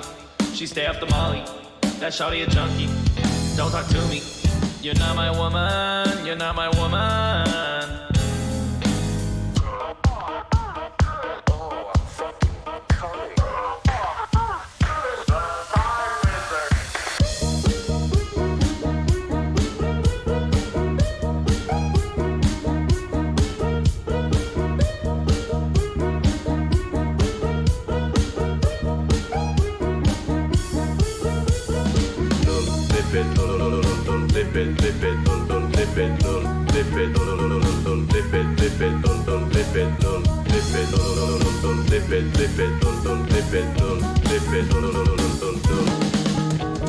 Cancer, cancer, C-A-N-C-E-R, cancer, cancer.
Watching VODs, this content's not ours. Looking for a TV show to fill up these hours. Live PD and Gordon Ramsay. 15-hour intro, figure out what to stream. I'm out of subs, I'm out of content, so it's time to react to some LSF.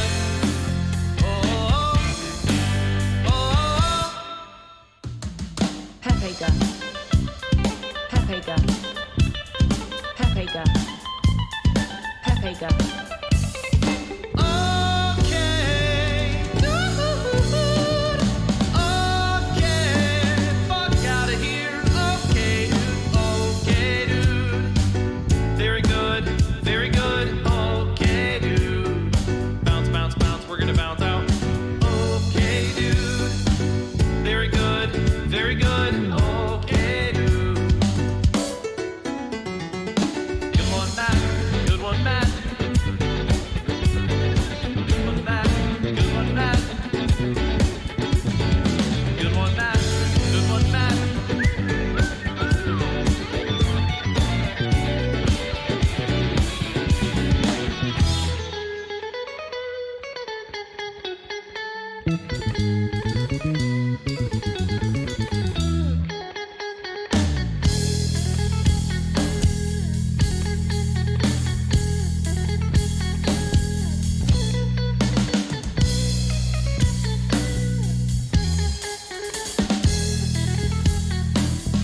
Easy for ants, ants, ants, ants. Bell, bell. Easy for ants, ants, ants, ants. Bell, bell. Cock and ball torture from Wikipedia, the free encyclopedia. At en.wikipedia.org is a sexual activity involving the torture of the male genitals.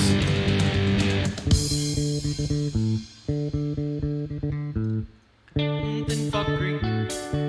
Thin fuck Greek. Thin fuck crackler. Shameless. Streamers sell the news and say they're being abused, objectified. Shameless streamers who claim to like a guy because he's funny and nice, not 'cause of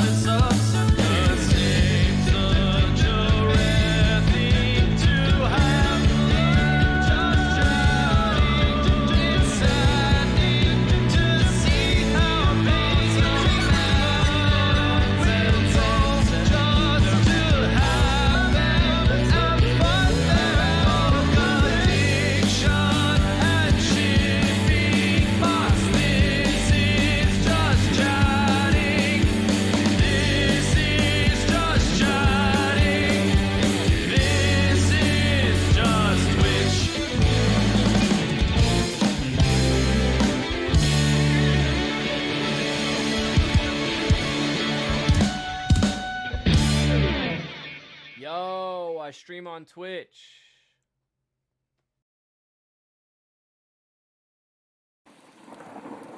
DJ Gold. This is Justin from Justin.tv.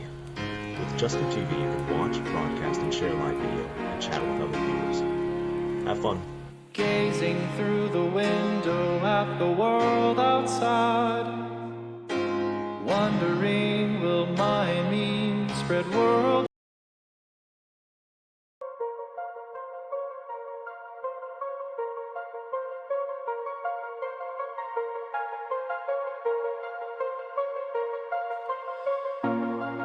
It's out of my hands, but I'm still in control. It's out of my hands. You can never take away the power of my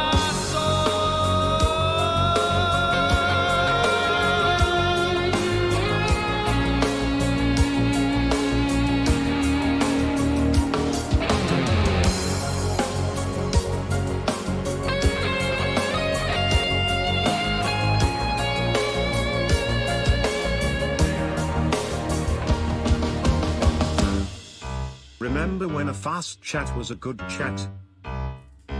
Because I do. So let's do like back in the old days.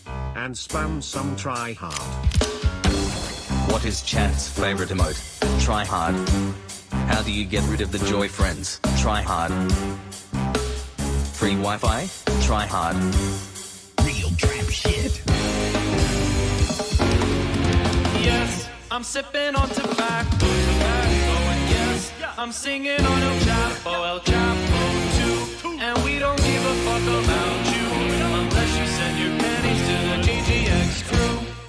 Oh, oh, oh, oh, oh. Mr. Bear, what's that over there? That's where your dreams go to die. Streamers who don't hate streaming, a Twitch staff that was fair. Imagine all the people spamming their days in peace. For we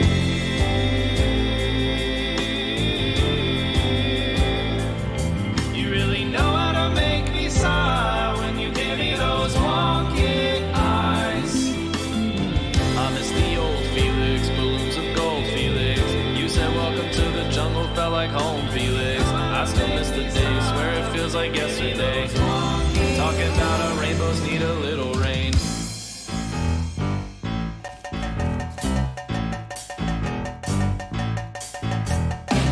Let's get this damn spam. Let's get this damn spam. Let's get this damn spam. Let's get this damn spam. Your mom. Daddy. I'm chicken. Mods.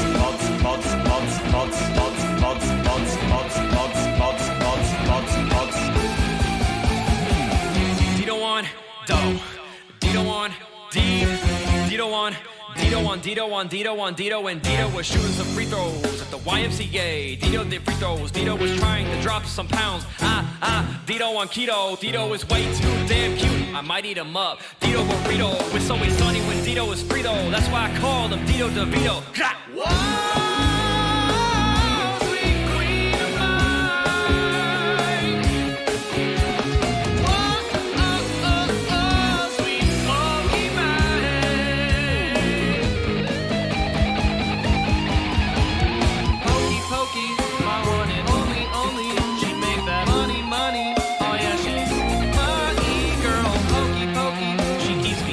Cozy, when I feel lonely. Oh yeah, she's my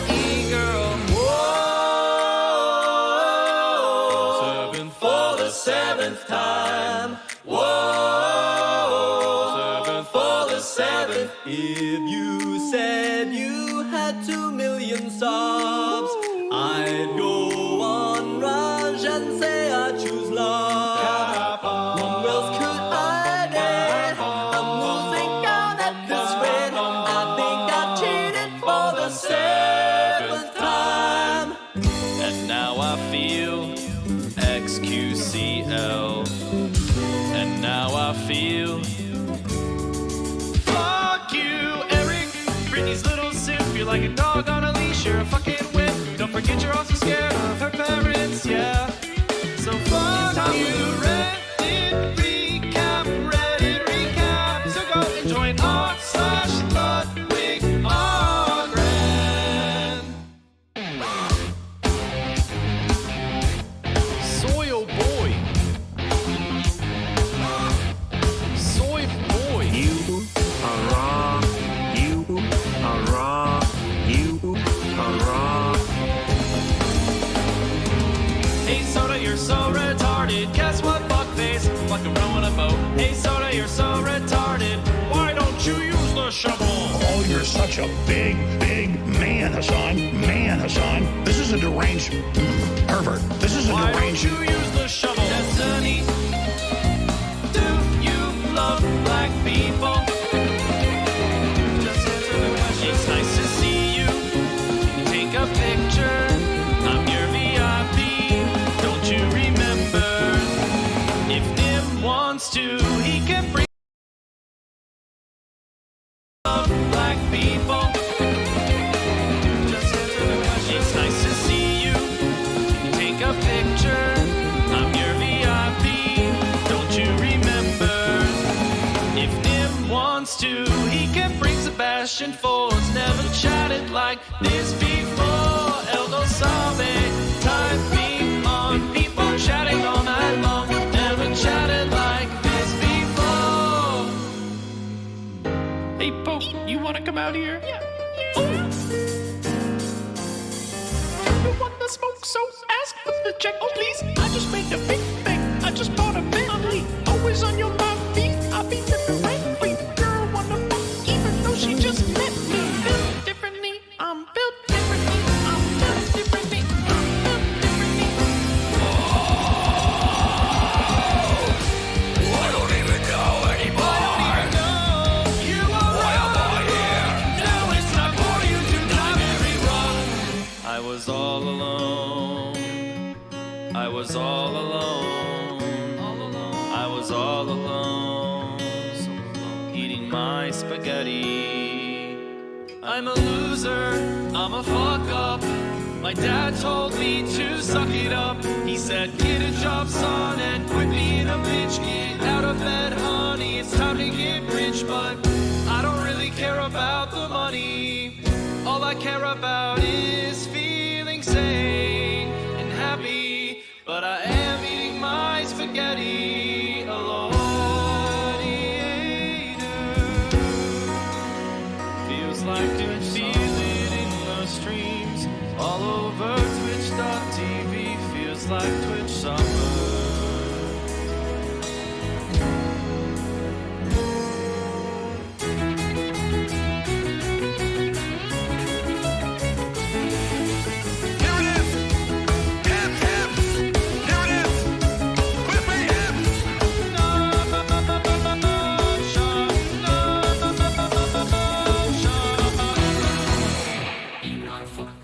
Even on a dick, even on a bad dick. Even on a fuck, even on a dick, even on a bad dick. It's a fight. Everybody will be stepping and be doing it right. Everybody will be bugging and be feeling it right. Everybody will be watching Biscuit playing to spite. Everybody will be stepping and be I don't Everybody will be even know Everybody will be why I try anymore.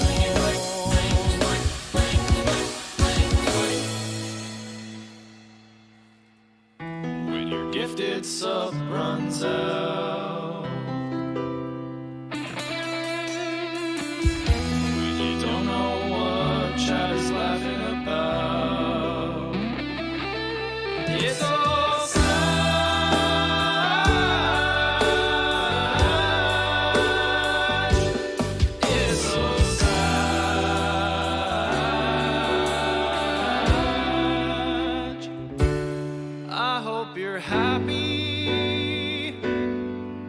I hope you finally found your peace. I hope there's rainbows and light shows to sweep you off your feet. I hope you're living in the world that you designed, cozy and warm sand in Everland, sing songs to pass the time.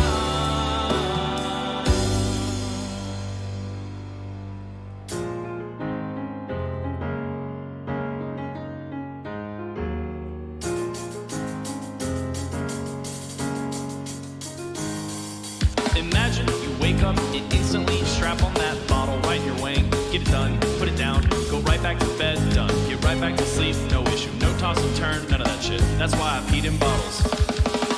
That's what's up, that's Mitch Jones. That's what's up, fuck yeah. That's what's up, that's Mitch Jones.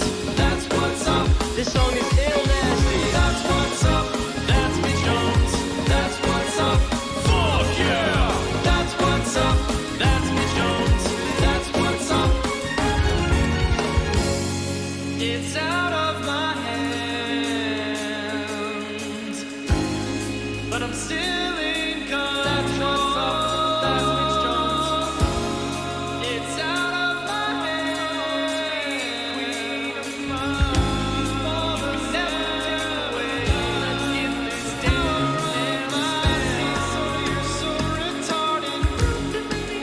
Fun, never chatted like this before. Elbows up, I hope you're living in the world that you desire, cozy and warm sand in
She is a hot mess. You have to take a leap of faith in yourself, no matter what it is in life. Like, take that leap of faith and know that you can do whatever you want to do. I was in a really, really, really bad place, and I got a friend request from Chris on Facebook, and I was like, oh, what the heck, I'm never gonna meet him. Except, one thing led to another, and 8 years later, we have 2 kids, we live in Colorado, and he's the best thing that has ever happened to me. And because of my health challenges, because I got so sick, I let him in, and he only knew me at that time. He knew me at my worst, and he accepted me. And you know, through your vows, like through sickness and everything, he's been there. He was the one that let me lay on him and fall asleep for 3.5 hours on his lap while he had to pee. He is the best thing that has ever happened to me. So with that being said, know that no matter what, I can go on forever with this story, but I want to cut it short so I don't bore you guys.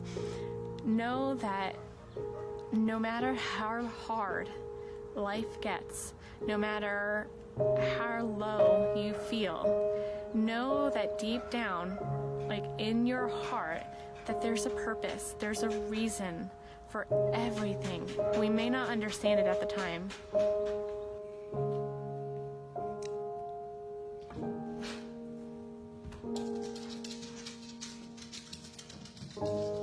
We did it again. I like that shirt. Really? Really? That's awesome.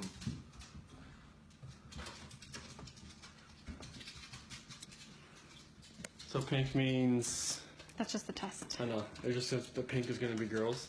I don't know. Just the test. That's awesome.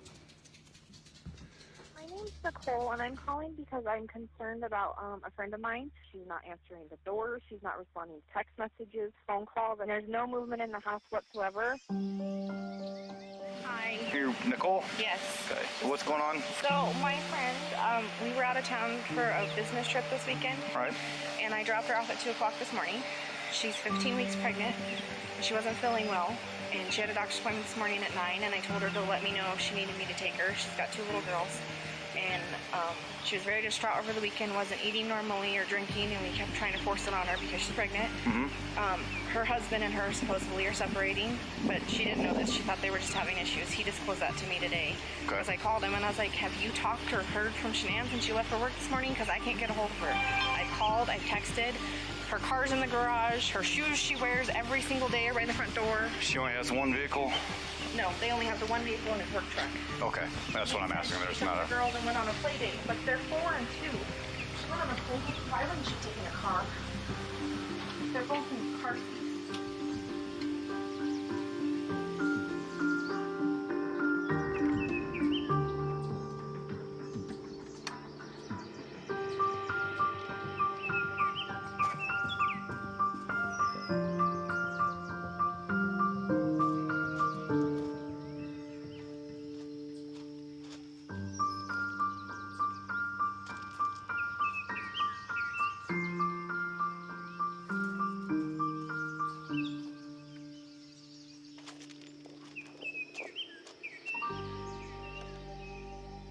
Shannon, are you home?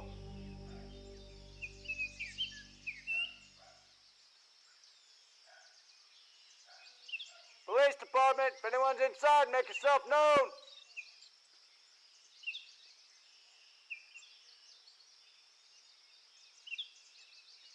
Police department, if anyone's inside, make yourself known.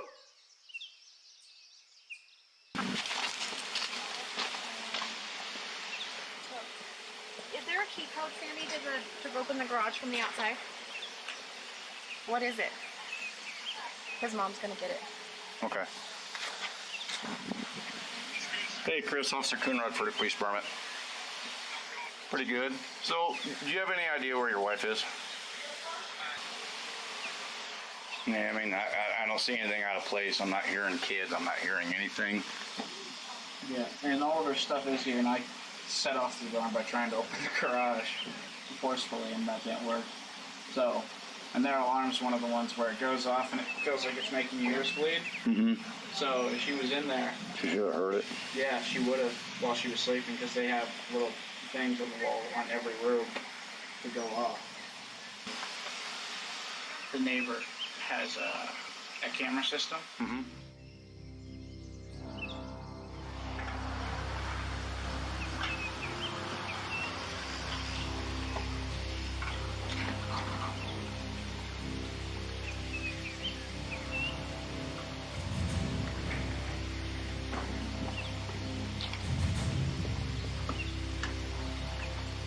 I'm here.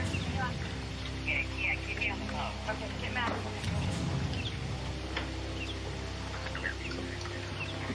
Scott, how you doing? How's it going? So this is the only vehicle she would have? Only one that, yeah. She would drive? Okay.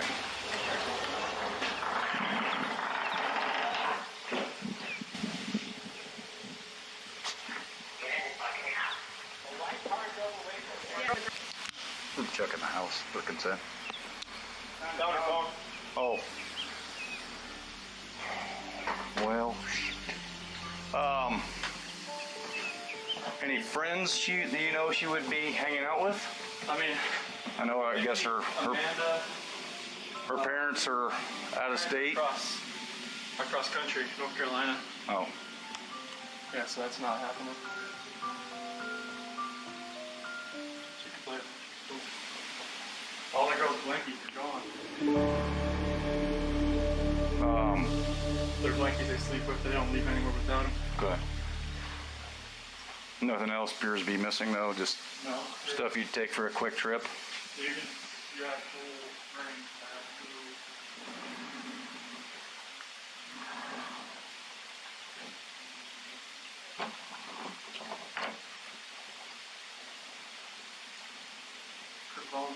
Her phone's here?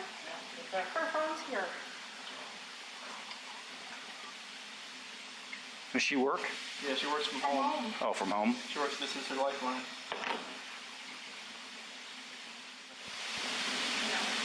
You guys having any kind of issues, marital issues, or? We're going through separation. You are? Did you guys file it yet or anything, or just talking about? No, we're gonna sell the house and do a separation. And how's that going? It's going civil for the most part, or?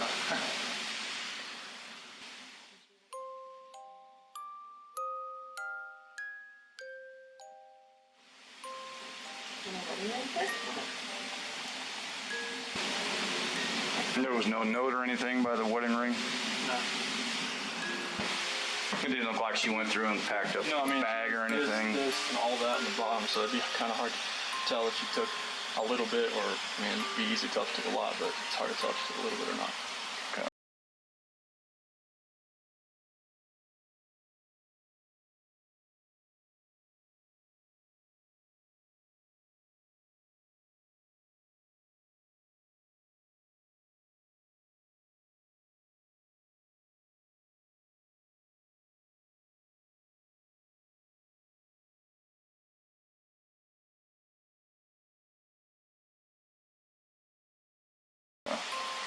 She tell you anything about leaving, moving out? Not moving out. Last time I talked to her was this morning. She said she's going to take the kids to a friend's house, and she asked where she was going to be. And then I've texted her today and never heard anything.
But cars are here, unless somebody came and picked her up.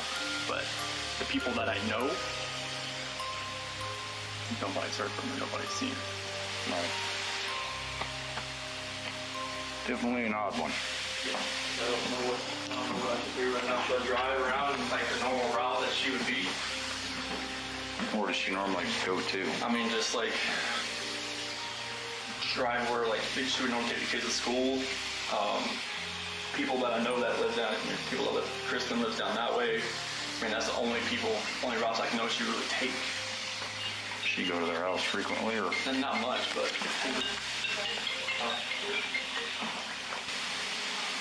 Yeah. Just wait for her here. Up here. Well, I've got my detective coming, just because this is kind of an odd situation. See if we can try to get her pinpointed down, find a friend or something. Okay. He may have you call the bank. Okay. Hey, sir, it's Chris Watts. Not too bad. Have you heard from Sharon today?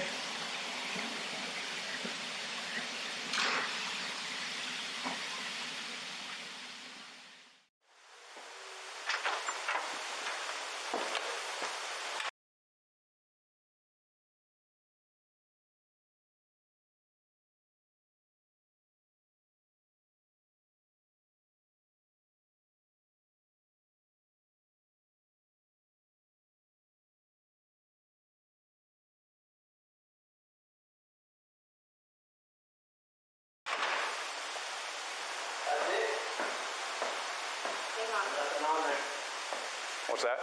Nothing on there. You just have My camera. the truck up to the garage. Lay down. Loaded my stuff up in my coolers, my water jugs, my book bag, my computers, some of the tools that I have in the toolbox. I knew I was going to have to do some pumping unit rubbers today. That's why I was out so far. Is this on continually recording? Yep. Well, It's not, is it motion or is it? event. Okay, so it's motion. Any motion event that happens, but I get cars driving from this street, and this is him at 517.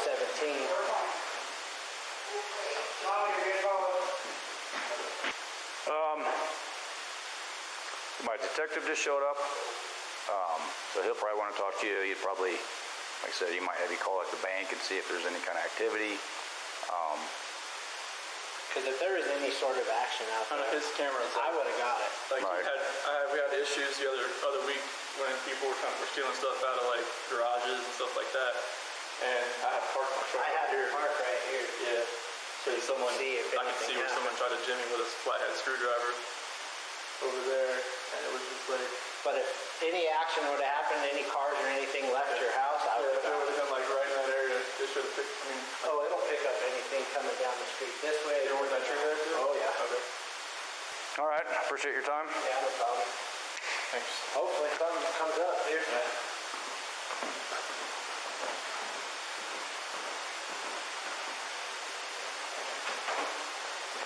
Mind if you just want to go talk to him? I'm going to get his info real quick. No. Shanann Watts and her two daughters, 3-year-old Celeste and 4-year-old Bella, vanished on Monday. Their startling disappearance triggering a statewide alert as police and the FBI focus on her home outside Denver, where she was last seen. When I got home yesterday, it was like a ghost town. Like, she wasn't here. Kids weren't here. I have no idea like where they went. Chris Watts, Shanann's husband, says his wife, who's also 15 weeks pregnant, came home from a business trip at 2 a.m. Monday. The couple having an emotional conversation, he says, before he left home around 5 a.m. Watts says Shanann never returned text messages later that morning and never answered the door when her friend arrived at the home at noon. Watts says he knew something was wrong. I was trying to get home as fast as I can. I was blowing through stoplights. I was blowing through everything, just trying to get home as fast as I can because none of this made sense. Police who have searched the family home and area with dogs say for now there are no significant leads. The 34-year-old doting mother's car still in the garage. She left her phone at home, her purse, her wallet, all of her money, her ID. Hey, Chris.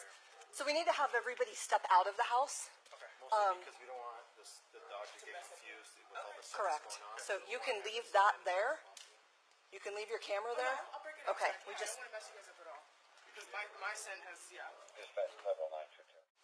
They moved in just before I did 5 years ago. In fact, before the children were even born. Okay. Yeah. How would you describe your relationship with them? Cordial. Cordial? Yeah. Okay. I saw the father. When did I see Dad? The end of last week, maybe? Okay. Yeah, I was asking him about the lawn, because my lawn has started to die, and, you know, what are you doing to keep your lawn green? He told me. I would never have known. Geez, that's scary.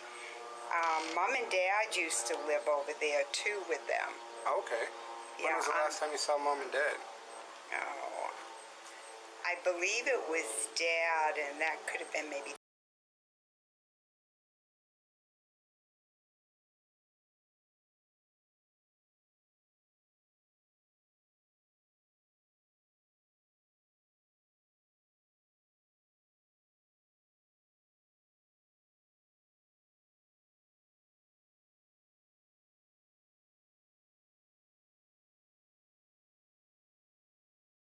Weeks ago in the backyard. Okay. Anything different over the last, 2 days, 3 days? Odd vehicles, odd noises, odd lights? There was a truck out here yesterday. In fact, that's why I thought you were here yesterday. Maybe someone complained about that I hadn't seen before. What type of truck? It was kind of almost a steel gray. Okay. Don't ask me to make Okay. year. But that was late afternoon. The dad has a great big truck, and it's gray. But, you know, this is unusual. Very quiet neighborhood. Yes, this is very unusual. That's why we're trying, got a lot of resources out here trying to find them and make sure they're okay. So, I mean, I didn't know she was pregnant again. I hardly ever see her. okay. How do you know she's pregnant? It said it on Neighborhood Watch. Okay. I got you. But you didn't know it? No. Okay. I hardly ever see her just normally. They keep very much to themselves. When you did see her, did you ever see her around her husband? Yeah. How they were would they? have barbecues. Yeah. Were they polite, friendly, or was she kind of quiet, reserved? Or what was? They both are very quiet, reserved, very quiet. Okay. When was the last time you spoke to her? Oh my gosh. I don't think I've seen her all summer. Oh, really? Okay. Gotcha. And kiddos, when was the last time you saw little kiddos? You're making me work my brain. I know, really digging deep in it. It could be 4 to 6 weeks since they've been out. They have all their little toys, but they don't go outside in the heat of the day. Gotcha. At least that's kind of what I notice, and they don't go outside unless an adult is there. Wonderful. I'm glad. I mean, yeah. They're too little to be out by themselves. Yeah, they are. What are they? 3 and 5, I think. Or 2 and 4, something like that. 3 and 4. 3 and 4. According to my pamphlet. Yeah. So. They're cute little things. Anything that I haven't asked that you think I should know, or is just odd, or something you thought was weird? I wouldn't think anything is weird from over there because normally you hardly ever see anyone go in, come out. Now I saw his truck leave yesterday. Maybe it was this morning. I was leaving for the gym. His truck had the lights on, which is unusual for that morning. 5:15 in the morning. Only fools like me are up. So you don't usually see him leave at that time of day? And was that the gray truck, or what truck was that? That was his regular truck. It's a pretty big truck.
Okay, can you speak up just a little bit so the recorder, I know you're tired and you're stressed, and we won't be here any longer than we have to be.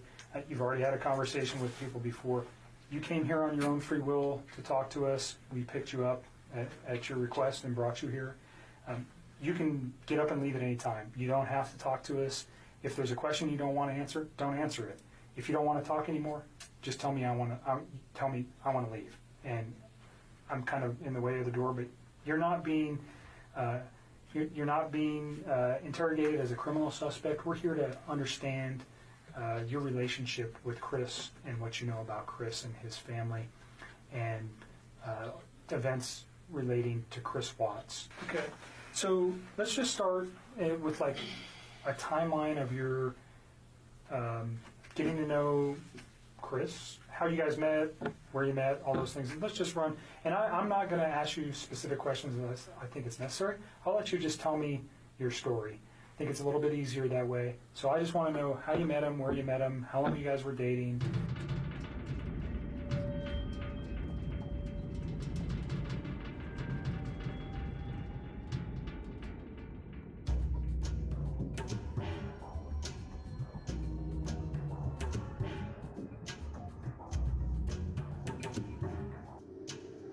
I use this to measure the rate of blood flow through your body during the test. And we've actually found it's much more, we get a much better reading if we put it on your calf instead of your arm. So are you okay?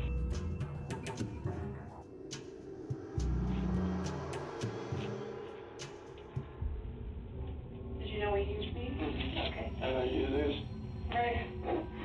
What's the map for? The what? The map. That's it on. Oh, sorry. So that's a motion sensor, Matt. What that does is obviously detect motion and movement in your body. So that's how important it will be that you remain completely still during the testing. If you move your little toe, I mean, as you know, with lifting weights and stuff, everything happens from your core. You move your little toe, obviously it's going to register on my CPAD. So it's very, very sensitive. So that's how important it's going to be that you remain completely still. So this is what we call a directed lie practice test, okay? And I'm going to move my chair over here. So obviously a directed lie practice test kind of gives you an indication that I probably want you to lie on the practice test, right? I don't want you to lie yet. I will tell you at that point that I want you to lie, okay? Okay. How many numbers do you see on this piece of paper? 4. Which one's missing? 3. I want you to write the number 3 on the line where it's missing, okay? Okay. And you can use your right or your left hand. Are you right-handed or left-handed? Right-handed. Okay. I'll just. That's pretty good. Okay. My time. So this is the directed lie practice test. So what that means is I'm going to ask you if you wrote every single number on this piece of paper. Okay? Okay. I want you to be truthful to all the numbers, but I want you to lie when I ask you if you wrote the number 3. Because Okay. you really did write the number 3, but I want you to say no, that you did not. I want you to lie to me, okay? Okay, so during the testing, I'm going to leave this right here. You need to look in the area of this clipboard. You can't look side to side, up, down, wherever Chris wants to look. You don't have to fixate on the number 3, but you're going to be looking basically in this general area right here, okay? Okay.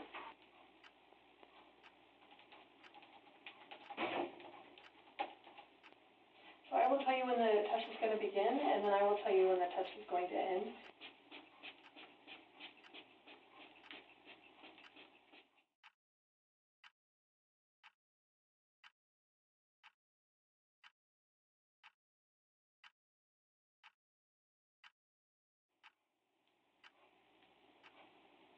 The test is about to begin. Please remain still.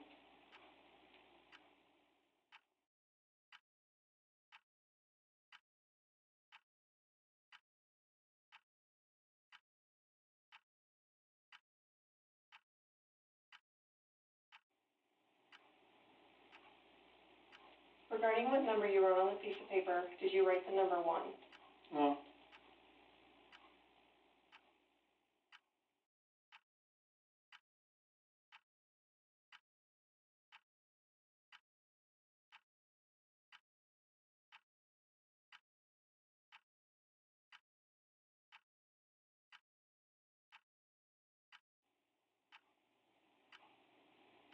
Did you write the number 2? No.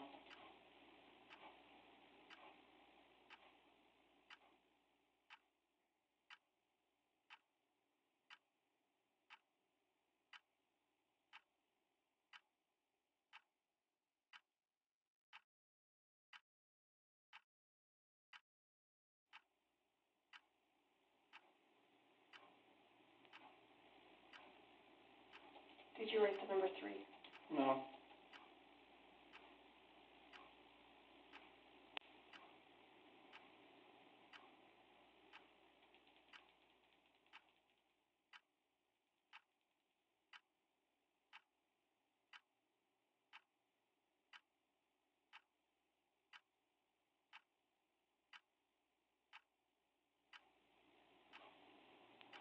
Did you write the number 4? No.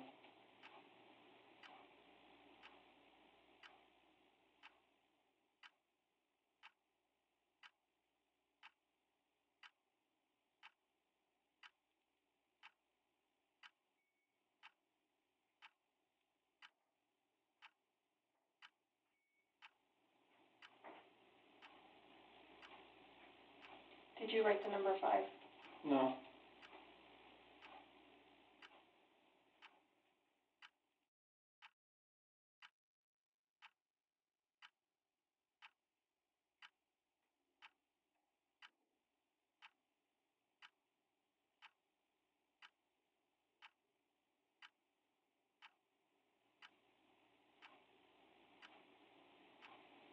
This portion of the test is complete. Please remain still while I take the instrument out of operation.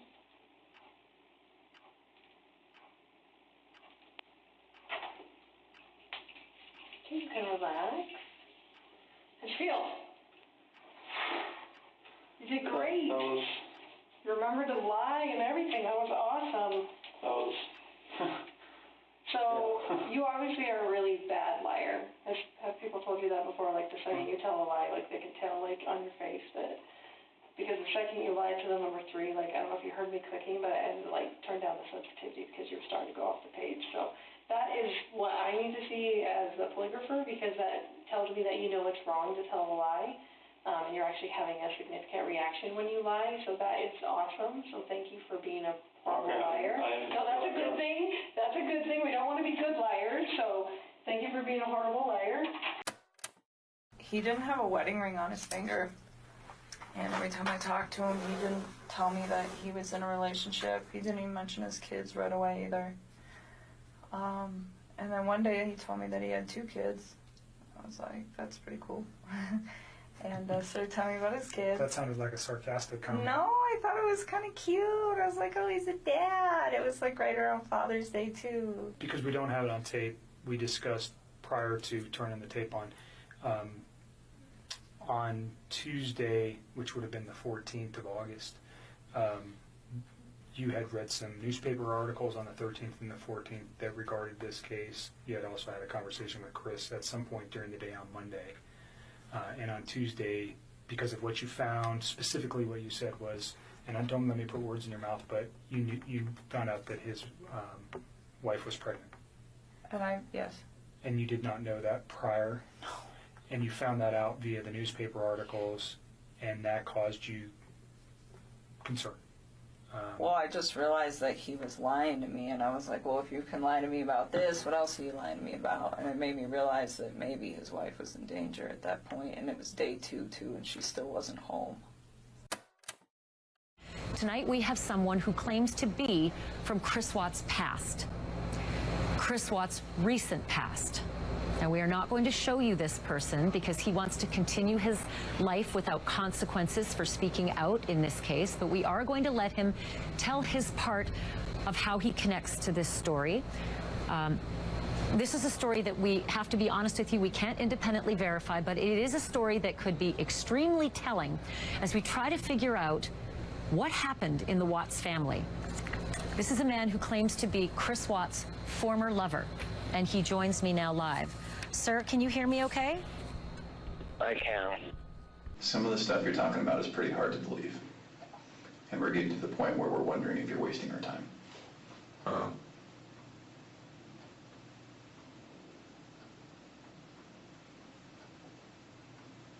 I mean, is there a question? Or, I mean, I don't know how you want me to respond to that. I don't know what else you want me to...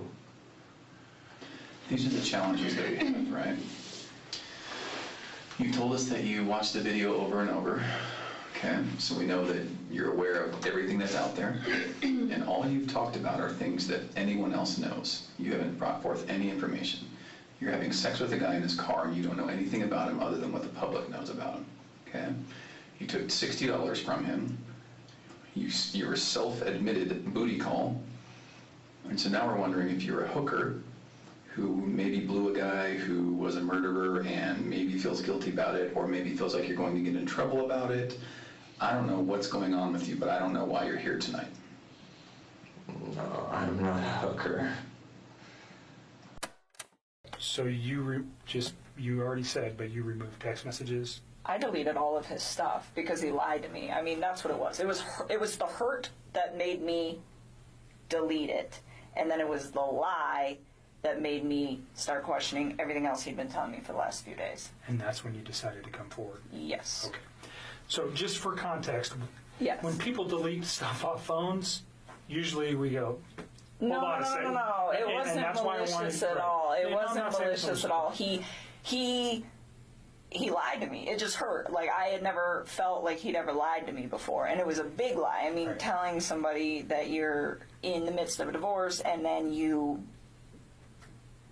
have a wife that has a 15-week-old baby on the way is a huge, huge thing. And I was very taken back. And it was hurt. And so at that point, I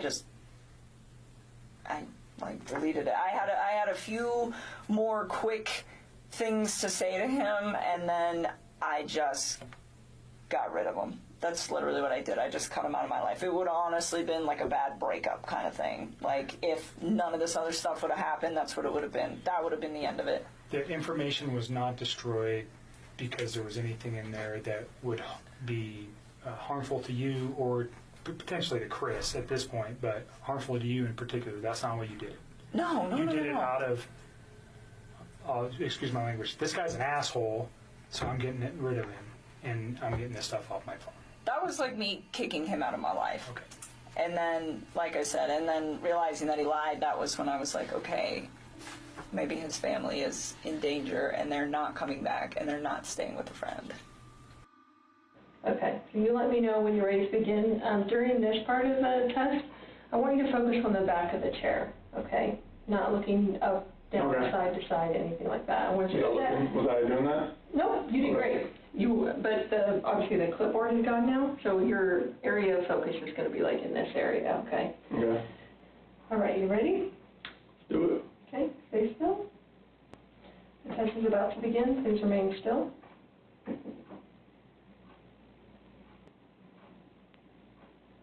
Regarding Shanann's disappearance, do you intend to answer all of the questions truthfully?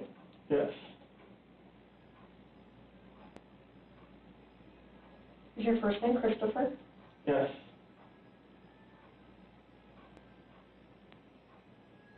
Did you physically cause Shanann's disappearance? No.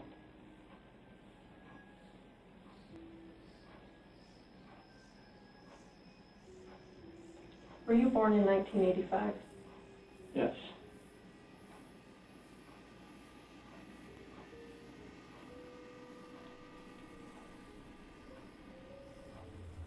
Are you lying about the last time you saw Shanann? No.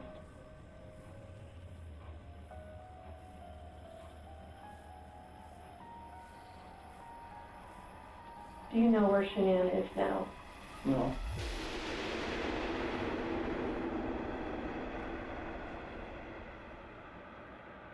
This portion of the test is complete. Please remain still while I take the instrument out of operation. Did he ever tell you that he loved you? Yes, he did. Did you ever tell him the same? A couple times. Okay. Notwithstanding that today, because those thoughts may have changed for you, but on, let's go Sunday into Monday or Monday, did you still love him on those days? I think it was something where it was like I said it a few times and I meant it, but he definitely felt the urge to say it to me a lot more than I did to him because it was just all very new to me, and it was like, take your time with this. Like, you don't need to like rush that, you know? Like, I remember when he was in North Carolina and he was like trying to patch things up with his wife and he told me he loved me, and I was like, don't say that to me. Like, please go try to fit. And I mean, and that might even be in the text too, where it's like, don't say those words to me and then go try to make peace with your wife and lay in bed with another woman. Like, just don't do that. And I was like, it's not that I don't appreciate what you're saying to me. It's like, it just didn't sit right for me, you know? So I just feel like... Almost like an insecurity where you had to say that to you? Or? I don't know. I think he like... looking back at all this now, I don't think he was trying to fix things with her. So saying "I love you" to me seemed like probably something that he genuinely meant. Like, I love this woman, and regardless of where he was going to end up that night. Go ahead. Hopefully.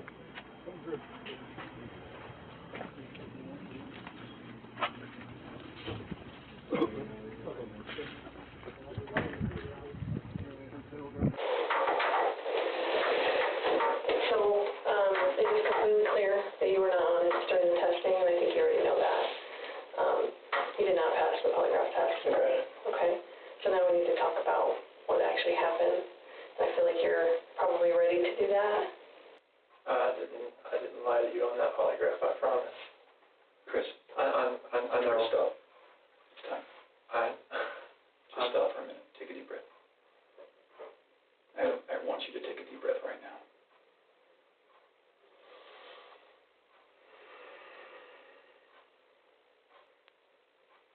We're not here to play games. We're not here to do any of that with you. We just want to know what happened.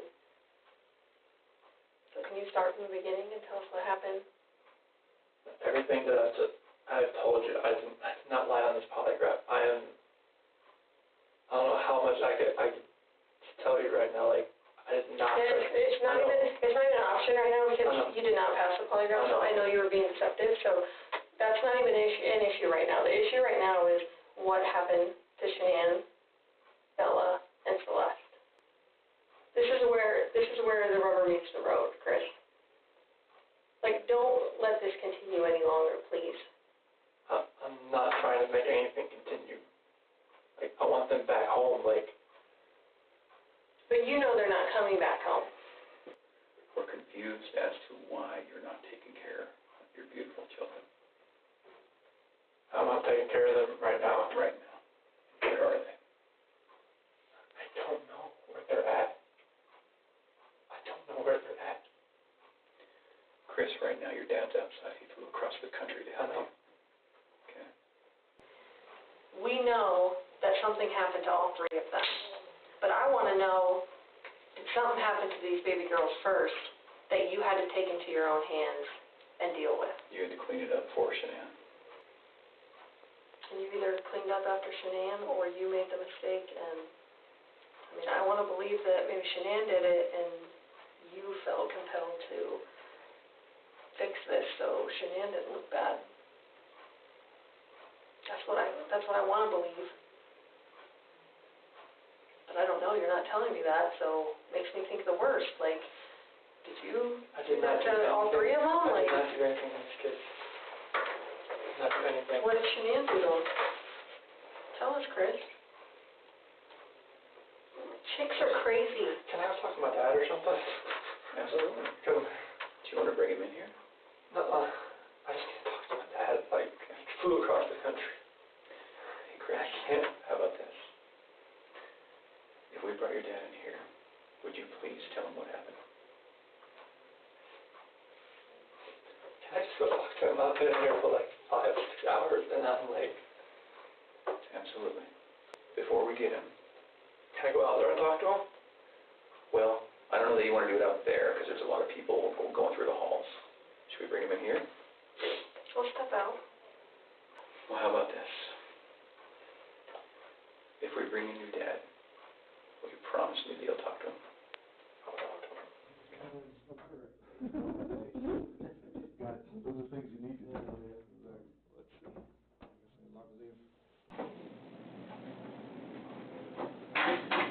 Hey, Chris, we're going to let you have however much time you need, okay? Okay. Anybody was in there or no? Yes. Okay. Tell what's going on with anything, or?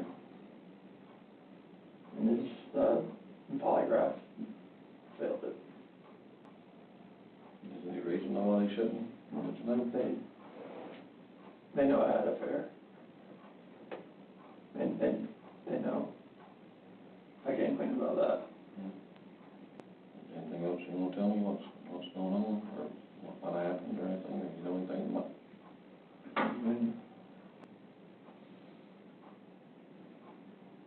want to protect her. What? I want to protect her.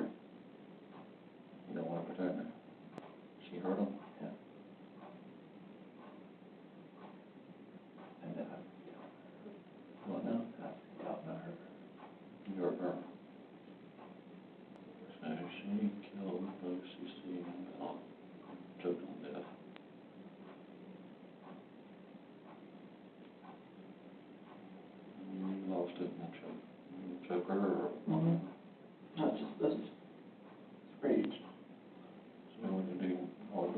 up or something.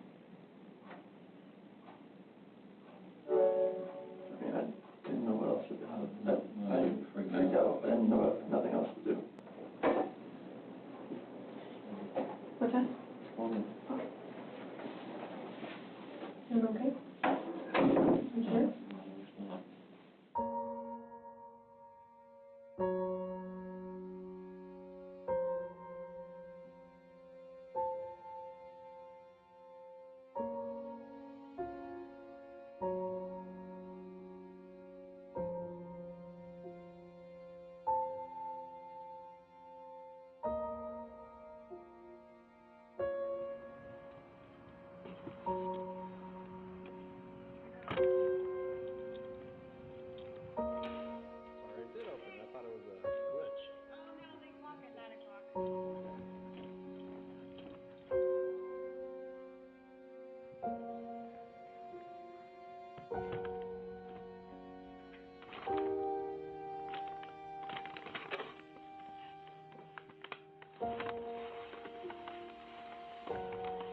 Nothing.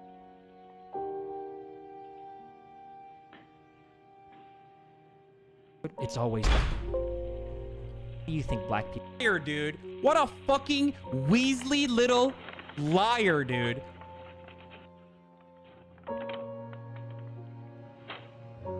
After days of searching and hoping for the best possible outcome, yesterday, Chris Watts, the father and husband of those missing, was arrested on suspicion of murder. And shortly after, a body believed to be that of Shanann Watts was located nearby.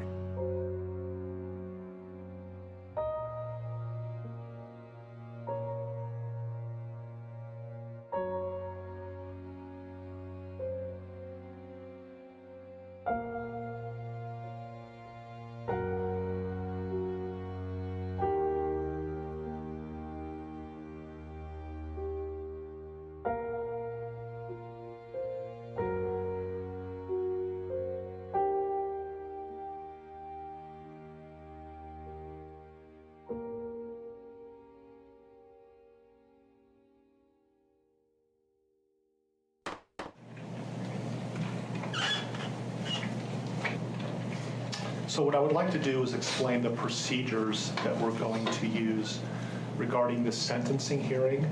Let me first say that I realize that the sentencing hearing is emotional for many of us.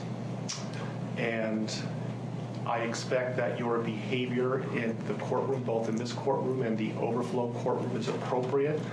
If the court determines that your demeanor, behavior while in the courtroom during the hearing is not appropriate, I have advised the deputies that I will be asking you to be escorted out of the courtroom. So please be mindful of your demeanor during the sentencing hearing. So these are the procedures that we are going to use for the sentencing hearing. First, the prosecution will have an opportunity to present evidence. Once the prosecution finishes, the defense will have an opportunity to present evidence. Then, if there are any victims under the Victims' Rights Act, including Cindy and Ronnie Watts, that have not been called by the prosecution or the defense, or any other defined victims under the Victims' Rights Act, they will have an opportunity to make a statement to the court as it relates to their rights under the Victims' Rights Act.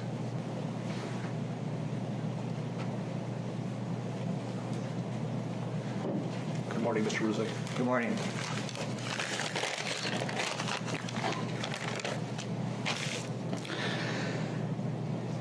What I'd like to say to the courts that Shannon, Bella, and Nico are loving, caring people. They love life. They love being around people who love them. They always had good times. This is the first time they went to the beach this year, and they loved it. But God only knows what happened that night. Life will never be the same without Shannon, Bella, and Celeste and Nico. Had all their lives to live. They were taken by a heartless one. This is the heartless one, the evil monster, Who dare you take the lives of my daughters Shannon, Bella, Celeste, and Nico?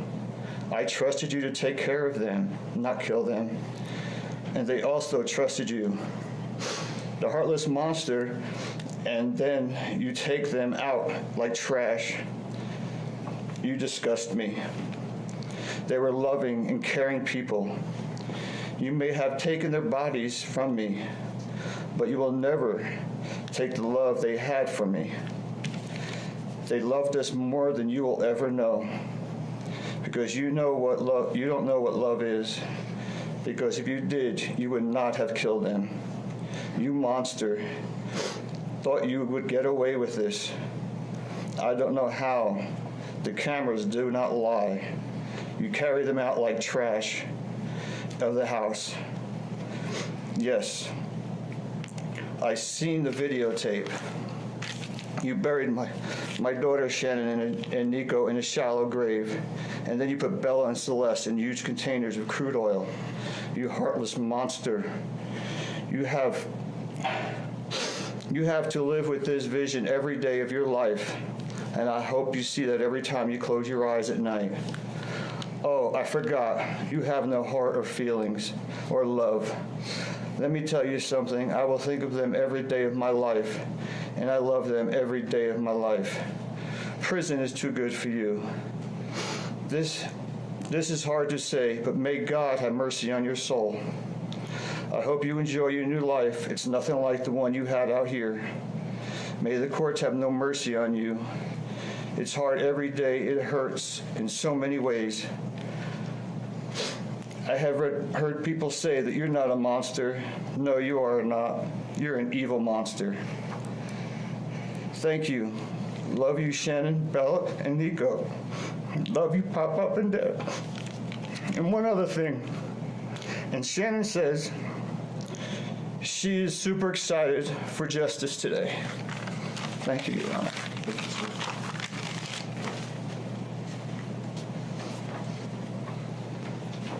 Your Honor, Frankie Rusick Jr., he has asked me to read his statement for him, but he would like to stand with me if that's okay. Of course. You went from being my brother, my sister's protector, one of the most loved people in my family, to someone I will spend the rest of my life trying to understand. What gave you the right to put your hands on a woman, let alone my best friend, my beloved sister, your daughters, and your son? Why weren't they enough for you? In the blink of an eye, you took away my whole world, the people that mattered to me the most. Everything in my life I loved, your children. They trusted you. They loved you. They looked up to you because you promised to keep them safe. Instead, you turned on your family. My blood is boiling as I write these last words because they are the last you will ever hear from me. I can't even think of the right words to describe the betrayal and the hate I feel. And to be honest, you aren't even worth the time and effort it takes to put my pen to this paper. There isn't a day that goes by that I don't cry for my family. They were my whole world. All I do is ask myself why. Why would you do this? You don't deserve to be called a man. What kind of person slaughters the people that love them the most? Did you really think you would get away with this? Did you really think that this was your best option, to throw away your family like they were garbage?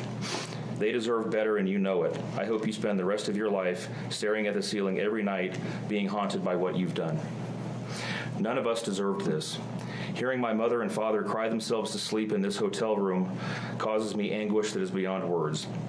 I can't describe how this feels, how badly my heart is breaking for my poor parents. We trusted you. You have taken away my family from this earth, but you can never take them from my heart. You took away my privilege of being an uncle to the most precious little girls I've ever known. I will never hear the words Uncle Frankie again, but you will never be called Dad again either. You'll never be able to put your hands on another woman, let alone my best friend, my beloved sister, and your son. I just can't comprehend how they weren't enough for you. Shanann, Bella, and Cece loved you more than anyone. You were their hero. How could you destroy the people who loved them the most? I pray that you never have a moment's peace or a good night's rest in the cage you'll spend every day of your life in. A cage you are privileged to live in because my family isn't evil like you. We begged the district attorney to spare your life because despite everything, we believe that no one has the right to take the life of another, even someone like you. I feel sorry for your family. I know the pain that they must feel knowing that they can't hug you, because that's how my mother, father, and I feel every time we cry for our family. Nothing hurts more than watching or hearing my family weep for their loved ones. I just wish that I could tell that you would tell the truth, but I know that that is asking for more than you are capable of. I stayed up all night writing this statement. I don't sleep because of you. My life will never be the same because of you, but at least my conscience is clear. I get to live free, but I can't say the same for you. I haven't slept in 2 days because I've been anxiously waiting for this moment, the moment I get to tell you how I feel, how this has affected my family and I. My family and I can finally grieve after today. If anything, we will come out of this stronger today than we were before, and we will continue to pray for your family. Sincerely, Frankie Rusick. My name is Sandra Rusak, Shannon's mother. I wanted to say thank you for this moment. I want to take a moment to thank everyone who has prayed for our beloved family.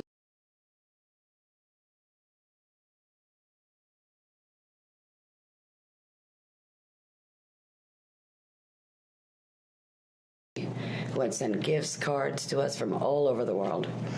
I know God will put the evil people where they need to be. I also want to take the time to thank the town of Frederick, Greeley, FBI, the DA's office, the CBI, for exceptional work. We thank Nicole Atkinson, Shannon's neighbor, Nathan, and his family.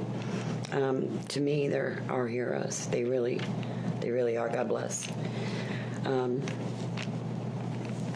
God makes no mistakes on who he puts in your life. Marriage is about love, trust, and friendship and unity. We marry for sickness and health, to death do us part. Our daughter Shannon loved you with all of her heart. Your children loved you to the moon and back. Shannon's family was her world. Shannon put a crown on your head. But unfortunately, the day that you took their life, God removed that crown.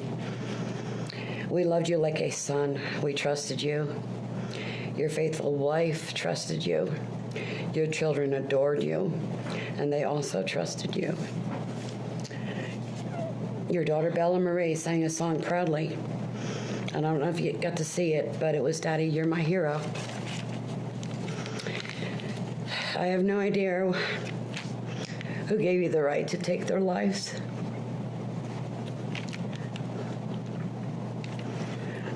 But I know God and his mighty angels were there at that moment to bring them home to paradise.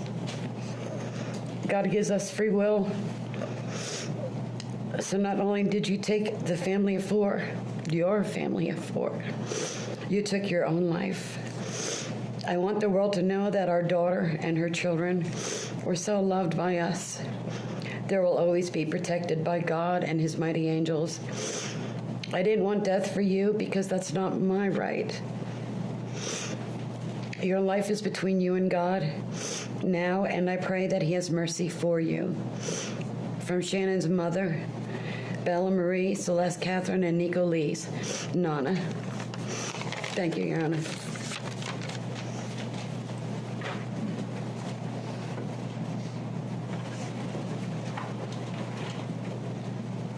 Your Honor, that's all the witnesses that I had intended on calling, and I know that the court addressed this during the procedural posture. I am aware that Mr. and Mrs. Watts would also like to address the court. I would certainly invite the court, if you want, at this point to call upon them, or we can certainly do it after any evidence that the defense has as well. Sure. Does Cindy or Ronnie Watts wish to make a statement on the Victims' Rights Amendment?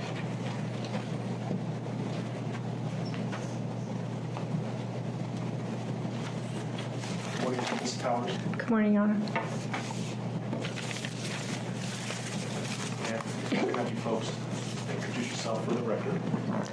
I'm Cindy Watts. Rhonda Watts. I have authorized you to make a statement to the court as paternal grandparents of the children. And if you choose not to make a statement, but your designee, Ms. Powers, chooses to, she can do so as well. How would you like to proceed Can today? I read that? Yeah, do you want me to start. I want you to start, but I would like to read Who's that. going to be speaking today? Your Honor, initially, they've asked me, and they're hoping that they have the strength to speak, but if they do not, they've written out their statements and asked me to finish for them. So That would be fine. Who would like to go first? if I could start, Your Honor. On behalf of the Watts, Your Honor, and to the community, we thank you for the opportunity and the recognition under the Victim Bill of Rights. We come today as the grandparents and the parent of the daughter and children whose life was taken in this case. We are not here to ask for leniency. We are not in any way condoning or tolerating the crime that has occurred and the pain that has been caused.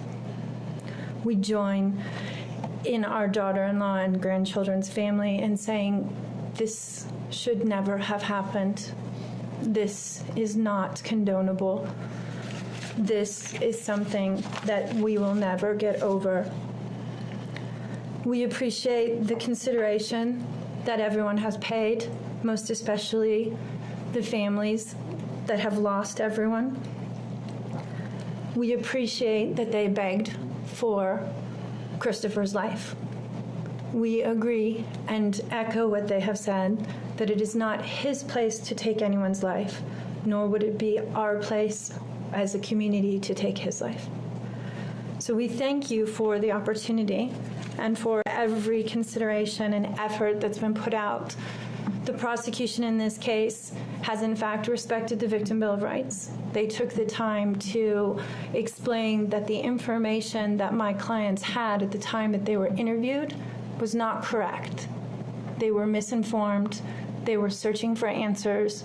They were not intending to cause any pain to anyone, and they appreciate that the prosecution answered their questions and gave them the time and the respect and the consideration so that they could tell this court and everyone in this community that the interview content was not their message, that they accept that their son has done this, that they accept that he chose to plead guilty, that he sought and requested their consent and agreement for a life sentence. They appreciate that he is given the opportunity to serve that life sentence. It is his responsibility, it is his sentence, and it is not enough to make up for what has done. We understand and we join the family in that we have questions. We don't know how such a thing could possibly happen, or that a man that was responsible for raising his children and protecting his wife would take the steps that he did, and that he would disregard their bodies and the love that he had for them and they had for him and everyone else, and take the gestures and put this community through the investigation and the discovery and the responsibility of bringing justice. We do not understand that. We do not think it was appropriate. We cannot begin to think that an explanation will ever justify it. My clients indicate that they understand that a full opportunity for a confession with all of the responsibility and accountability has not occurred. And they support the family and the request that that happen, if not today, at an appropriate time, in an appropriate manner, so that everyone can have peace, to understand to the best of their ability the details that they need and to have their questions answered. And by giving this opportunity of a life sentence, we hope that he embraces that moment. That had the death penalty been pursued, there would not have been an opportunity to be accountable and to give a full confession. And had the death penalty been sought, counsel would have fought for his life, the prosecutors would have been engaged in a multiple-year battle, the families would have been torn apart, this community would have had to subsidize it and endure it, and we have so much respect and gratefulness that that did not happen.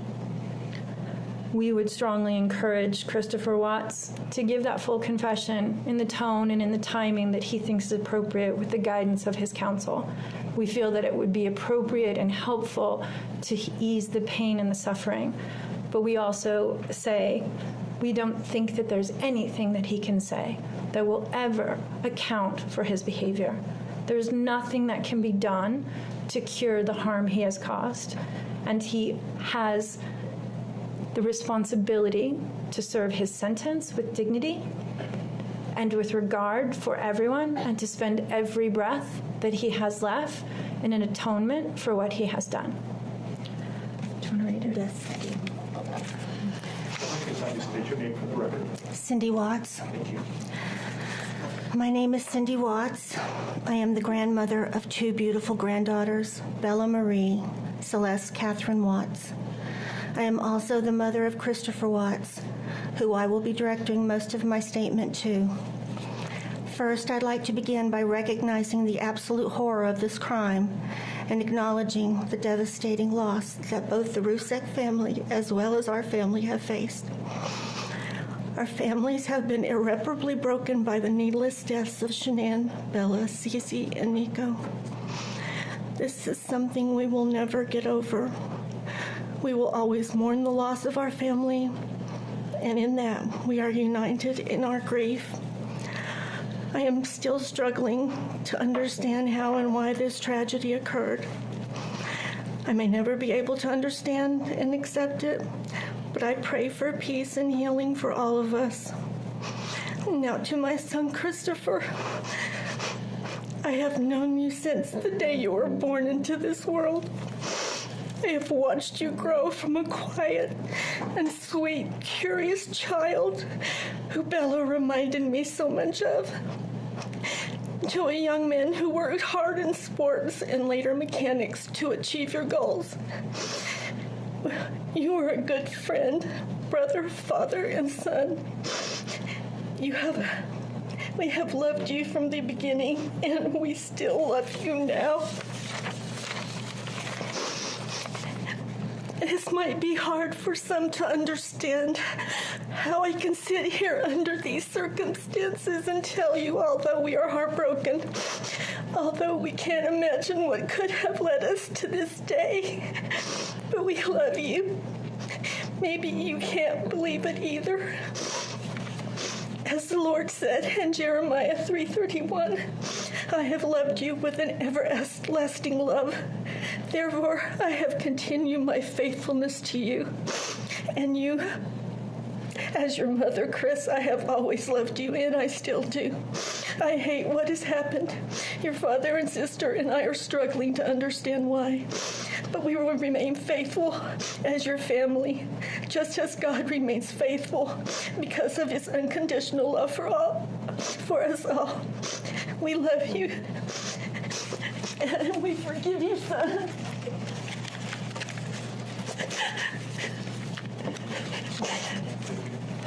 Judge, if I could read Mr. Watts' statement. Yes. My name is Ronnie Watts, and I am the grandfather of Bella, Celeste, Nico Watts, and I am the father of Shannon. I am the father of Christopher Watts as well. And one of the most important things I've done in my life is to raise my children and to watch as they started their own families. I spent many years coaching Little League and talking to my son, taking him to the races, and sharing my love and knowledge of cars with him. He was just as involved with his girls. I believe he loves his girls. I know he does. This tragedy has impacted my family in so many ways. Beyond losing my precious grandchildren, our beloved daughter-in-law, we are forced to question everything. We still don't have all the answers, and I hope one day, Christopher, you can help us. Chris, I want to talk to you as a father and son. You are here today accepting responsibility, but I want to tell you this now. I love you. Nothing will ever change that, and I want you to find peace. And today is your first step. The Bible says if we confess our sins, God is faithful and just and will forgive us. Chris, I forgive you, and your sister forgives you, and we will never abandon you, and we love you. Dad. Judge, thank you for the opportunity to address the court.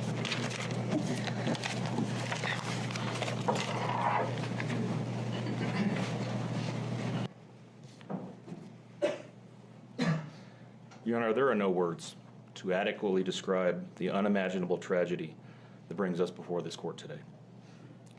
By my comments, I'm not even going to try to express the horror, the pain, or the suffering that the defendant has caused to these families, to this community, and to all who were a part of this investigation.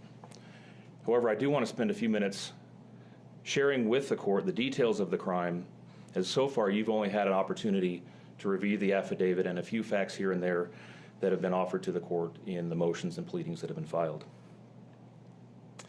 The questions that have screamed out to anyone who will listen since August 13th of 2018 are why and how? Why did this have to happen? How could a seemingly normal husband and father annihilate his entire family? For what? These are the questions that only one individual in this courtroom or on this planet knows the answers to. I fully expect we will not receive the answers to these questions today, nor will we at any point in the future. I don't expect that he will ever tell the truth about what truly happened or why. Even if he did, there is no rational way that any human being could find those answers acceptable responses to such horrific questions. The best we can do is try to piece together some kind of understanding from the evidence that is available to us. And the evidence tells us this: the defendant coldly and deliberately ended 4 lives, not in a fit of rage, not by way of accident, but in a calculated and sickening manner. Shanann was 34 years old. She had married the defendant in November of 2012. Over the weekend leading up to August 13th, she had been at a work conference in Phoenix, Arizona, and returned home in the early morning hours of August 13th. We know that she got home about 1:45 in the morning. The doorbell camera on their home shows her arriving back home from the airport. Shortly thereafter, at least according to the defendant, they had what he referred to as an emotional conversation about the state of their marriage and about what their lives would look like going forward. What was said during that emotional conversation, only he knows. What we do know is that shortly after that, the defendant strangled her to death with his own hands. We know that he slowly took her life the morning of August 13th. We know that this was not done in an uncontrolled, vengeful manner that he tried to describe to agents from CBI and the FBI. If that were the case, you would expect to see vicious, horrible bruising about her neck, shoulders, and face. You would expect to see the hyoid bone in her neck broken. You would expect to see some kind of defensive wounds on his body as she struggled and fought for her own life. None of those are present.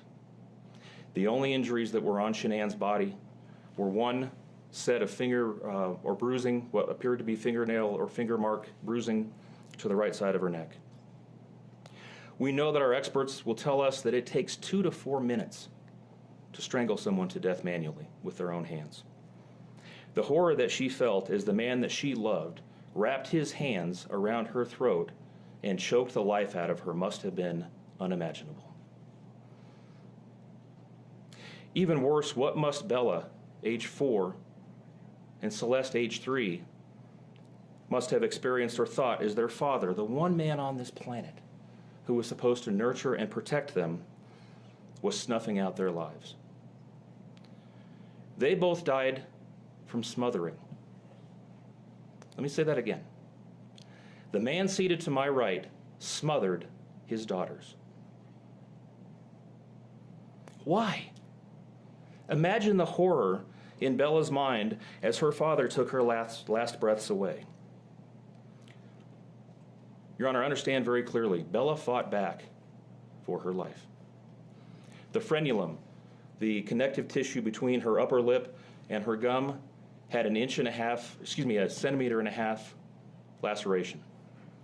She bit her tongue multiple times before she died. She fought back for her life as her father smothered her. Celeste had no such injuries.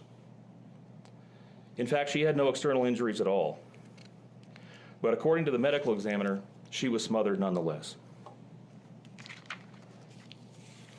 The defendant then methodically and calmly loaded their bodies into his work truck, not in a hasty or disorganized way.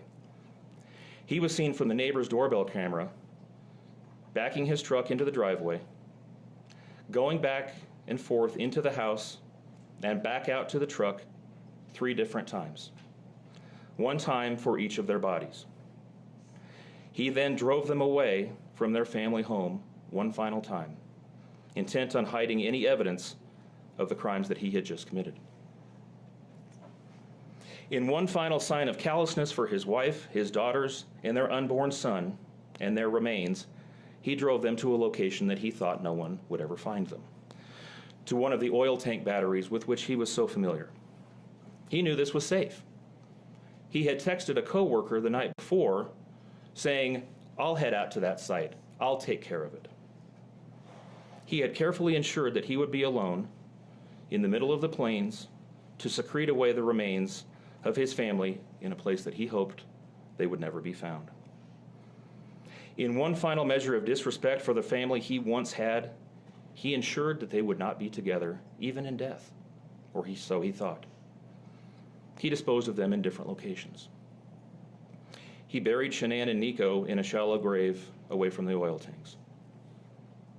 Bella and Celeste were thrown away in the oil tanks at this facility. Different tanks, so these little girls wouldn't be together in death. Imagine this, Your Honor. This defendant took those little girls and put them through a hatch at the top of an oil tank, 8 inches in diameter. Bella had scratches on her left buttocks from being shoved through this hole. A tuft of blonde hair was found on the edge of one of these hatches. The defendant told investigators that Bella's tank seemed emptier than CC's because of the sound that the splashes made. These were his daughters. Significantly, when his coworkers arrived at the tank battery later that morning, to a person, they all described him as acting completely normally. It was a normal workday, even while his daughters sank in the oil and water not far away from him. And then his efforts at deception truly began. We've all seen the emotionless interviews that the defendant gives to the local media, asking for help in locating his family. We watched as he claimed that the house was empty without them, and that he hoped that they were somewhere safe, and that he just wanted them to come home. He told investigators that they were at home sleeping when he left for work that morning, and that Shanann had told him that she was taking the girls to a friend's house for the day. What is striking about this case, Your Honor, beyond the horrors that I've already described to you, is the number of collateral victims that he created by his actions. While he stood in front of TV cameras asking for the safe return of his family, scores of law enforcement officers, neighbors, friends, and family scoured the area, fretted for their safe return. They texted him begging for any information and sending him their best wishes, all the while he hid what he had done. The list of indirect victims does not end there. Think of the firefighters and the Colorado State Patrol hazmat experts who had to don protective suits and who were called upon to pull Bella and Celeste out of those oil tanks. Or the coroner employees who had to conduct these autopsies. Or the victim assistants who frantically attempted to ease the suffering of those affected. All of this, Your Honor, for what? Why? Why did this have to happen? His motive was simple, Your Honor. He had a desire for a fresh start, to begin a relationship with a new love that overpowered all decency and feelings for his wife, his daughters, and unborn son. While Shanann texted the defendant over and over again in the days and weeks leading up to her death, attempting to save her marriage, the defendant secreted pictures of his girlfriend into his phone and texted her at all hours of the night. While Shanann sent the defendant self-help and relationship counseling books, one of which, ironically enough, was thrown in the garbage. He was searching the internet for secluded vacation spots to take his new love in researching jewelry. And while Shanann took the girls to visit family in North Carolina, the defendant went to car museums and the sand dunes with his new girlfriend. The stark contrast between the subjects of their internet and text content is absolutely stunning. Even the morning after he killed them and disposed of their bodies, he made several phone calls. One was to the school where the girls were supposed to start, telling the school that the girls would not be coming to school anymore, that they were being unenrolled, presumably to give him some more time before law enforcement notification about them going missing. He contacted a realtor to start discussing the selling of his house, and he texted with his girlfriend about their future. None of this answers the questions of why, however. If he was this happy and wanted a new start, get a divorce. You don't annihilate your family and throw them away like garbage. Why did Nico, Celeste, Bella, and Shanann have to lose their lives in order for him to get what he wanted? Your Honor, justice demands the maximum sentence under the agreement reached by the parties. As you will recall, the agreement calls for life sentences as to Shanann, Bella, and Celeste, and all of those to run consecutively to one another. It also calls for the count of unlawful termination of a pregnancy as to Nico to run consecutively to counts 1, 2, and 3. I would suggest that the extreme aggravation present in the defendant's conduct and in the efforts that I have described mandate that the sentences for counts 7, 8, and 9, the tampering with a deceased human body, each be the maximum of 12 years, and that those sentences run consecutively to one another. It is very clear that each of these acts, that these were not the subject of one act, but each oil tank that he walked up with his daughter's bodies and the hole that he dug for his wife and unborn son mandate a mandatory consecutive sentence. It's been alluded to this morning, but the defendant was certainly eligible for the death penalty in this case under the existing law in the state of Colorado. As you heard, Shanann's family strongly opposed my office seeking the death penalty and being bound to the criminal justice system for the next several decades. That's in large part, as you've heard, why we have reached the agreement that we have. 4 lives were lost at the hands of the defendant on August 13th for reasons that we will never fully understand, nor will we know. In the end, the Rusick family was much more merciful towards him than he was towards his wife, his daughters, and his unborn son. Prison for the remainder of his life is exactly where he belongs for murdering his entire family. Thank you. Are you seeking 91 days to file a request for restitution? I am, Your Honor, please. Mr. Waltz, will you be speaking on behalf of your client? Your Honor, Ms. Harrell will request the court. Good morning, Ms. Harrell. Good morning, Your Honor. Mr. Watts has asked us to share this morning that he is devastated by all of this. And although he understands that words are hollow at this point, he is sincerely sorry for all of this. Thank you. Thank you. Showing mercy on Mr. Watts is understood, and I respect that decision to request that the district attorney not seek the death penalty in this case. And so the court is going to accept this plea bargain under the circumstances. Words that come to mind when I hear the evidence in this case are a senseless crime and the viciousness of the crime. And equally aggravating in this court's determination is the despicable act of disposing of the bodies in the manner in which they were done in this case. I've been a judicial officer now for starting my 17th year, and I could objectively say that this is perhaps the most inhumane and vicious crime that I have handled out of the thousands of cases that I have seen. And nothing less than a maximum sentence would be appropriate, and anything less than the maximum sentence would depreciate the seriousness of this offense. So the court is going to sentence Mr. Watts as follows. With regard to count number 1, murder in the first degree as it relates to Shanann Watts, the court is going to sentence you, sir, to a life sentence in the Colorado Department of Corrections, followed with no possibility of parole. And that is going to run consecutively to all but counts 3 and 4. With regard to count 2, as it relates to murder in the first degree with Bella, the court is going to sentence you to life in the Colorado Department of Corrections with no possibility of parole. With regard to count number 3, the court is going to sentence you as it relates to Celeste to life in the Colorado Department of Corrections with no possibility of parole.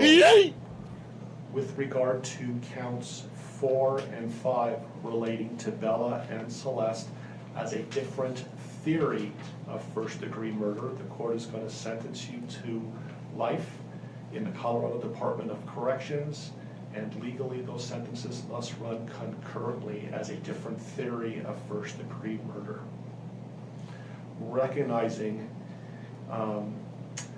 the unlawful termination of pregnancy for the unborn child that has been named Nico, the court absolutely believes that the maximum sentence of 48 years would be appropriate to run consecutive to the other charges, with an additional mandatory parole period of 3 years as set forth by statute. With regard to count number 7, as it relates to tampering with a deceased body, as well as counts 8 and 9, each a class 3 felony, the court is going to impose a maximum sentence of 12 years each for those counts to run consecutively to the other counts. And by the I don't want a video of you.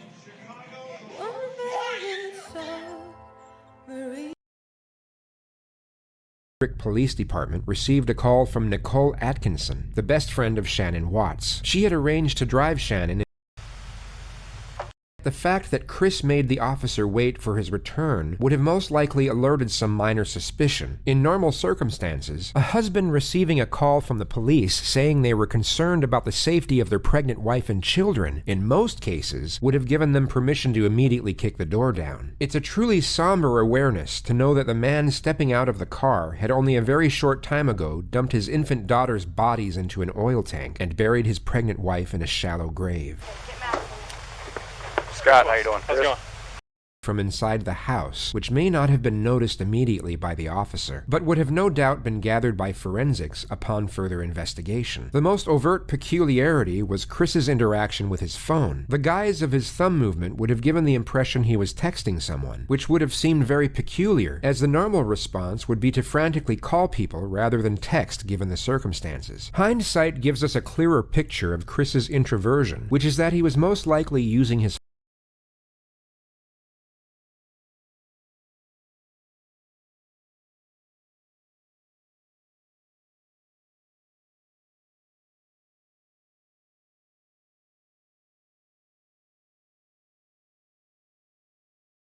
Yeah! TikTok, let's go.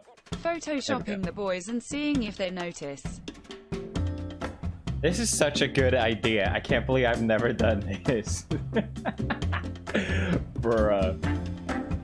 Mind if I post this on Instagram? Go for it. Chilling with the Hunchback of Notre Dame. That's so good, bro. Just go for it. I look great. Thank you. I trust my boy will make me look good. Oh, I have to do this. No one's ever gonna take a photo with me now. First TikTok to actually make me laugh a bit. Yeah, that's good. I appreciate that. Okay, watch this. This is Kevin's ball. If I touch it, it's gonna go mad. It's gonna go absolutely sick. Aww. Oh, I'm touching it. I'm touching it. No, I don't like that. Poor doggy. Like you could never, like... That's impossible. It can't be done. No. No, the forbidden word. That's illegal. The FBI will come.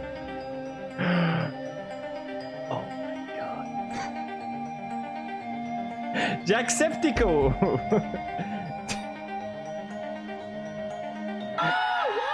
Why is this funny?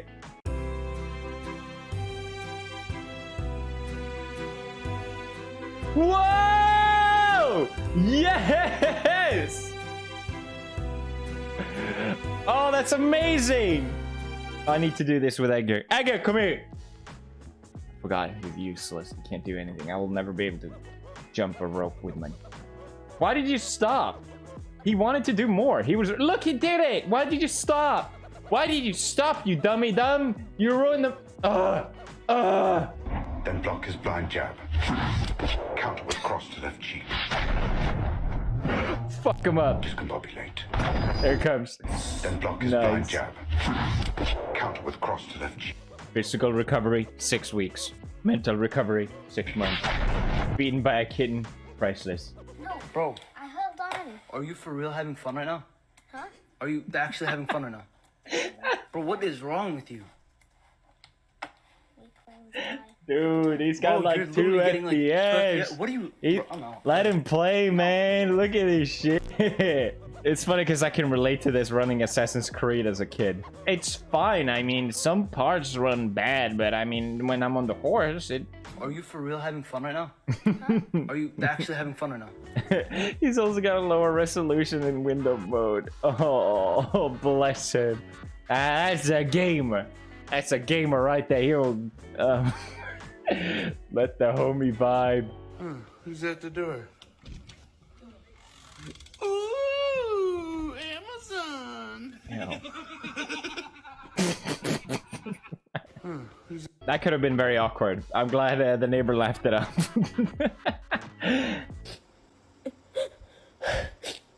No. Don't. I thought it was a Ratatouille thing. No, don't.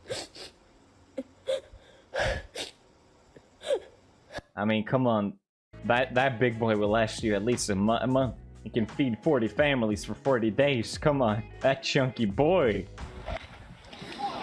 Oh, I've seen this. This is a classic. So she hit the audience. Attempt 2. You can do it.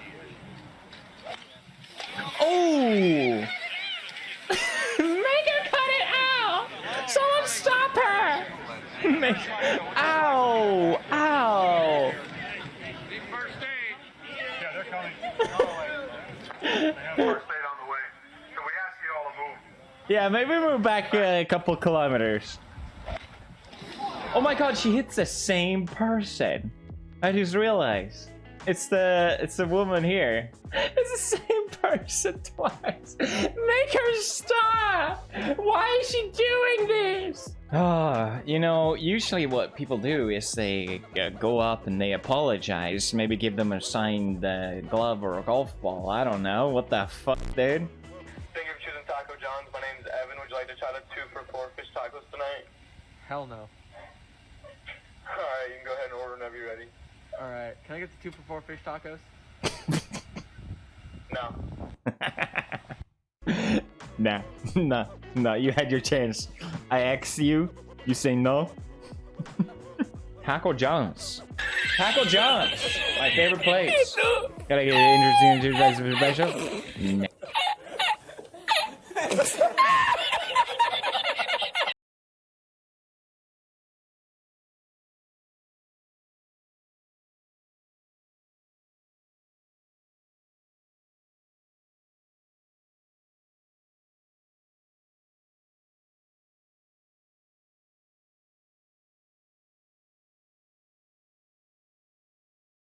I've done my best to ensure there's no content that can get you in trouble, and for streamers, please put your cam in the top left.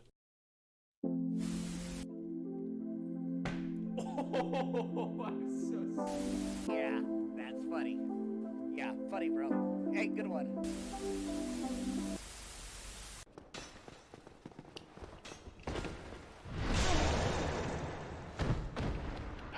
He saved me. He saved me.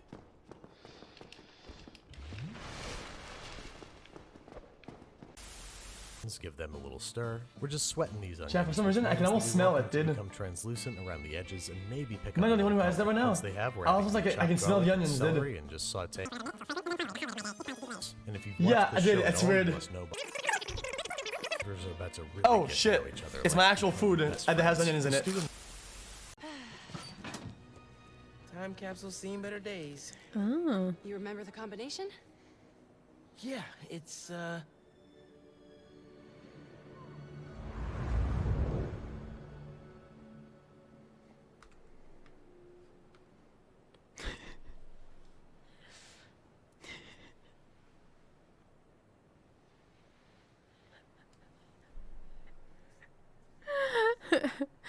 He doesn't know. He doesn't know. He's stalling. Wrap around, we'll get rewarded. Oh, there we go. Oh, that was weird. Yeah. This always happens. It's just too in sync. We're actually twins that were separated at birth.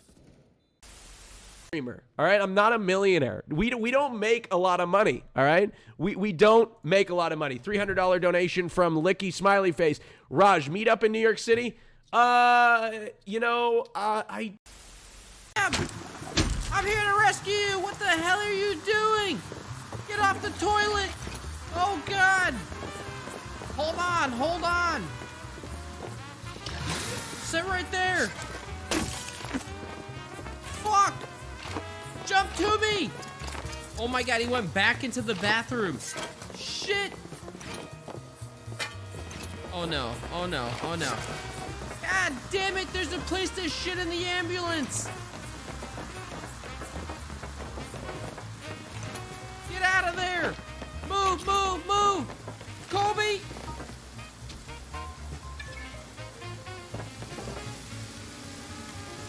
Here's fall damage.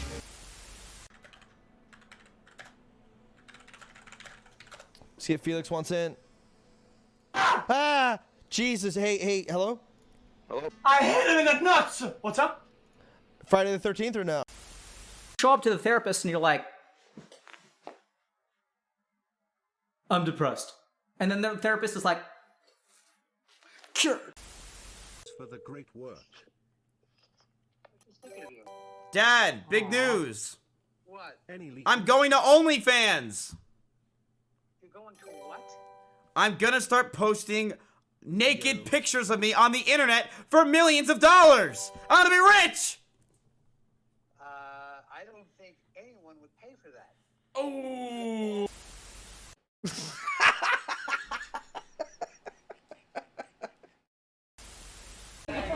Scratch his back. No, I'm not gonna.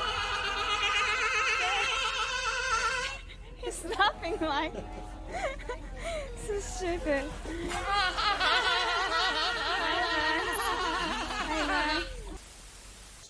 I never get allowance after 21.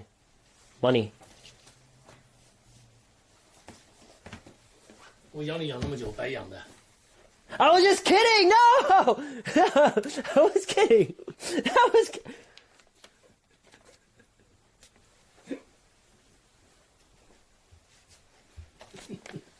What?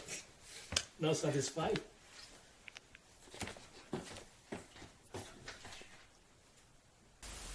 Mind works. You have a unique cognitive fingerprint, which is that you juggle a lot of balls. I'd guess that you get pretty excited about stuff. And what?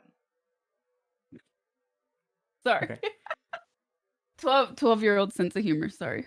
Okay. So, I'd say that. Okay, I just got up.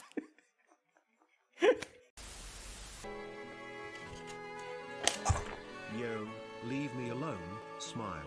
Just kidding, Jabaden! In all places.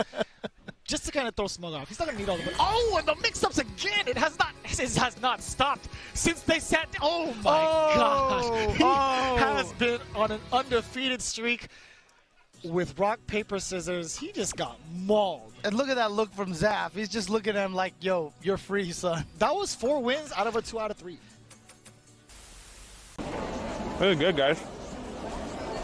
Now we're local. Hey, blah. Hey. Oh, what? Sorry. Oh, nothing. We are looking for a street. But, oh, a street. Oh, I'm sorry. I don't know. Okay. Oh, sorry. What? And for that reason, Lord, we did this I am last actually year. going to be going with the United States of America today. Yeah. I'm going against my home crowd. Brent, I've seen this before. Or am I? Monty did this to me before. Or am I? Not again. Or am I? Oh, no, not even I'm dumb enough to go against the United States of America. USA all the way. Bless this country. I'm trying to get myself a green card. Makeup. Okay, now we're talking. You know? Thank you. Get dolled up. This is the one I'm already wearing. Put on some lipstick. Aren't I already wearing lipstick? Thank you. Whoa. Uh-oh. Hey, thanks, Trek One. Don't laugh. Thanks, Manny B. Tuggin and Suggin. Whatever.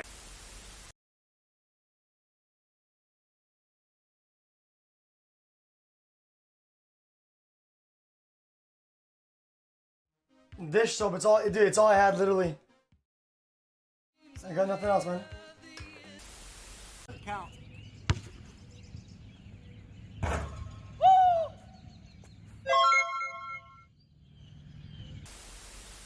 And then this little corner, my God bless. Only 100,000.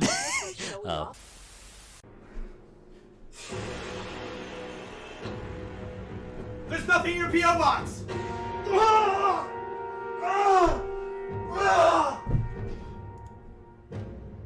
KO. Round 3. Fight! I DM'd Maya last night.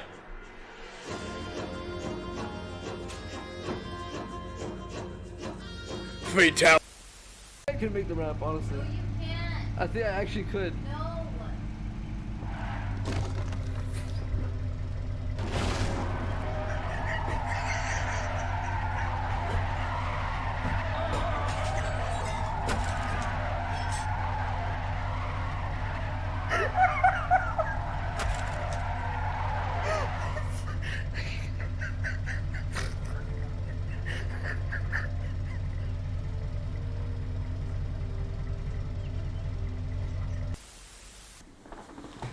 Hey, Kaide? You know that the distance between here and here is actually the same as here to here? Oh my God. In honor of Seshi, Dottie used Stinky Smile.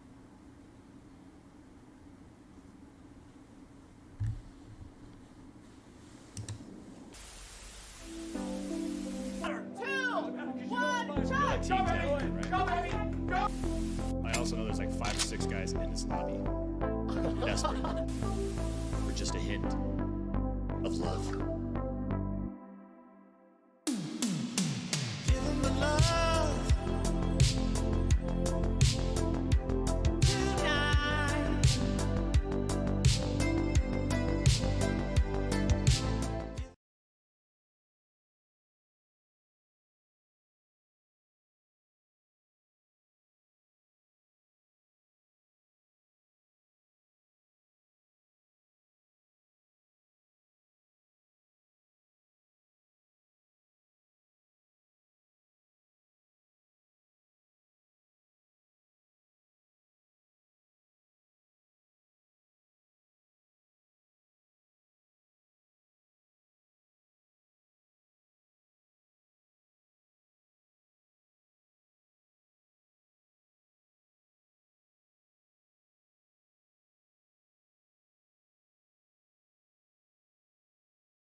Serve to be Anchor. Who cares if she's exciting, fresh, and fun? Please, she sounds like a deodorant.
My name is Nathaniel. I'm 27 years old, and I'm in a serious relationship with my car.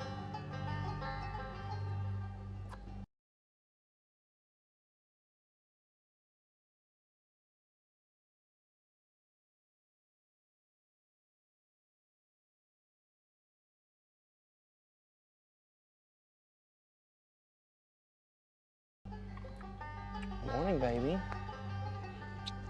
My handsome man. Nathaniel is in a committed relationship with a car that he's named Chase. He met Chase in a resale lot about 5 years ago. Love you, baby. It was love at first sight. His body and then his interior and everything just together just seemed to fit. And I just felt an instant connection. Nathaniel's obsession first developed as a teenager when he would build model cars. But he didn't find true love until he met Chase. I find this part of him the most sexy just because of the subtle lines and curves. I'll give him a kiss here and just kind of caress him down the side. My initial reaction was, I was kind of shocked. It was kind of weird because it was just hard.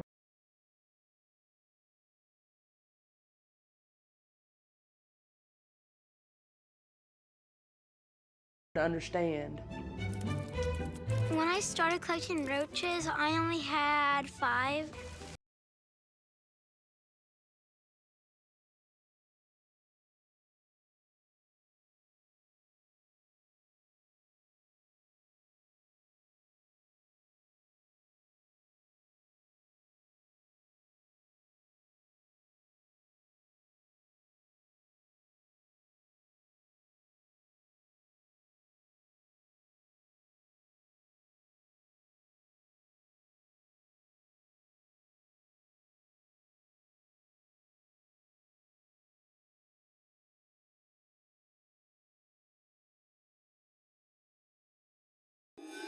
These 3 utterly obsessed people will introduce you to a life you have to see to believe. We have over 240 love dolls.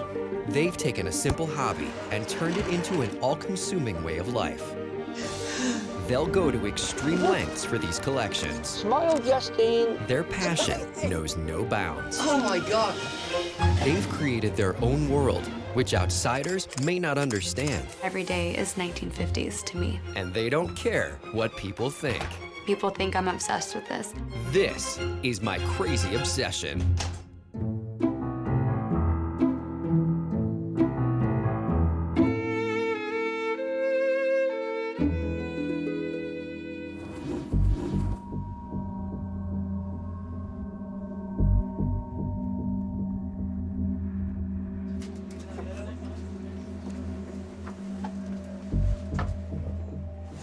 The loud.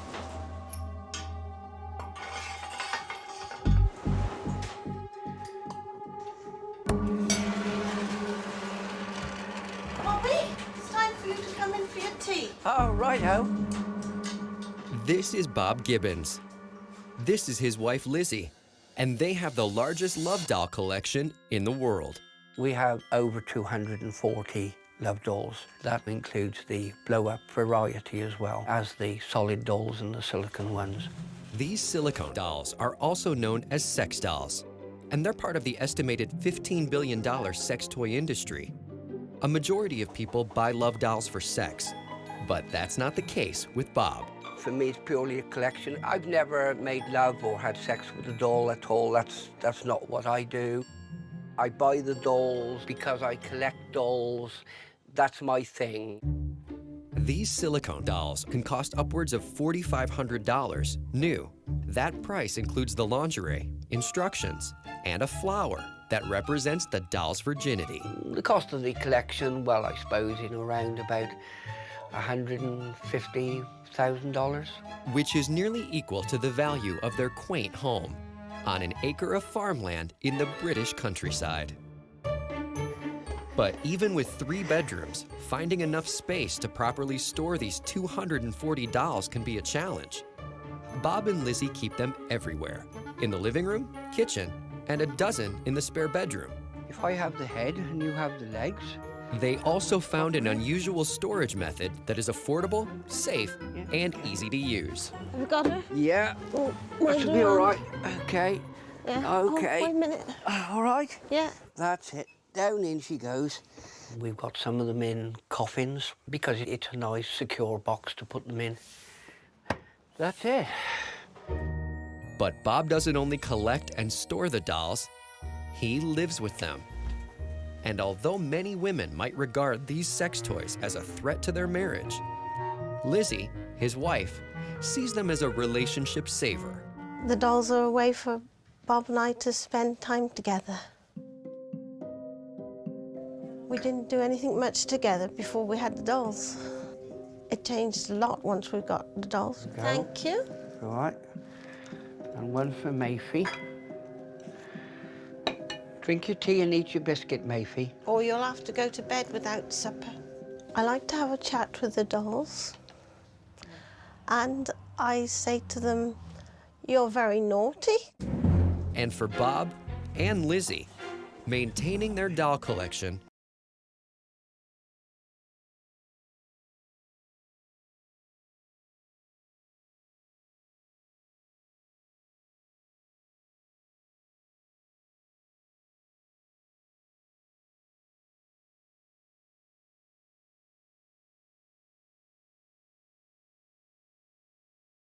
requires lots of TLC. Yeah, she needed that. It takes about an hour to clean each doll with a mixture of mild soap and warm water, so as not to dry out the silicone. Well, the skin is silicone. It's a solid silicone, and it all feels nice. You feel the cheeks and that half to feel smooth and more like a human skin. But for Bob, beauty is only skin deep. Although each doll comes with its own hair, eyes, and face, Bob has purchased many extras because about once a week, he likes to give them a facelift. So we put the new face on, then I put some water on the eyes before I put them in to lubricate them. I quite like the ones with the bigger eyes. And then, of course, the next thing is put the wig on. Amazing change. I think she looks okay. Who says blondes have more fun? But for Bob, there is one special blonde, Jessica, a German-engineered doll that Bob paid $11,000 for. She was a very expensive doll. She weighs around about 110 pounds. Jessica has an internal heating system that can raise her temperature to a hot-blooded 99.5 degrees, which unfortunately increases her weight. There's no way that one single guy is going to pick her up. You know, it's a two-man thing.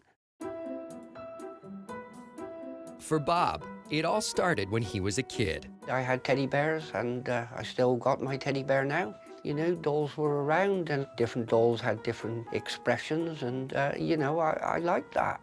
Then, you know, I collected a few mannequins and saw the silicone dolls, and just had a fascination with it. Thought, well, wonder what it would be like to have one. And looked on the internet, saw a second-hand doll, thought, well, I'll buy the doll. And the first one I got was Beverly, which is sat behind in the white dress. The collection then sort of got started. And you know, when you're a collector, it does become a bit of an obsession. 8 years and over 200 dolls later, Bob is still on the lookout for new and slightly used dolls with fresh faces and interesting expressions.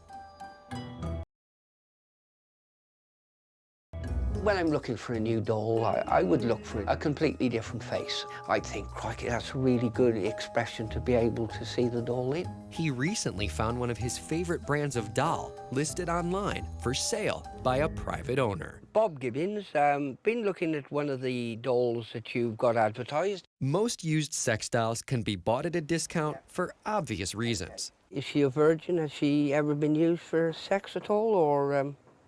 Yeah, a couple of times, I see. What sort of condition is the doll in? And based on the owner's description, Bob's thinking this could be a real steal. Okay, that's fine, yeah. If the doll was still a virgin, it could be worth nearly $6,500. But since the owner guarantees that she's been used sparingly, Bob negotiates to pay only $4,600. With the shipping and all the clothes and the extra set of eyes, if you throw all that in,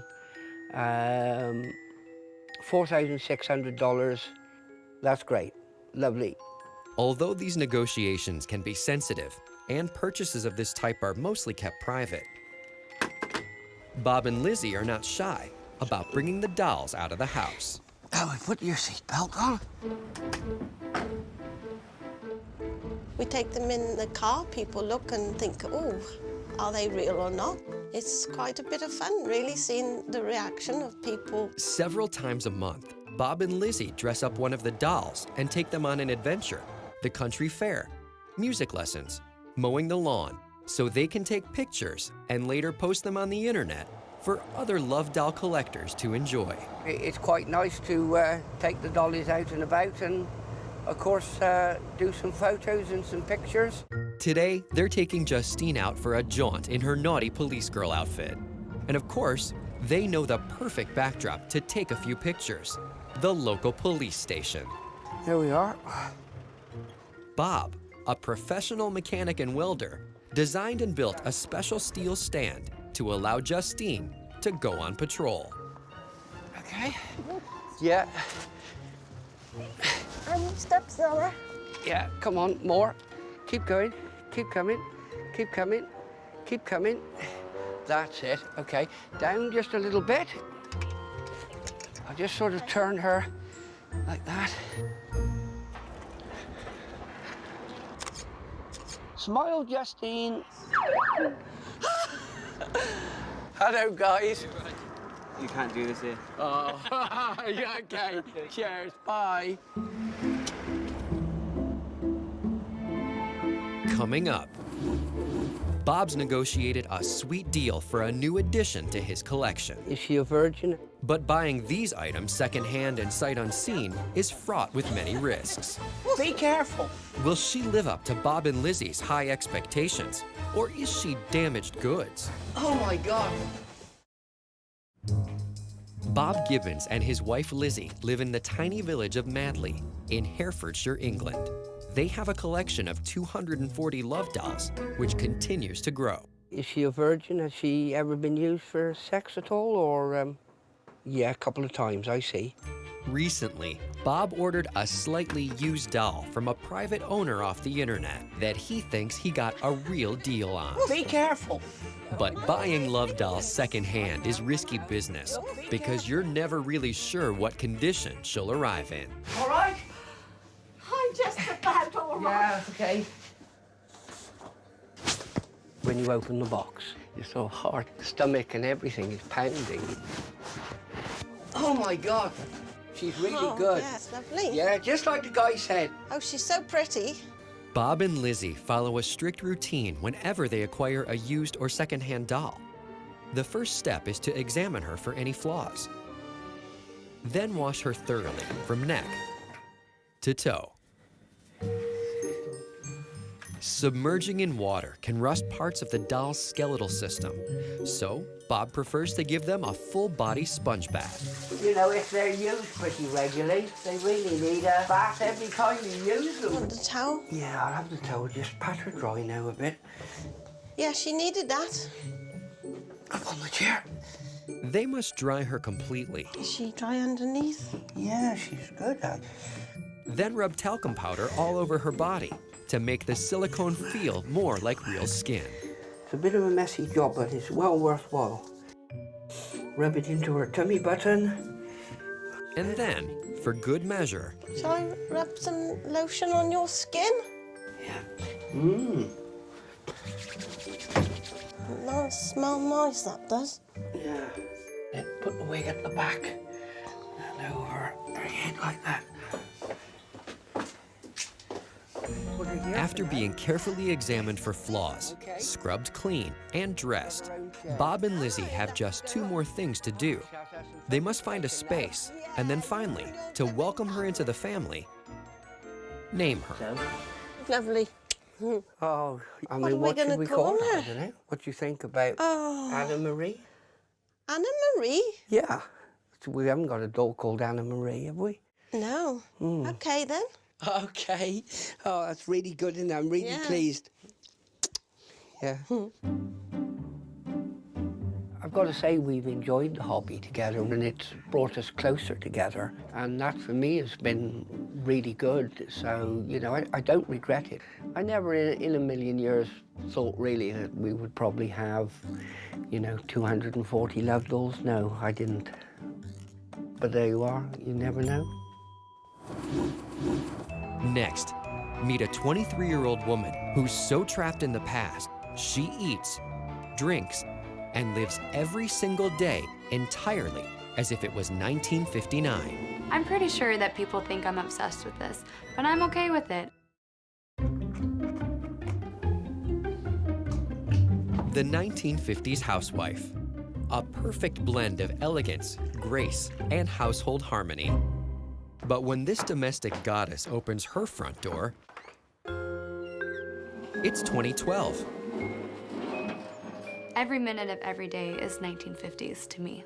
It's my whole life. 23-year-old Doris Mayday of suburban Minneapolis lives every single day like the Eisenhower era never ended. I am crazy obsessed with the 1950s. Everything I own is made between 1949 and 1959. From my couch, even my TV, my kitchen table, my bedroom set, my curtains, everything is 1950s. No ifs, ands, or buts. I'm into the 50s, but not like she is. She's like crazy. I don't have cable. I don't listen to any new music that was made after the 50s. Doris won't let me have a cell phone or the internet or a computer. I don't really want to partake in anything that was made after the 50s. It just never seems as good. But her 50s fixation doesn't end there. It invades every part of her personal style. Doris wakes up every morning at 5 a.m. because it takes her 2 hours to transform herself into a post-war bombshell. 1950s beauty to me is so classic. I have yet to meet someone who doesn't look amazing in cat-eye eyeliner and red lipstick. Her beauty regimen is precisely the way it was done 60 years ago, right down to those false eyelashes, which she's worn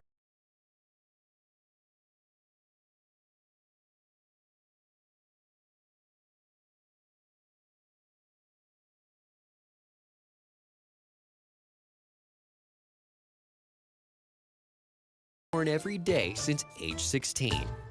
You can't achieve that classic look without those classic steps. And then there's Doris's wardrobe. Everything she wears is either vintage or an exact reproduction of a real 50s garment, and that includes the clothes you don't see. In the 1950s, women rocked that killer hourglass figure. It was lace and garters and stockings and girdles. I wear a vintage girdle every day. I have 2 drawers full of vintage girdles. As soon as you put on a bullet bra, there's absolutely no way you can't feel like a sassy 1950s vixen. From her vintage underclothes to her retro outerwear, Doris strives to replicate authentic 50s perfection. Yet there is one thing tarnishing her near faultless veneer: winter.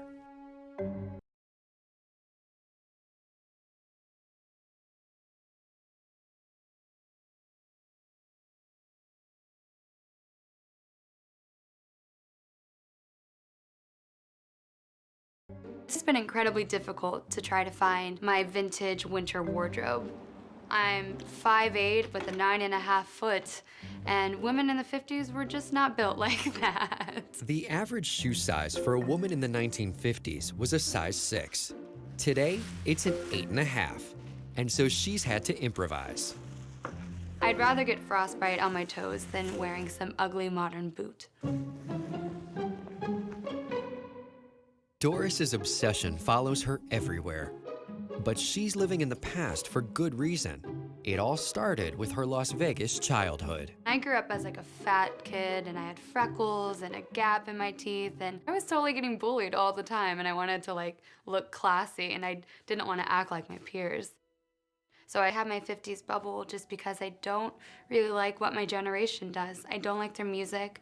I usually don't like the way that they treat people. I don't like the way they dress. What I found most attractive about Doris was her style. She was always dressed up and always looked good. But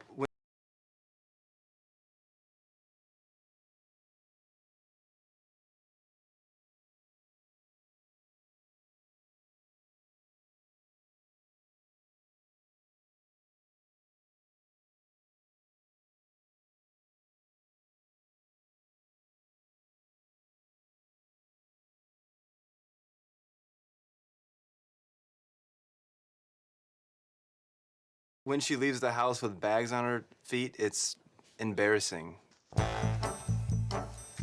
There are over 20 vintage stores in the central Minneapolis area, and they all know Doris. You'll see my name written at every thrift store with, you know, Doris looking for this. And today, one of those local vintage dealers, JoJo, may have found a pair of original 50s fur-lined boots in Doris's not-so-50s size. Knock, knock, knock. Hey, Doris, how are you? Jojo. Good. Hey, Jojo. Oh my God, are you wearing trash bags? That are really, really sweet. Oh, my goodness. Alrighty. If these fit, you don't even know. They do. Look at that. Oh, they're fabulous. Oh, I love them. Doris is unique in that she just takes her lifestyle to a whole new level. She's in it full force. When Doris enlists the help of a 50s etiquette expert to help feed her obsession, I did notice a couple of things. I'd like to make a couple of suggestions. I'd like to make another suggestion. her whole world is thrown upside down. And another thing that I noticed. Doris Mayday lives every day as if it were the 1950s, even though she was born 30 years after her favorite decade ended. Everything she does, from what she eats and drinks, to how she dances and the music she listens to, is post-war to the core. I love the 1950s because I feel like it was this time in our history that was just beautiful. The women were women, the men were men, people knew how to rock and roll, people knew how to also be respectful, they were getting more into just lifestyle in general, and it was just the perfect era, in my opinion. While Doris spends every moment striving for 1950s perfection, not everything she does is flawless. Sorry about that. I'm sure I'm not the best 50s housewife. I'm pretty sure I chew with my mouth open and have my elbows on the table. This is so good. So Doris has hired her own personal etiquette expert, Mrs. Laura Barkley, to teach her how to be the perfect 50s lady. Hi. Hi, I'm Mrs. Laura Barkley. Hi, I'm Doris. Nice to meet you. Nice to meet you too. Why don't you come inside? It's Thank freezing you. out there. Yes, it is. If I could make a suggestion, upon my entering, you would want to ask me for my coat. Oh. And then if you would just go ahead and hang that up for me, I'd appreciate it. Okay. I'll go put that away for you. Thank you. Well, this is my kitchen. Oh, it's lovely. The more I walk through your house, the more 50s I see.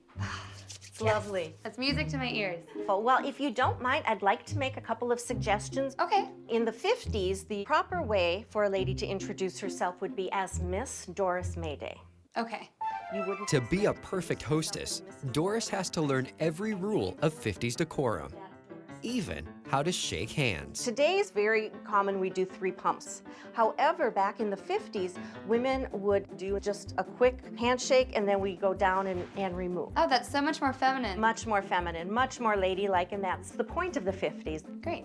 And Dylan's Brando-esque style isn't lost on Mrs. Laura Barkley either. A hat inside the house for a gentleman is not appropriate. Uh-oh. Very good. Oh my goodness, Miss Mayday and Mr. Patterson in their home is very, very vintage in terms of the style and the decoration. Also their wardrobe. So with some of the tips that they learned today, I think that they're going to be a fabulous vintage couple. Aww. Thank you very much. Yes. I'm pretty sure that people think I'm obsessed with this, but I'm okay with it. I am obsessed with it.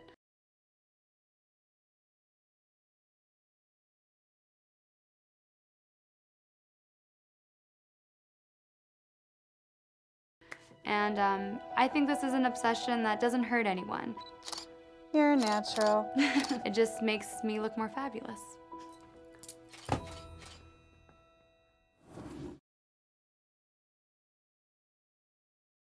No, I'm not crazy. I am totally wigged out. These two obsessed collectors will immerse you in a world where finding the one-of-a-kind item is everything. But I do have an obsession with Mickey Mouse. I want to find them. They travel the country, trying to acquire the smallest, largest, or strangest objects. Nothing gets in the way of their passion. I don't have this, I don't have this, I don't have this. There isn't any rule they won't break. It breaks the code. Or line they won't cross. Love the hair. Or plan they will not entertain. To obtain their most prized possession. Everything. This is my crazy obsession. I do think it's a little bit weird.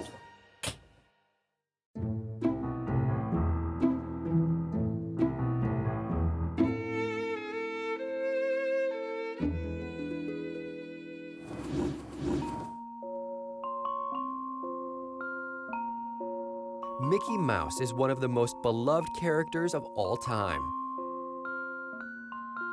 His likeness is featured all over the world, and while many eventually outgrow their love of Mickey, not 55-year-old Janet Estevez, she still has a house full of mouse. I have over 5,000, maybe closer to 6,000 pieces right now. Keychains, watches, clocks, snow globes, name it, I have it. Everything I need to learn in life, I learned from Mickey Mouse. He's gentle, he's kind, he's smart, he's everything you want in a perfect person. I'm not crazy, but I do have an obsession with Mickey Mouse, I have to admit it. Janet Estevez is so obsessed with Mickey Mouse that since 1974, when she first started to collect, she has not thrown out a single piece of paper that has his image on it. It's taken me over 30 years to have this collection.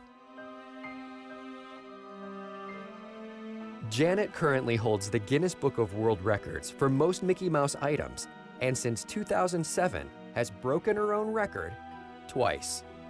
There's not such a thing as too many Mickeys in her mind. So the quest for new Mickeys continues to this day. And to keep up that purchasing pace, Janet shops at flea markets, garage sales, and large retail stores for new Mickey items every single day. I need it, and it's my size. Cute. She can spend up to $200 in one trip just buying mass-produced souvenirs. But it is really the rare, sometimes priceless, must-have items she's searching for on these daily mouse hunts. This I need. I'll have to talk to somebody to see if I can get that display. And she will go to any length to acquire these one-of-a-kind and often not-for-sale Mickeys. Whatever you do with the displays, the Mickey displays, you know where you No, put them. unfortunately, we don't give away our signs. I'm sorry. Don't tell me that. Where do you put them? I'm sorry. I apologize. I want to find them. I want to find them when you throw them away. You can't so throw sorry. away. No, it's a little weird. Everybody has their certain obsessions, so Mickey just happens to be hers. But acquiring Mickey memorabilia is just the beginning of her obsession. The average American family visits Disney World only once in their lifetime. Janet has already been there 200 times, and now visits the Mickey Mouse Theater 3 times a week, every single week. I always tell him that someday you have to come and visit my collection, my house. And he always goes, yeah, he goes, call me. I think my mom would like to think that Mickey remembers her. Of course, I know that Mickey remembers me. Of course, he remembers me. Mickey makes 6 appearances daily, and when she's there, she tries to see him at every single one. She just gets so happy. It's like her inner child just glows. I go to the parks and Minnie is with him. I have to say hello to her and it's okay, but then I said, I need some time alone with him, and she steps out and I can hug him and kiss him. She doesn't admit it, but I think she's a little jealous of Minnie. Mickey is my mouse friend and I'm his girlfriend, but I have a husband. So you do the math. But it was Janet's husband who fanned the flames of her mouse passion. In 1974, the two got married, and for their honeymoon, Ricky took Janet to Disney World for the very first time. For Janet, it was second love at first sight. It was very, very beautiful experience. Janet started collecting when we got married. And I promised her that we would be coming to Disney at least once a year. I have since kept my promise. After spending thousands on airfare and 4 to 8 days traveling from their home in Puerto Rico for their yearly pilgrimage to Orlando, we have to drive to San Juan, take an airplane to Miami, then another plane to Orlando. Yes, it was a whole day affair. Ricky contemplated breaking his promise, but at Janet's insistence, they moved closer to Stuart, Florida, only 2 hours from her other true love's home. Well, it was close enough. I mean, it was an improvement from 1,135 miles. But traveling twice a week for 4 hours to see her mouse was still too much for Janet to bear. So they moved again, this time into a condo in Celebration, Florida, that puts her just 10 minutes away from the Magic Kingdom. Now I'm only 7 miles from Disney World. Coming up. We don't have Mickeys in the bathroom. We don't have Mickeys in our bedroom. We don't have Mickeys in my office. We keep our spaces. With Ricky's Mickey rules, will Janet be able to fit all of her collection in their new, much smaller condo? Or after 30 years, will some of her collection have to get thrown out? Oh, wait. And later, Tamis Barron's obsession catches people off guard every single day. It's impossible to predict how Tamis will look 1 week to the next. Janet Estevez has been collecting Mickey Mouse memorabilia for the past 30 years, and her 5,000-piece collection is the largest in the world. She and her husband recently downsized from a 3,000-square-foot home to an 1,800-square-foot condo in Celebration, Florida, so she would only be 7 miles from her mouse friend. As closest to heaven as I'm going to get, that's for sure. Although Ricky hired movers, Oh my gosh. Janet refused to allow them to even touch her Mickey items. so she made several 2-hour trips to ferry her many boxes of Mickeys to their new home. I always wanted to live here. That's why we bought this place. But now as she moves in, Janet isn't sure if she can fit the whole collection into her new home, or if her husband is going to make her downsize her collection as well. Since we have constrained our collection to a smaller area now, we are having a challenge in finding space for all the Mickey items. In her previous house, every mouse had an exact place where it stayed for years without being moved. But now with less space, finding the perfect spot for each piece is no easy task. Every single spot on this wall is taken. Not yet. Not yet. You can still see the wall. In their previous house, where she started really displaying her collection, there were some in the living room, but not overly taking over the house. Here, they're just kind of everywhere. But to Janet, the precise placement of her 5,000-piece collection is anything but haphazard. To her, it is an exacting art, and she can spend an hour just organizing her mice. I rearrange them, and I look at them, and no. And I move them, and I move them, and then I talk to them and say, do you like it here? No, you don't like it. Do you look here? No, you don't look here. It's pretty weird that she talks to them sometimes and blows kisses at them, but I guess that's a lot of people do that. For her larger and most prized pieces, finding the right spot can be a whole day affair. No, don't like it. Made more stressful by her husband's stringent Mickey rules. Ta-da! He doesn't fit anywhere else. You're kidding, right? My husband has his own area, but the rest of the house is Mickey house. She wanted to see if it fit here, but it doesn't fit here. We have an agreement that there are no Mickeys in his office. I gotta find a place for you, baby. I requested that we don't have Mickeys in the bathroom, we don't have Mickeys in our bedroom, we don't have Mickeys in my office. We keep our spaces separate. There is a hidden Mickey inside the office. He doesn't know it. I have to have a Mickey everywhere. It's called a hidden Mickey. There's one other Mickey in Janet's house that people don't ever get to see. I do have a sad Mickey. My husband bought it for me back in 1991 when my parents passed away.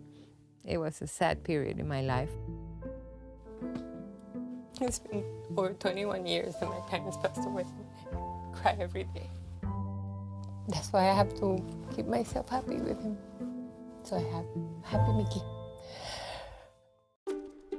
With her sad Mickey safely secured in her new home, Janet still has to find places for 4,999 smiling mice. I think it's beautiful. Yeah, he can be there. Yes. But her husband has limited her choices. We have an unspoken code that Mickey will be constrained to certain areas of the house. There's always been just one exception to Ricky's rules, of no Mickey in his office or their bedroom. For the past 20 years, Janet has slept between Ricky and Mickey on a Mickey pillowcase. And now, having moved into a smaller space, Janet has tried to push the envelope. Right! Ta-da! Higher. It breaks the code. It breaks the code, I know. I have a better place for it, though. It is a rug, and this is where rugs belong. You can use it as a doormat. You're kidding me. No way. Nobody's gonna wipe their feet on Mickey. No way. I think you should put it there. No. We're fine. We work out where to display the items sometimes, and sometimes we agree, sometimes we don't. Whatever makes Janet happy is fine with me. You know how they say it's happy wife, happy life. I like Mickey too, and we each have our place in Janet's life. Just to see her kind of light up like that, that's really nice. It makes her happy, and that's all that matters. If everybody was like Mickey Mouse, wouldn't it be a better world?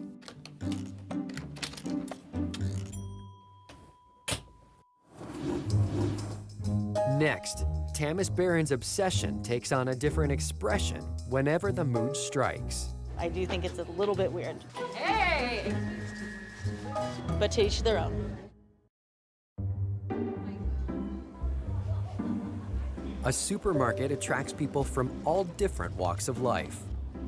A successful businesswoman, the local librarian, and a free spirit rock and roller. But today, these shoppers are all the same person. It's very good. I am the lady who wears different wigs. I am the wig lady. I do think it's a little bit weird. But to each their own. Over the past 20 years, Tamis Barron has collected more than 2,000 wigs. I would say I think about wigs a lot, probably most of the time, because it's just a passion of mine. Wearing a wig is like taking a mask off because what we're born with, our everyday self, not necessarily matches who we are on the inside. So sometimes people say, "You changed your hair," and I say, "Every few minutes." She has so many wigs that she's dedicated an entire room in her home to house the collection and continues to add to it at an impressive rate. I would say I buy a new one every week. I want one of every color of every style. I have everything from this red hair, blonde, brunette, black. I have spiky, curly, short. Some are handmade. Some are made of synthetic hair, human hair. Some are brand names. My most unusual wig is my mohawk. I created that myself. I like to name them after my friends. This one is the Adrian. Every hairstyle that you could possibly imagine, I probably have it. If I don't, I will. Most of Tamis's 2,000 wigs are made out of real hair. While a wig made out of synthetic material can cost upwards of $100, a wig made of human hair costs between $800 and $3,000. The most expensive wig I have is this one. I had this one custom made. I had it measured to fit my head. I have actually never thought about how much I have spent in my collection of wigs. I would say close to $100,000 over the past years. Tamis is constantly changing the style of each wig in her collection. I'd spend a couple hours a day working on wigs. She has been a hairdresser since 1980, but now puts her styling skills to good use, obsessing over the hairdo of each and every wig. It takes me about 3 hours to do the dye job, 40 minutes to cut it, and then if I'm going to curl it with a curling iron, probably another hour, because I'm pretty picky. I got started collecting wigs at about 8 years old when my Aunt Alice would give me all her old wigs. Then, when I was in my 20s, I worked at a hair salon. I would cut somebody's hair in a style, and I would really like it, and I'd think, I want my hair like that. The wigs are so much easier. Just put it on and go. Tamis's wigs don't just sit on the shelf. While the average woman changes her hairstyle over 100 times throughout her life, in the last 20 years, Tamis has changed her wigs over 20,000 times, including whenever she leaves the house. The wig comes before the clothing, and then whatever that is after that. It's pretty rare that I go out without some kind of a hairpiece or wig on. I really can't remember the last time. She always brings 3 wigs with her wherever she goes, so that she can easily change her hairstyle to match her mood. I want the opportunity to be able to have the choice if I'm in that mood. If you put on a wig and you put on a different outfit, then you are creating a character. That's why I want a wig. Hey! But it's not just a solitary pastime. Once a month, Tamis's closest friends join in on her obsession for a themed wig party. I just have a group of friends that like to wear different wigs.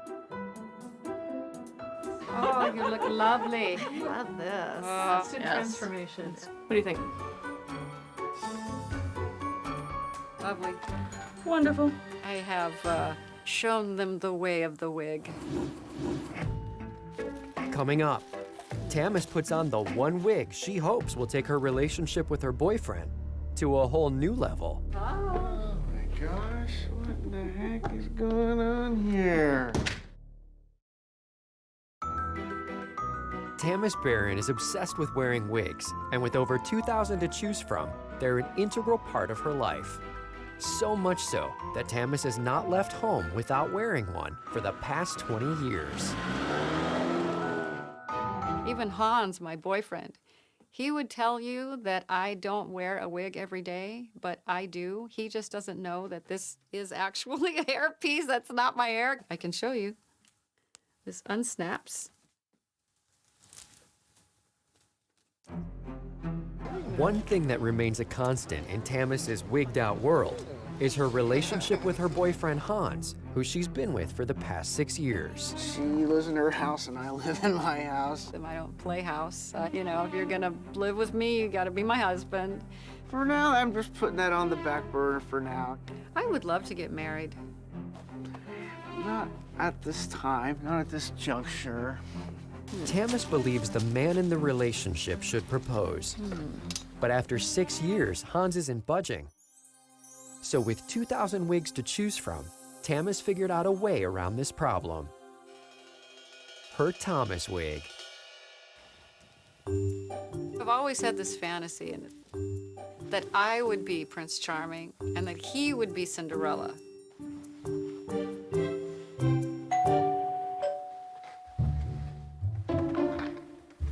Oh my gosh, what the heck is going on here? I have a surprise for you. You do? But in order to make this night perfect, Tamis wants Hans to play his role too. So for that, she picked a special wig. Hansina. Before I met Tamis, I never really wore wigs. I made it just for you. Wow. Love the hair. You're funny. For the big proposal, Tamis booked a local restaurant where they can have privacy. Here, Tamis plans to surprise Hans by popping the big question. Would you like to dance?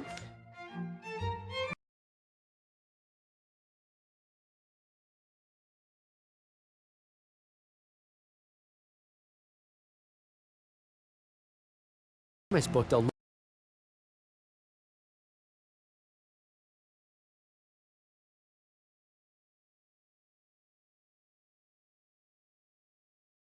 local restaurant where they can have privacy.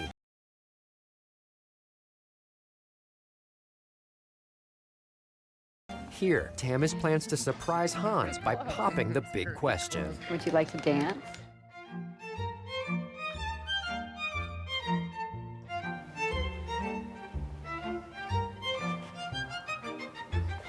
Okay.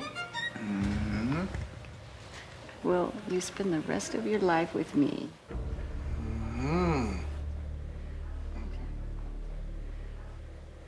I will always be your girl. What a sweet answer. I would always.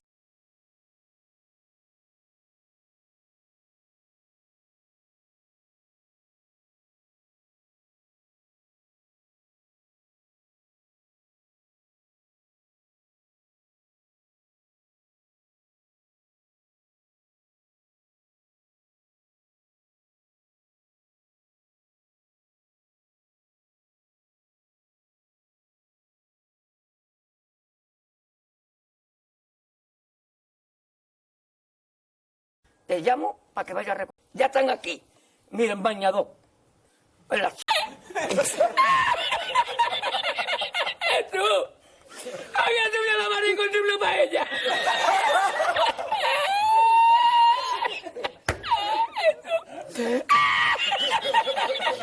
Y la encontré porque estaba la paellera agarrada metida entre las piedras de Chipiona, del faro. Y cuando entro en el restaurante me ve el cocinero con una paellera y a ver la vende paellera.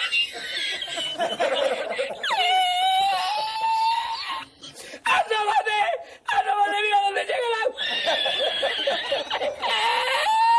¡Llegaba el agua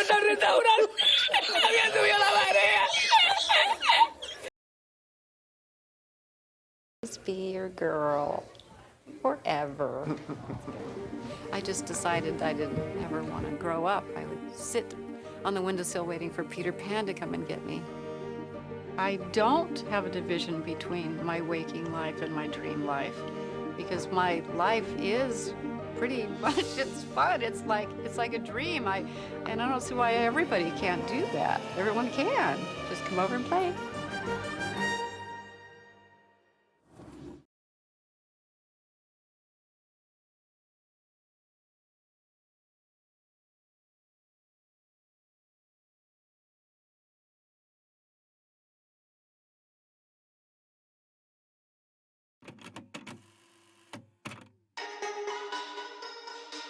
Fuck it, I'm saying it, dude. Name is Hassan. What a fucking Weasley little liar, dude. Yes. Damn, that was good. It was good, dude.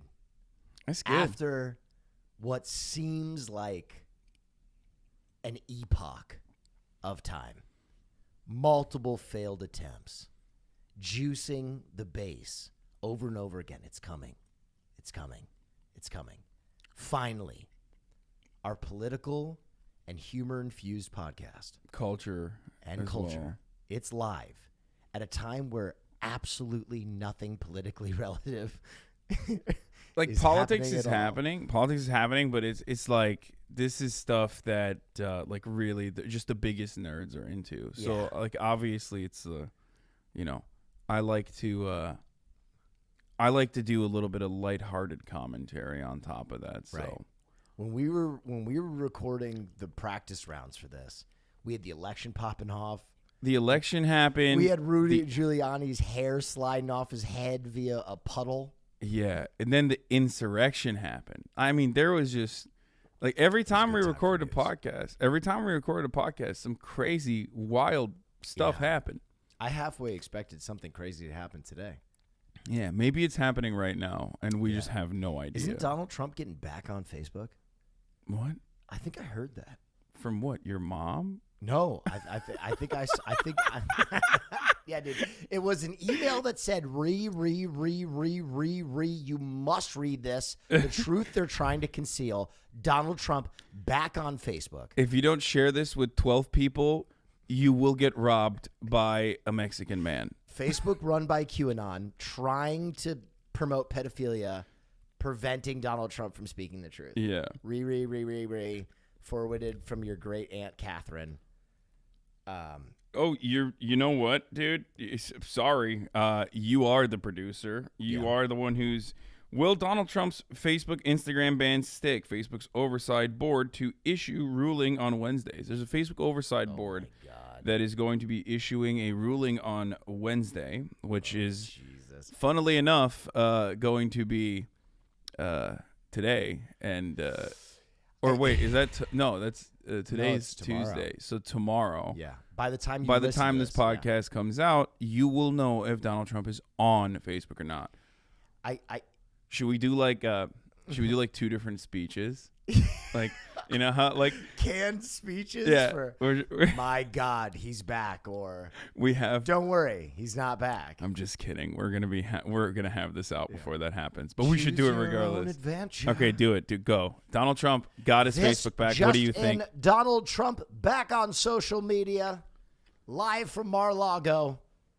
He's doing a serial tier list. All right, go ahead. What's he? Facebook oversight board says Donald Trump is good to be back on Facebook. That's what right. do you think, Will? You know, part of me, the silence following the election was deafening. It's like the silence that comes after a nuclear blast.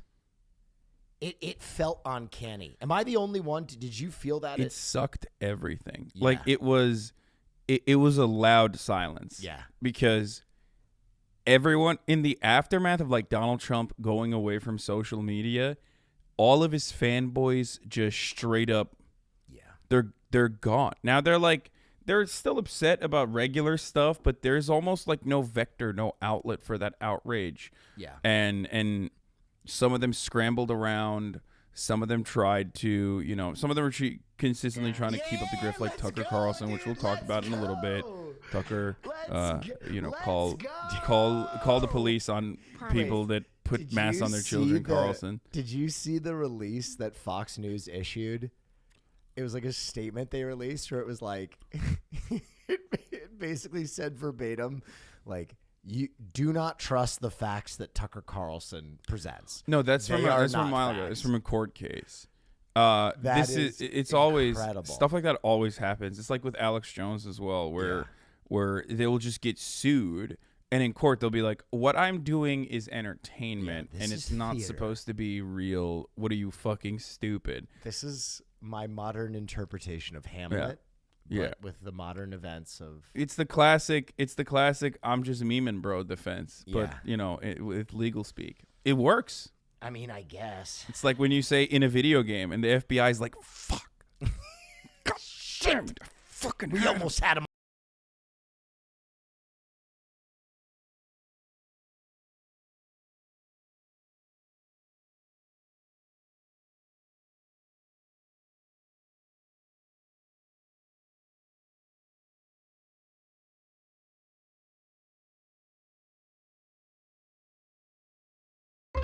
I got cat lamps, cat teapots, tablecloths, pictures. I got shoes that have cats on them. And you got cats. And I got cats. These obsessive collectors have transformed their homes. $450,000 for cats. That's a lot of cat food.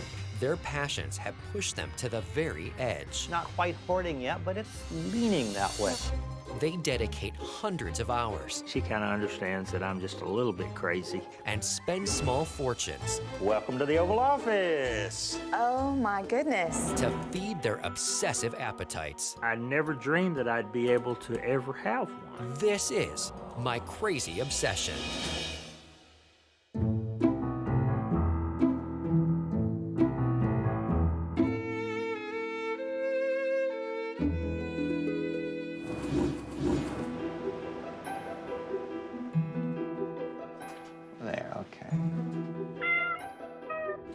That's feeding time again. And right on time. Bob and Francis have cats. We have Xander and Willow. You want some? Lots of cats. And we have Stella and Eddie. And then we have Lily, Gus. There you go. Gus, come on down here. Sam is a twin. His brother Dave. Sam and Dave, the musical group. And then the top of the heap is Charlotte. There you go, Charlotte. That's 9 cats in all. When you start getting into 9 and above, many people think you're kind of cat crazy at that point, and it's not quite hoarding yet, but it's leaning that way. No. There are people with more than 9 cats. The record is 689. But there is nobody who is more obsessed. Bob and Francis, who don't have children of their own, fawn over their 9 felines like they're their own flesh and blood. You can have all the crunchies you want. They walk with them.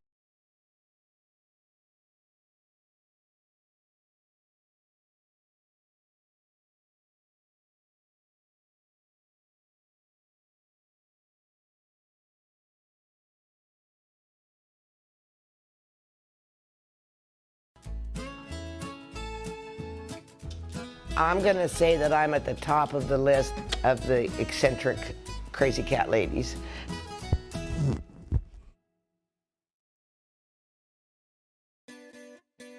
I like cats because they're independent, they're beautiful, they are just graceful, and I enjoy watching them. I have taken in and lived with 28,000 cats. That's probably a record. The Cat House on the Kings is California's largest no-cage sanctuary for feral and abandoned cats. Founded by Linnea Latanzio in her home, the sanctuary currently houses around 800 adult cats and 300 kittens, and the sheer numbers have forced Linnea to move out of the main house. This is my boy. There wasn't room for me anymore. I ended up with 60-some cats in my bedroom with dogs, and I just said, that's it, and I moved out. We had a rental on the property, and I moved to that rental. I went from a 4,200 square foot, 5-bedroom home with a pool and a wet bar and a view of the river to a 1,600, 1,800 square foot mobile home with a view of a rusty metal shed. I've come up in the world. This is my cat-free zone, ha ha. In 1992, Linnea's father had asked her to help him find some new cats. She went to an animal shelter and brought home 15 kittens. By the end of the year, she'd rescued and rehomed 96 cats. It was then that she realised she'd found her calling. When I first started this endeavor, I was out of my own pocket for 7 years. I spent my retirement, I sold my car, I sold my wedding ring. He is so fat. In 1993, she became a veterinary technician to help keep the animals' medical costs down, and the number of cats continued to grow. The sanctuary is now so big that Linnea has staff and a team of volunteers to help run it. Currently, for food, litter, maintenance, staffing, vet, medical, we're at $1.6 million US a year. We come in about 4 o'clock in the morning, and you know we start by feeding. It usually takes us like maybe 30 minutes to an hour to feed everyone. When I first started here, I wasn't really a cat person, but after that, you work with them 5 days a week and you get attached to them. Man. Everybody has different characteristics, and you get to know them and they get to know you. Kind of wait for you while you walk in the gate, and it's pretty cool, man. This is our ICU. We have a hospital, an ICU, a kitten quarantine, a senior quarantine, but that is where our critically ill cats stay. We have a vet that comes once a week to check our animals. We take animals into him every day for a check, and we have 7 vet techs on staff. When a generous donor left Linnea her estate in 2004, the profits from the sale allowed her to buy the neighbouring land and expand the grounds to 12 acres and install cat-proof fencing round the perimeter, meaning all the cats could roam freely. See, under the trees, all those are cats over there. And there's one on the straw. That's their feeding station and their bedding and their heater back there. But see, there's a cat over there. As much as Linnea loves the cats, her aim is to find them new homes, not to keep them for herself. If you are interested in adopting, you would go to our website and fill out the adoption form. There's 500 up for adoption that are friendly and ready to go.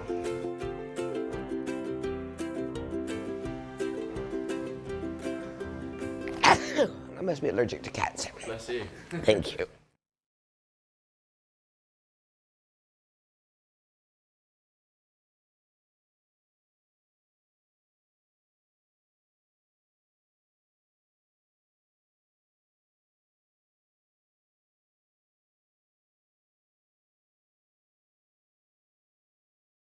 Their cats, talk with their cats, How do you think, Xander? Did you think it was a good meeting here? buy them lavish gifts, Bob and Francis come in here at least once a week, and they purchase anything from $200 to $600. and throw each an elaborate birthday party, complete with a special roast chicken dinner, He doesn't really like chicken. Oh, what a life you've got. presents, Whoa, look at that. cake,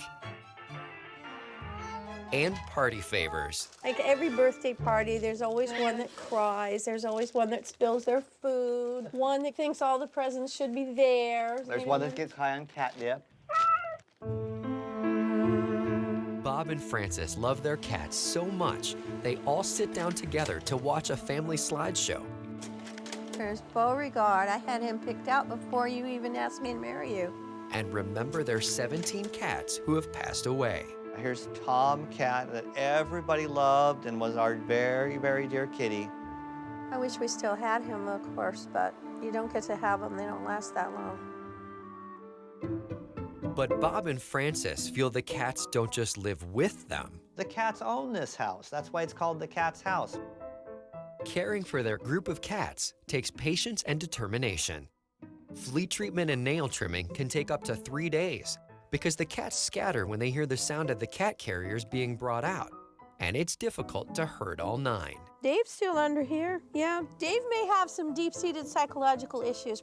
Bob and Frances go to great lengths to dote on their cats like kids, casting their paw prints, allowing them to sleep in their bed, and always putting the cat's needs before their own. You can't even consider making your meal unless you've fed all the critters. And they haven't gone on vacation for 15 years, not trusting anyone to take care of them the way they do.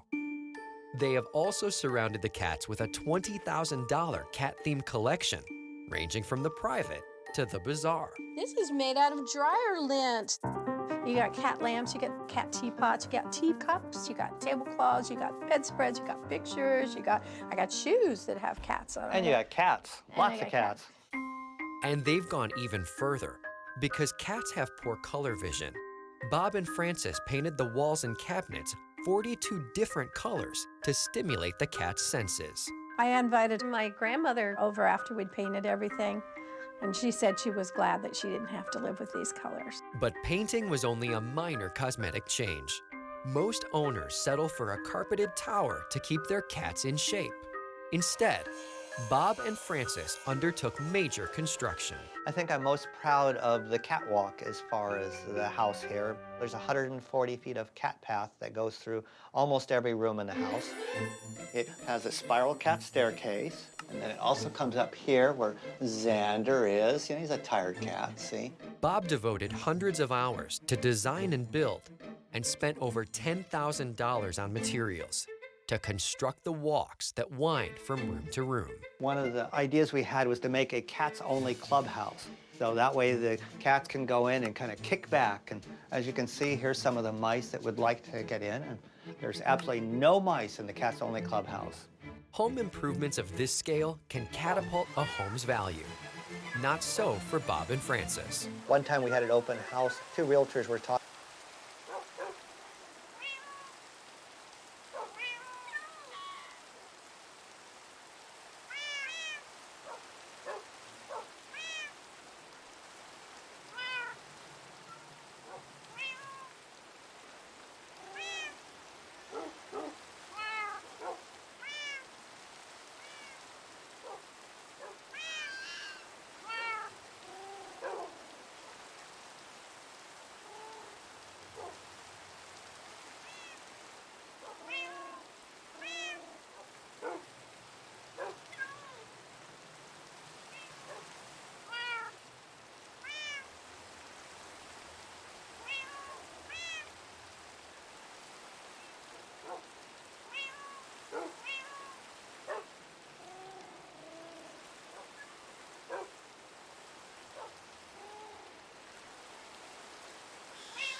Yeah, let's go, dude. Let's go. Let's go. Let's go.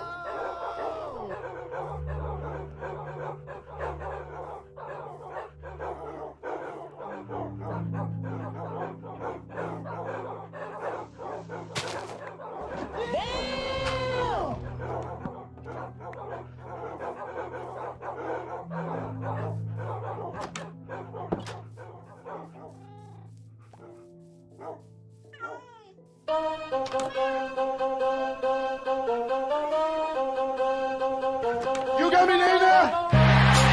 Yeah, here we go. All right. Yeah? Yes, yeah. Yeah, okay. Okay.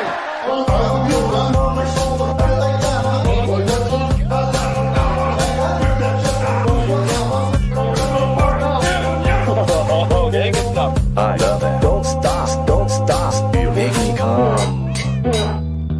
Boy next door.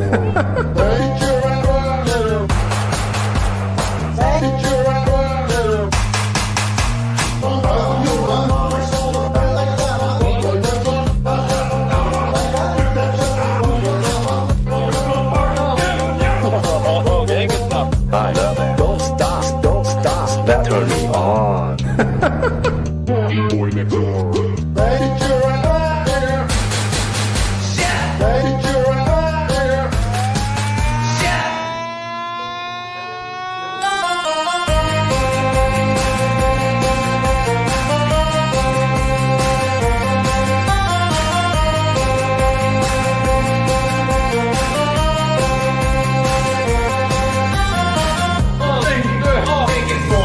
You like what you see? Oh, I'm fucking coming.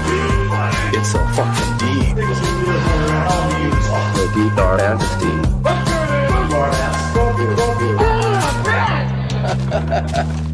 Boy next door.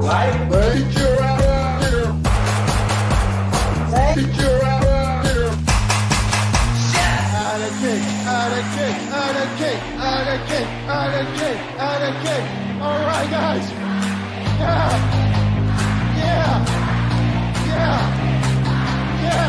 Out of cake. All right, guys. Make sure out here. Out of cake.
Daddy?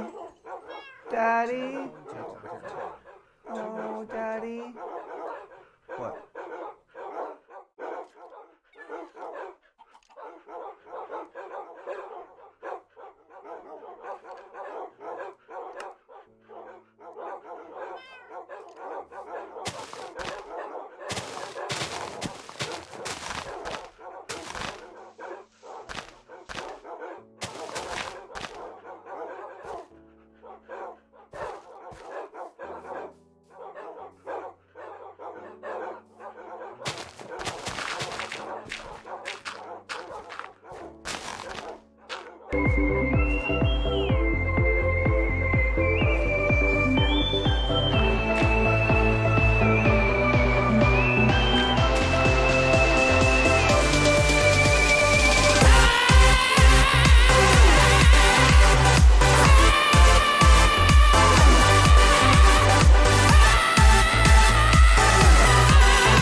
Daddy? Daddy? Oh, Daddy? What?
Scrolling through my phone, I see the notification.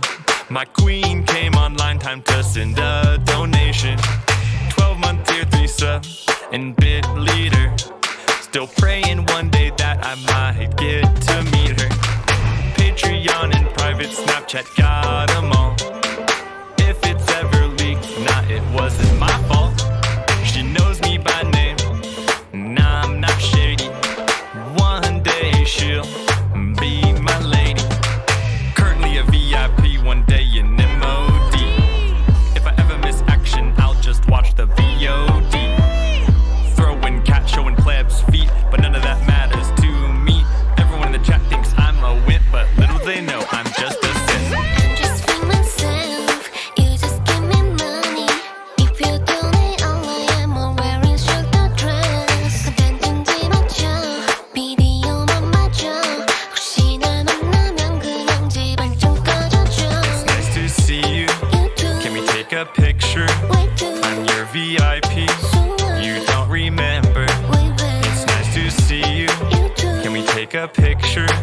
I'm your VIP. You don't remember. My zombie streamer. Streamer name's Evelyn. Evelyn starts streaming. Many viewers come here. What is to the content?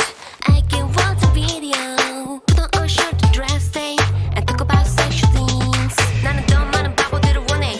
나는 더 많은 donation 원해. 그건 너무 쉽지 나에겐 그냥 옷을 바꿔 입어 그리고 걔네가 듣고 싶은 말만 해. Our lives already ruined, so let's just live like this. I don't care you're like broken. Please stay here, my stupid. Currently a VIP, one day an MOD. If I ever miss action, I'll just watch the VOD. Throwing cat, showing plebs feet, but none of that matters to me. Everyone in the chat thinks I'm a wimp, but little they know I'm just a simp.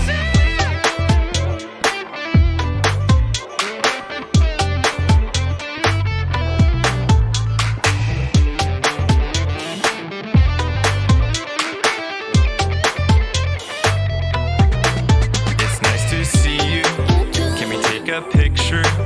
I'm your VIP. You don't remember. It's nice to see you.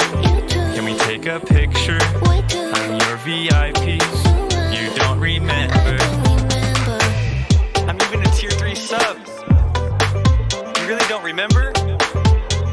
We video chatted on Discord last year. I gifted over 2,000 subs. You don't remember that $500 dono on your birthday?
Daddy?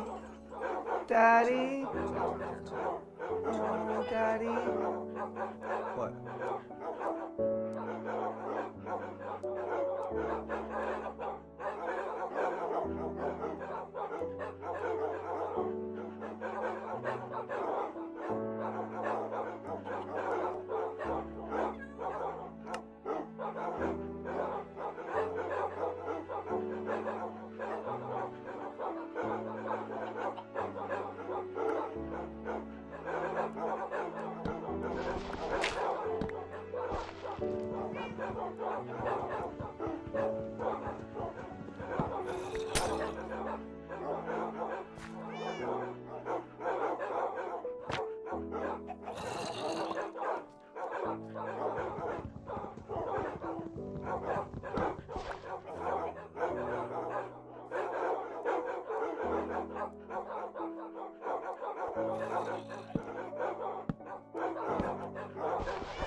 Let's go, dude. Let's go. Let's go. Let's go.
Lauren had told her friends multiple times that she felt someone had been inside her apartment, and she also started getting an eerie vibe when she came back alone, especially late at night. It was as though she could sense something wasn't right, and she even thought about moving multiple times, but unfortunately never went through with it. The reality was that Stephen McDaniel had stolen a master's key from a security guard and let himself into her apartment and looked around on several occasions. He also started filming her when she would leave and return to her apartment during all hours of the day. Had Lauren been in this situation before, or even knew anyone that had, she may have trusted her intuition and unknowingly saved herself from a tragic fate. But that's the key word: trust. She had no proof of the danger she was in, only conviction, which unfortunately wasn't strong enough when it was most needed. Stephen McDaniel snuck into Lauren's apartment once more, only this time she was sleeping inside. As he crept into her bedroom, she awoke and immediately panicked once she saw the intruder. McDaniel then pounced on top of her and proceeded to strangle her for roughly 15 minutes. Lauren put up a courageous fight and clawed at her attacker's face and chest, but she was eventually overpowered and died of asphyxiation. After the murder, Stephen dismembered Lauren's body in the bathtub with a hacksaw. He cut his victim into 5 pieces, placed each piece in a trash bag, and then disposed of each of them in separate trash cans around campus. 3 days later, Lauren's concerned friends would arrive at her apartment and let themselves in with a spare key. McDaniel would notice from his window and invited himself inside as he offered to help. All of her belongings were still inside, including her cell phone, driver's license, and passport. A missing persons report was filed that night. A search party commenced the next morning, and police would discover the victim's torso at 9:40 a.m. It was placed in a trash can next to the apartment complex. The rest of the victim's remains were never recovered. The investigation was then switched from a missing person to murder. Police canvassed the surrounding area and began conducting interviews with neighbors and classmates, one of whom was Stephen McDaniel. But he was first interviewed by the local news, and at the time was unaware that part of the victim's remains had been discovered. We're just trying to find out where she is at this point. I mean, no one has seen her since Saturday. I mean, the last time anyone heard from her was an email that she sent out, and no one's heard from her since. What kind of person was she? I mean, what did you see? I mean, she's as nice as can be. I mean, very personable, very much a people person. Do you know anybody any enemies she might have had, somebody that might want to hurt her? No, I mean, we just don't know where she is. What about in the parking lot area? I know they've been doing a lot of, I think that's where they have recovered the body or whatever they recovered from there. Body? Had you seen anything there? Had you seen anything there?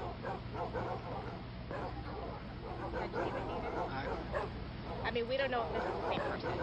You know what I mean? Like, they took out a body there earlier. We don't know if it's the same person or not. So that's how we're trying to ask people if they know who lived there. Are you okay, sir? I think I need to sit down. Okay.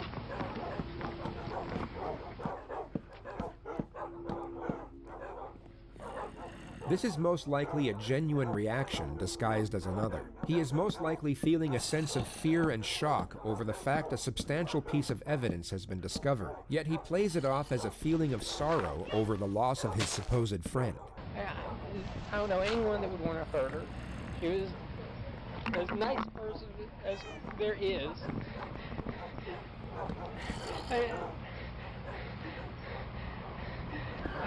Was she moving soon? Did you know anything about her? Yeah, she was going to be moving out today. Why would anyone do this? Maybe I could have helped. I mean, they went in, we looked around the place, no sign of a struggle, no sign that anyone had broken in, just nothing. He was interviewed by police at 11:50 a.m. and offered to help in any way he could, yet came across as fidgety and apprehensive the entire time. There were 2 highlighted moments of the interview. The first was when Stephen asserted that he was a virgin, saving himself for marriage. The second was when the detective discovered scratch marks on his face and stomach, which he asserted were done by himself in his sleep. He at that point unknowingly became the prime suspect and was asked if police could search his apartment. Stephen reluctantly accepted and was then transported back to the complex with 4 other investigators. While searching his apartment, they discovered a collection of swords, guns, toilet rolls, stockpiled provisions as if he was expecting an apocalyptic event, and a mask made out of women's underwear. The most significant discovery, however, was a pack of condoms. Stephen was asked why he would have such an item in his possession if he was staying celibate before marriage, at which point he miraculously confessed to stealing them from another apartment. This gave the detectives probable cause for arrest, and Stephen was placed in handcuffs and brought back to the police station. His interrogation began just after 11 p.m.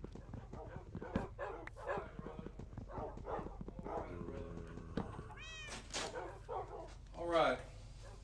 I just gotta ask you a few questions. You came down earlier tonight, me and you talked, all right. You don't have any weapons on you, do you? That's just what's wrong? You know Detective Patterson, right? Yes. Do you remember, put your hands up here, you remember us talking earlier tonight? Right? Yes. You remember me earlier in the day?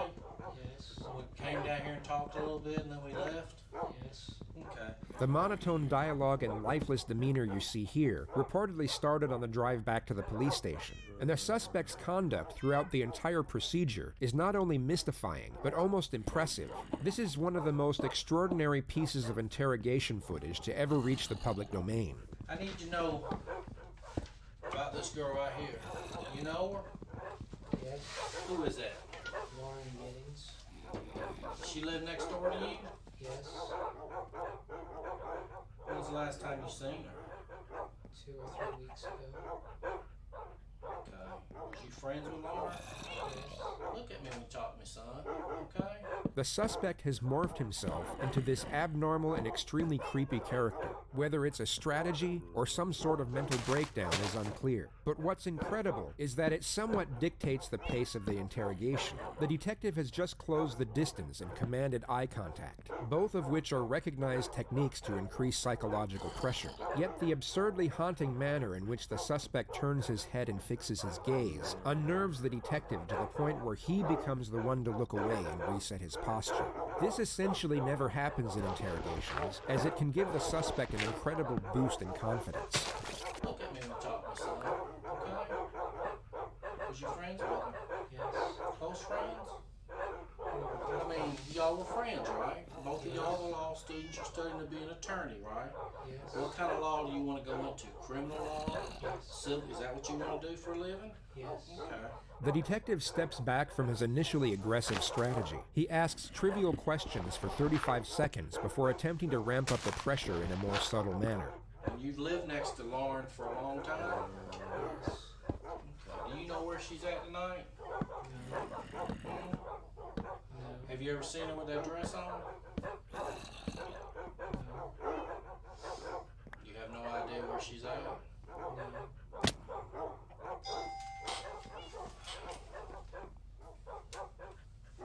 Yes.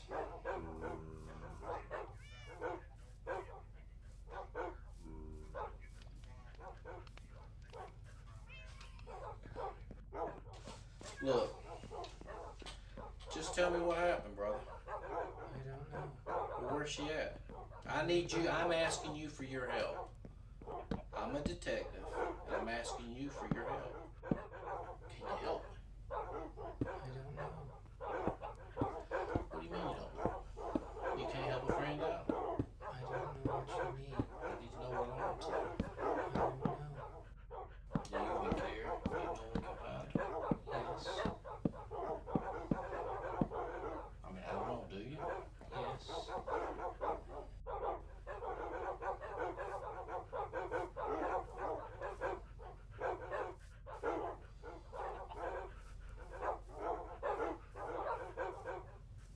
What's up with the pair of underwear that was in the apartment?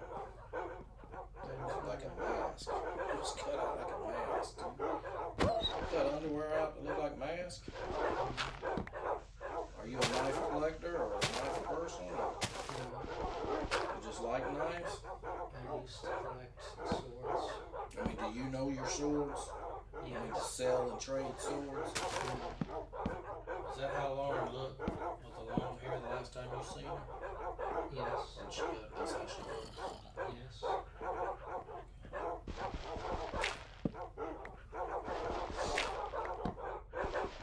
I mean, earlier today, me and you sat here and talked more. What's going on with you now? Why are you acting like this?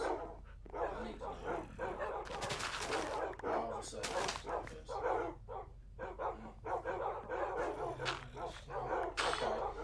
Earlier today, we sat here and talked. And now you're acting like you don't know what's going on.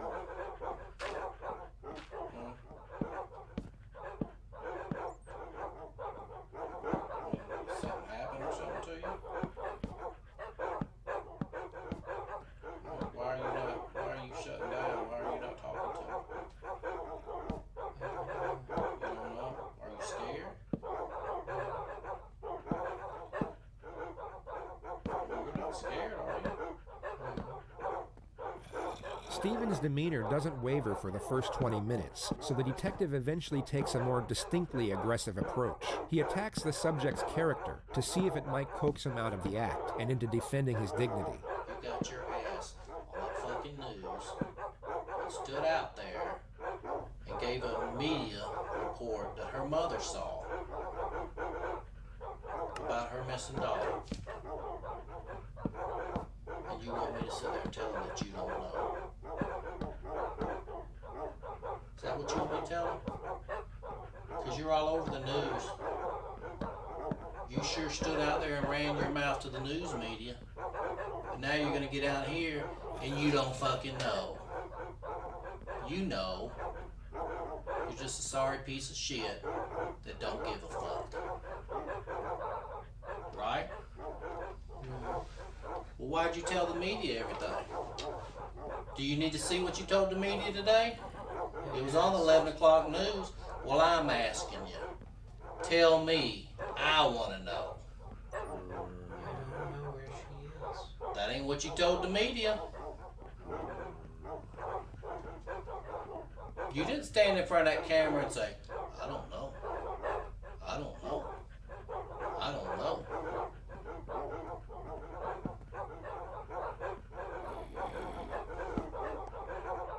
I need you to tell me what you want me to tell her mother. And then I won't ask you another thing. I'm not going to tell her mother that you don't know.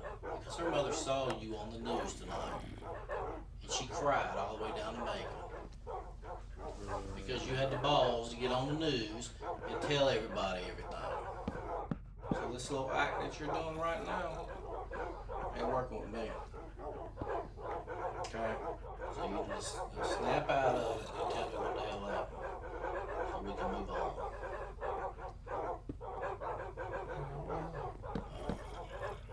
How many times you gonna say I don't know?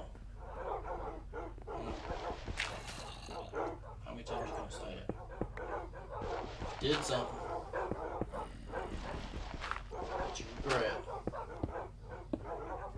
You'll never know.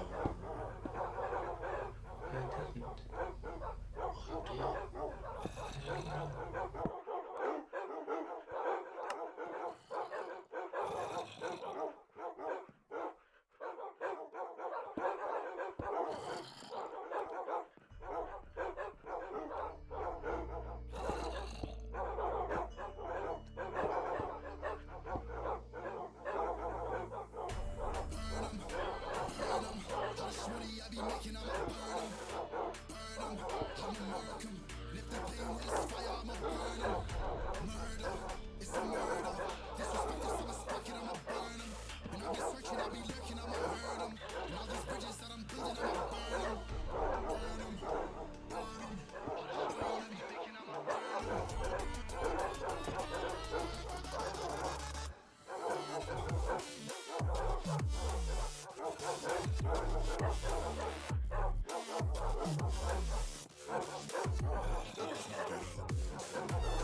Whether it was planned or not, the second detective enters the room with a similar strategy of immediate aggression. Rapport development seems to have been collectively thrown by the wayside.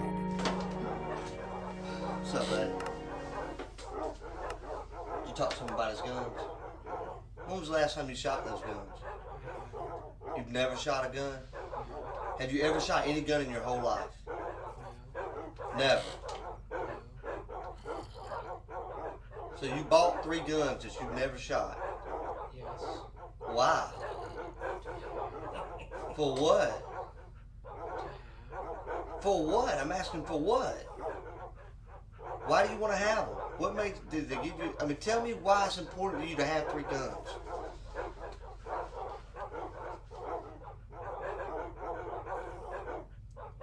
That's an easy question.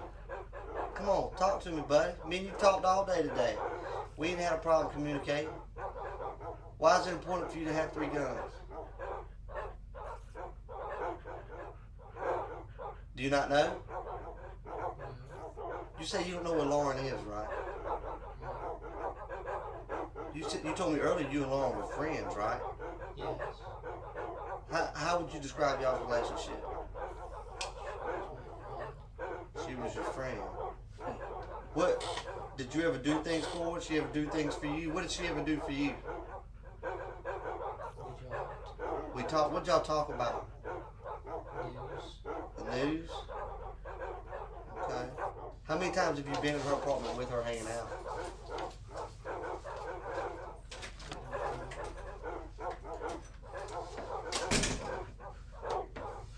You don't know? If you had to guess, what was, I mean, 1 time, 2 times, 3 times what? Maybe 2. Maybe 2? See, if I had only been somewhere twice, I could remember that. If I had been there over 50 times and you asked me how many times I've been, like, I don't know, a lot. But the fact that you've only been there twice, when I say how many times you've been there, you say you don't know, that's just odd to me. Does that make sense to you? Yes. That does make sense. So what I'm saying right now makes sense. No.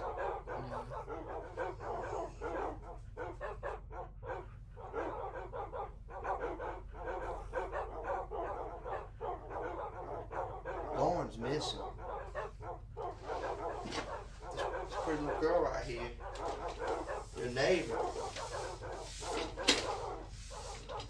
She's missing. Much like Detective 1, Detective 2 now valiantly moves in for the psychological charge. He closes the distance and locks eye contact. His physical demeanor, alongside a prolonged gaze, will hopefully crack the suspect's fortified barrier. Once broken, the momentum will commence and the suspect will be more likely to divulge incriminating information. All the detective has to do is maintain eye contact for longer than his adversary. It's a psychological battle of attrition between two opposing forces, and these moments can sometimes last for minutes on end. Me and you both know it's no different than when you was a little kid, right? And you reached in that cookie jar and you got caught after your mama told you not to get that cookie. And she was, did you get a cookie? No. And whenever you tell a lie, you feel bad about it right then. One, with every lie, there's a chance you're gonna get caught. Let's go. And that weighs on you. Because you know you did something bad. Am I right? You didn't take the cookie? It smells like you've been cleaning up, like you've been using cleaner to clean up. I know what that smells like. My wife smells like that all the time when she cleans her house. You've been using some kind of cleaner to clean up your apartment, hadn't you? No. Steven, you telling me you live like a man? How does your apartment get cleaned? I clean it. When was the last time you cleaned it, Steven? I don't remember. Was it this week? No. You mean you go a whole week without cleaning? Yes. Why? That's horrible, Steven. I don't know how else to say it, Steven. Let me tell you what I think. I think that she was a friend of yours. Look at her right here. I think that she was a friend of yours. And I think something happened, Steven.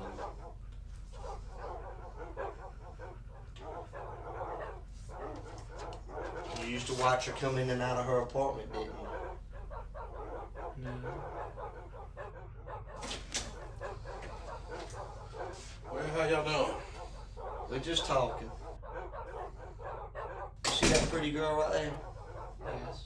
You telling me you looked at a pretty girl like that and you never once thought, ever, man,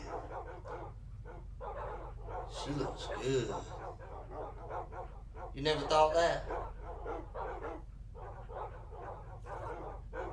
I don't understand.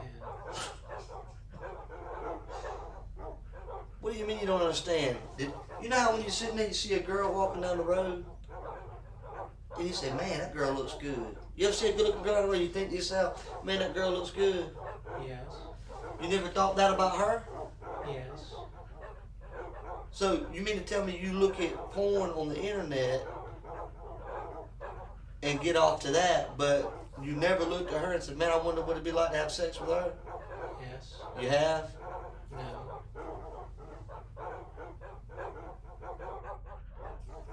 Steven, this is hard, buddy. I know this is hard. And I can tell it's on you. You want to let it go. There's blood in your apartment, Steven. You didn't get it all up. This is the widely recognized futility technique, which is used to make the subject believe it is useless to resist due to the overwhelming evidence against them. It's most effective when the interrogator can play on doubts that already exist in the subject's mind. The only problem here is that Stephen didn't dismember Lauren inside his apartment. It all happened in Lauren's apartment, so the detective's bluff is already called at this point. It didn't all come off. You scrubbed and you wiped. But we can tell that. Don't you watch CSI? Yeah, we know it.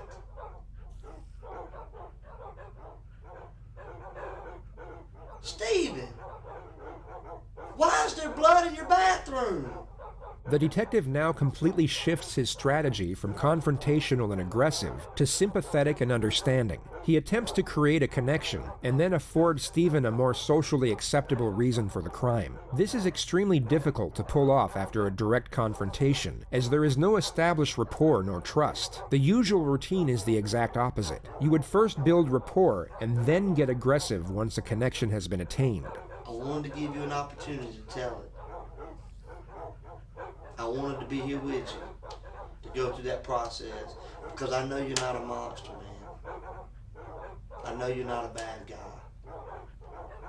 You're just a hard-working student trying to pass a bar exam, ain't you? You ain't got a lot of support from your family, do you? Yes. You do? The strategy fails at the first hurdle. Stephen immediately shuts down the afforded sympathy and reasoning behind the alleged crime, which was the concept of unsupportive parents. But the detective now attempts to roll with it. A lot of people can't say that. And the fact that you do have support from your family should make things easier. Because your family wants to feel like they've raised somebody that tells the truth and is honest, right? Yes. Did you hurt that girl, Stephen? No. Have you ever hurt anyone, Stephen? No. You've never hurt anyone. No. I've hurt people, Stephen. I've made mistakes in my life. It's not even normal to say you've never hurt anybody. Sometimes people get mad and they say things they don't mean to say. It hurts. You never kicked a dog or a cat? The lead detective then asks non-confrontational questions for almost 30 minutes, which is most likely to see if it will change the suspect's demeanor and the manner in which he responds. But it doesn't. Stephen maintains the same lifeless disposition which he has now kept up for almost 90 minutes. You know what's crazy? I was talking to people that he works with and everything. They talk about how he's always expresses himself. He don't know. He's very talkative. Stephen, they say you're so talkative, buddy, that you're always so friendly. You stop in and say hello, and you talk. Why is it that you're acting so short with us tonight? If you have all this character and personality about you, why is it that everything that we get from you is yes, no, or I don't know?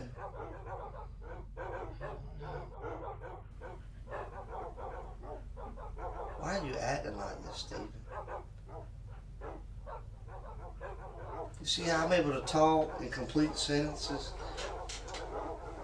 Like we're having a conversation, but the only thing you're bringing to the table is a yes, no, or I don't know. Stephen, did you hurt that girl? No. Would you tell me if you did? Yes. And you lied to me at all in this interview? No. Yes, you have, Stephen. When was the last time you did laundry? A few weeks ago. You ain't washed clothes in a few weeks? Yeah. Why? I have a lot of clothes. No, you don't. That's another lie. You don't have a lot of clothes. Yes, I do. Nope. You got enough underwear to last you 3 weeks? Yes. Do you wear the same pair of underwear more than one day? Yes. Why? Because it's soft enough to wear. Where's that little girl, Stephen? Stephen, you know. You're going to look at this right here, this little girl right here, and you're going to say you don't know? I know you know. I don't. Yes, you know. What are you going to say tomorrow when I say we got your hair with the body? What are you going to say to me then? Because you know, like I go like that. Look at my hair. That's how easy it falls out. Look at all that on your head. You don't think nothing fell out? It did. We just wanted to give you an opportunity to tell it. So you didn't look like a monster at the end. Because you know what? I don't believe that you're a monster, Stephen. I believe that you're a good guy. You've been picked on. Girls didn't show you the respect that you deserved. You did something stupid. And I believe you feel bad about it. And that's why you're all freaked out right now. But I'm giving you the opportunity to get right. I'm giving you an opportunity to show everybody you're not a monster, that you feel bad about what happened. Your hair's there, man. Your hair is there. That's right, buddy. See that? Look at it. See how easy? See this stuff right here, your hair? Yeah, it fell out of your head when you was moving the body, Stephen. That's right. You remember moving the body? No. Yes, you do, Stephen. Why, man? Why? Tell me, bud. I didn't do it. Yes, you did, Stephen. We want you to tell it so that way people understand you're not a monster. Things just, you got out of control. It's a sickness. Why'd you do it, Stephen? Stephen, why are you going to keep telling that? You hurt that girl. Yes, you did, Stephen. You hurt her, man. She was screaming. Screaming, Stephen. Why? And I know you feel bad about it. I can see it in your face. What came over you, man? What happened, Stephen? I know you don't know. You couldn't control it, could you? Stephen! They steal your hair and take it over there? They didn't, did they? That's right. It's all sinking in right now. He knows is what you're thinking. Stephen, I don't want it to be a game between me and you. I know it hurts, and I know you're not an awful person and you want to tell it. Your hair was there, Stephen. We've all known it all along. We wanted just to give you an opportunity to tell what happened. Did y'all have sex? No. Did you try to have sex? No. Think about having sex? No. Liar. What kind of man doesn't think about having sex? You said earlier you like girls, right? Yes. You said she's a pretty girl, right? Yes. What'd you do to her, Stephen? I didn't do anything. You're lying. You hurt that girl. No, I didn't. Sure it did, and that's why you're having this massive meltdown right now. The detective quite literally repeats the phrase, "You hurt that girl," to which Stephen responds, "No, I didn't," and this goes on for the best part of 20 minutes. Perhaps the detective's strategy was to induce mental exhaustion, yet it had no effect whatsoever. Why did you hurt that girl? I didn't. Why did you hurt her, Stephen? I didn't. You hurt her, Stephen. No, I didn't. Yeah, you did. You take this from me. You don't deserve to look at it. Just stay right here, okay? I appreciate all your cooperation tonight, okay? Okay.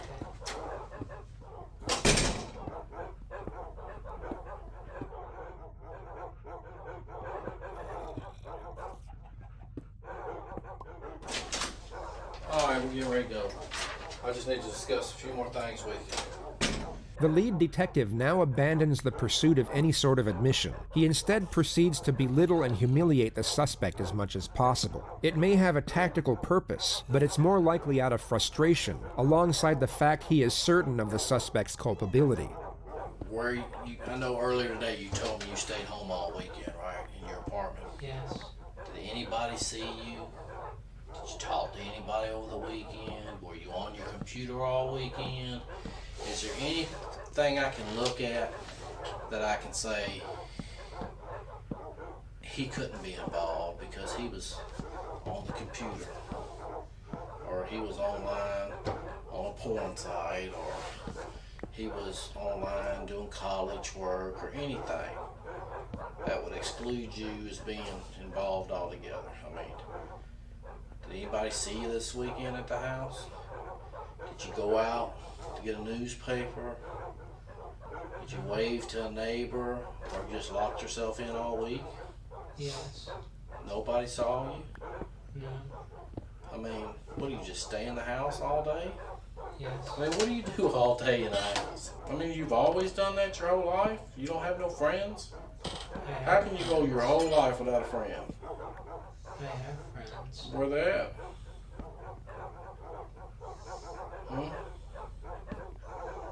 Where they at? You have any friends here in Macon? Yes. Name one, because everybody I talked to said they ain't your friend. Ryan Granger, Cass Lawson, Ashley Morehouse, Carmen Love. That's the same people I talked to today, and they're not your friend. Okay? One of the reasons interrogations are so fascinating is the ethical vacuum it creates for everyone inside its bubble. In any other circumstance, the detective's behavior here would be considered cruel and reprehensible. He's essentially bullying the suspect, yet the empathy we would normally have is now stripped away through the impression of retribution. We know this person has done something horrific, and the treatment he is now receiving is merited through his own actions. I'm not your friend.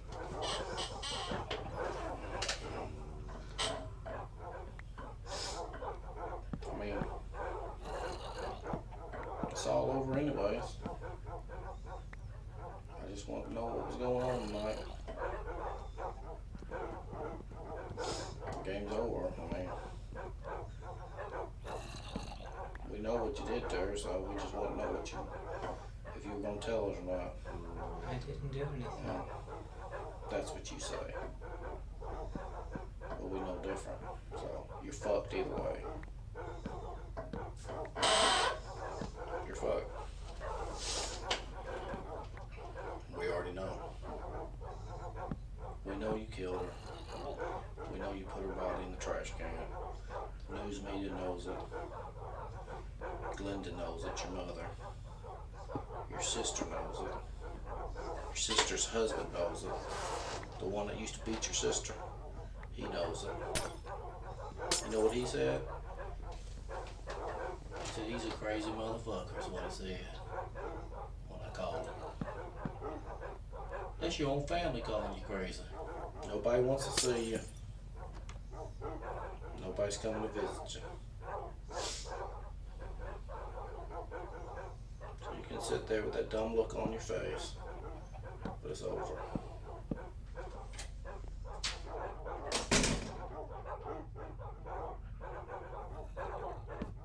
The entire interrogation took over 2 hours. When sped up by 20,000%, you truly get a glimpse of how remarkable the suspect's catatonic performance was.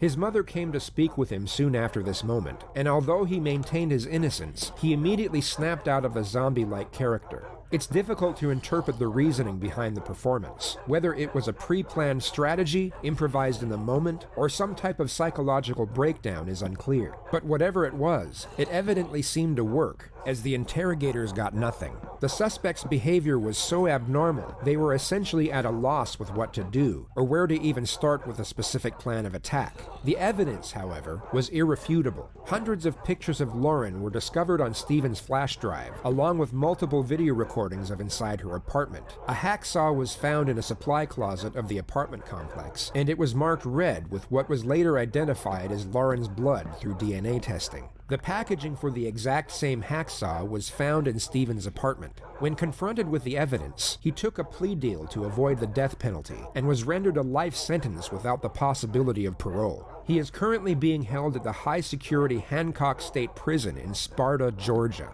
One of the more discussed elements to the present day is the motive behind the crime. What was the reasoning behind Stephen's actions that night? He asserts that murder was never his intention, but simply the result of momentary panic and confusion, all preceded by the foolish decision to break into an apartment, which stemmed from a potent yet harmless infatuation with a girl he found attractive.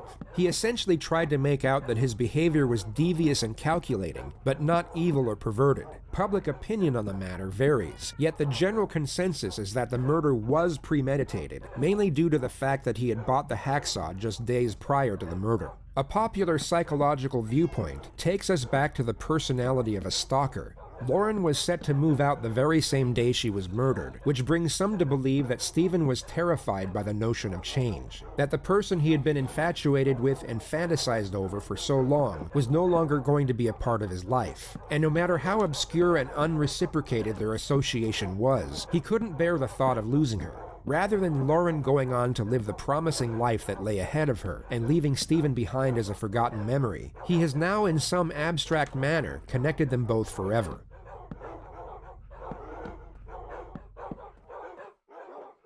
Good to be back. Hope you're doing well.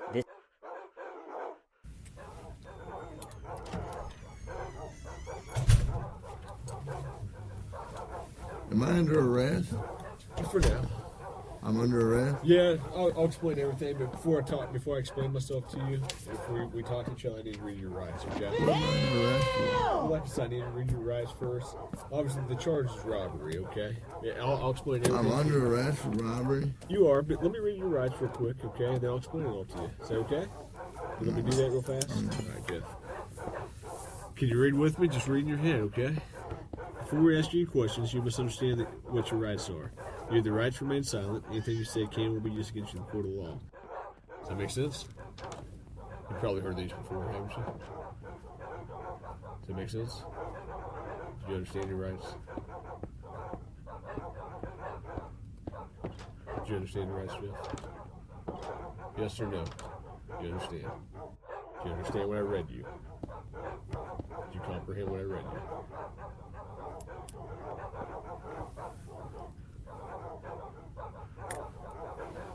Jeff, I'm just here to talk to you and figure out what happened and move you on out of here, at least some of it. So do you understand the rights I read to you?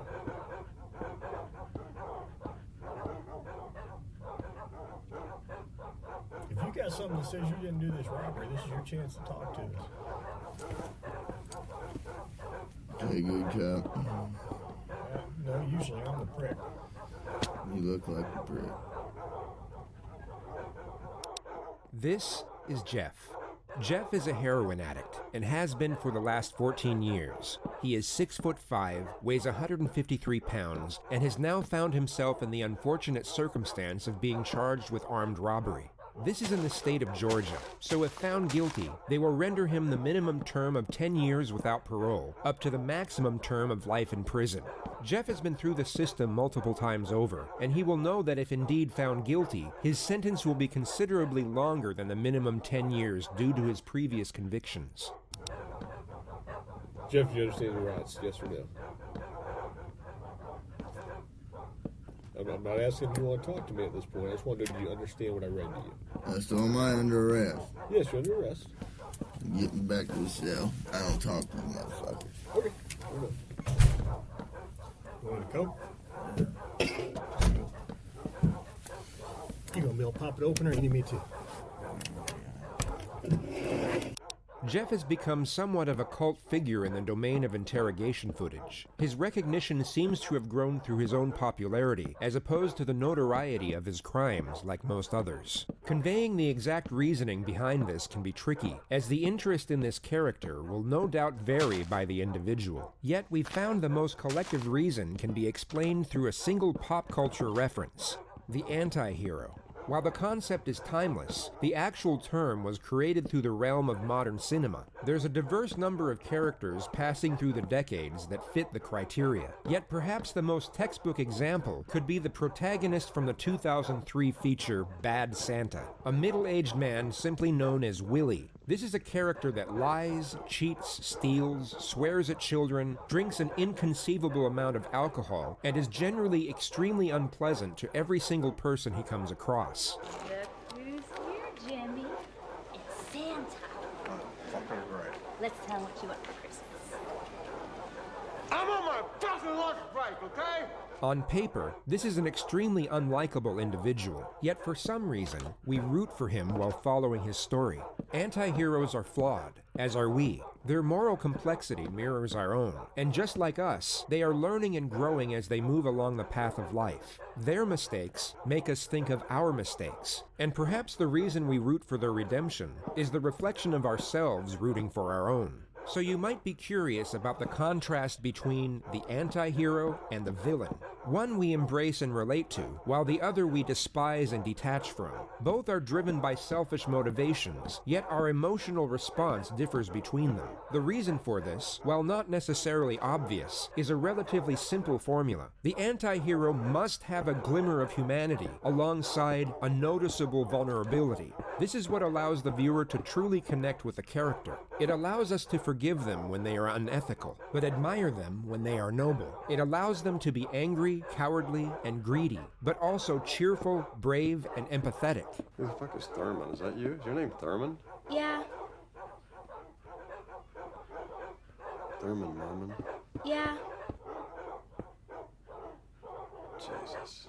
Unlike the clean-cut, one-dimensional hero of mainstream culture, an anti-hero is not only more realistic, but far more likely to resonate with the viewer. They resemble ourselves, and remind us not only of the ambiguous morality of existence, but also the possibility of redemptive change. With relation to Jeff, while many of us can't relate to the feeling of being addicted to heroin for well over a decade, we can certainly understand the feeling of sadness. While we may not be able to put ourselves directly in the shoes of an addict, we can somewhat relate to the adversity that comes with it, not to mention the incredible magnitude of the situation he is going through in this video. How he responds to this very moment is quite literally the precursor to his entire future. He is at a crossroad moment in life, where on one side is the possibility of hope, and on the other side is the outright guarantee of despair. The long-term path he goes down will be the consequences of the short-term choices he makes, all of which have to be judged and decided on while going through the early stages of heroin withdrawal. I need methadone. Need methadone? I don't have any. Do you have medication for it, or a prescription for it? What do you need methadone for? Because I'm a fucking junkie, and you guys, I can't get no methadone. I'm gonna go through withdrawal here now. Where do you usually get your methadone from? I don't get heroin. How long have you been using heroin? Long time, buddy. What are you trying to talk to me about here? Talk to you about what happened last night. Look, here's the deal. Either you're in a bad set of circumstances, or you went and committed an armed robbery last night. Yeah, right? I'm in a shitty, wrong place at wrong time, obviously. I didn't commit no fucking armed robbery. All right, then let's talk about this. Let's I not keep up I the don't talk act. to the police, man. I think it's in your best interest to. Man. How? I don't talk to you're the sitting police. Here, okay. I've been through the system, buddy. I know how it you works. have. I know you have. You're Jeff. not my friend. I'm not your friend. You're trying to fucking get me. Or you're No, trying I'm not trying to get all you. you're trying to get is some fucking stupid ass fucking confession, and you're not gonna get one. Jeff, I'm not going to get a confession out of you for nothing. Exactly, because I And didn't I'm do not nothing. trying to get a confession out of you. Okay, I'm gonna tell you, I didn't commit no armed robbery, and y'all ain't got no fucking evidence saying I did. Let me go. All you did is find me sitting in my buddy's house because my fucking buddy's dog's going ape shit. I go outside, there are cops everywhere, and they spotlight me. They say, "Come here." I say, "What's up?" They search me. They ain't find Hang on. nothing. What's Let up? me read this. No. Yes. Because I'm not gonna sign it. You don't have to sign it. But let me read it for you. Okay? I'm not signing nothing. You don't have to sign it. Let me read it. You already read it to me earlier. I know we did, but I'm going to read it to you again. Thanks for the code. You're welcome. Before we ask any questions, you must understand what your rights are. And here we have our glimmer of humanity. It may seem like a non-essential moment, yet sometimes the smaller things can reveal the most. Jeff extends his gratitude in recognition of the small favor the detective has done for him. There is no return benefit for Jeff giving thanks to his adversary, meaning there is an element of selflessness and grace in the act. There may be considerable emphasis on the glimmer of humanity here, but all we need is a glimmer to know that it's at least in there. You have the right to remain silent. If you cannot afford a lawyer and want one, a lawyer will be provided for you. If you decide to answer questions now without a lawyer present, you will still have the right to stop answering questions at any time. You also have the right to stop answering at any time until you talk to your lawyer. Do you understand the rights I've explained to you? No. Huh? Yeah. Okay. Tell me what happened last night. Plain and simple. Your side of the story. I'm not talking to you. All right. This is what I don't understand. you I know, but this is what I don't understand, Jeff. You were sitting there talking just like you were ready to sit here and tell me what happened last night, and then all of a sudden I read that to you and just, screw it, I ain't talking to you. I want a lawyer. I don't understand that. What changed just in the... Because I told you what, I already told you what happened. You didn't. How didn't I? You didn't tell me what happened last night. How didn't I just tell you what? But now you've handcuffed me, and I can't talk to you because you've asked for an attorney. So, okay, that's fine. But I will tell you right now, you're still on a hold for a robbery. I know. I don't know why I need a fucking lawyer because obviously I didn't do nothing. And obviously you guys know I didn't do nothing because I've been arrested for the same bullshit before and you guys don't interview me this much. So, wham bam, thank you for the coke, put me back in the cell. What's that? Just fuck it. Alright. I know we did this twice, but I gotta do it again every time, okay? Before I ask you any questions, I gotta read your rights. You understand that? Okay. Go ahead and sign there. I'm gonna take your cuff off. Look, I'm not signing nothing. Okay, you don't have to sign anything. You understand your rights though, right? Yeah. That's all I need. A verbal yes? Yeah. Okay. What's this coat down here? Or is that just a fairy tale? It's coming. We can get there right now. We'll be here in about 2 minutes. Just walk to the service sheet. Tastes good. Mm-hmm.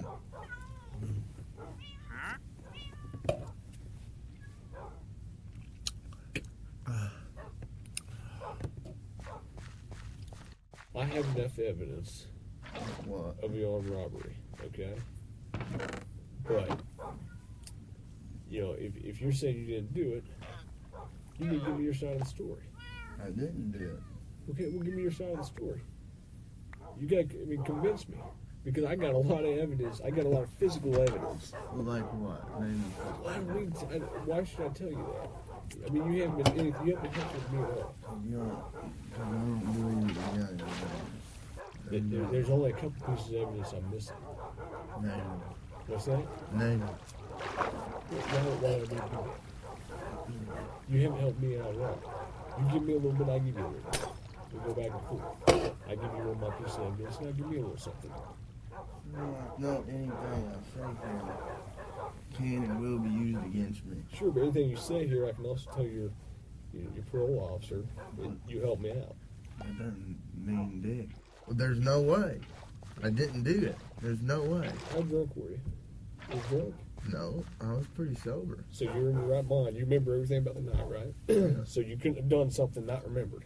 You couldn't have gone and robbed the place and not remembered? Fuck, no. Okay, so you remembered you robbed the place. So I'm willing to go to the prosecutor, I'm willing to go to the parole officer and say, this guy's a good guy, he helped me out. Hey. I know you don't want to go back to jail. Back to prison.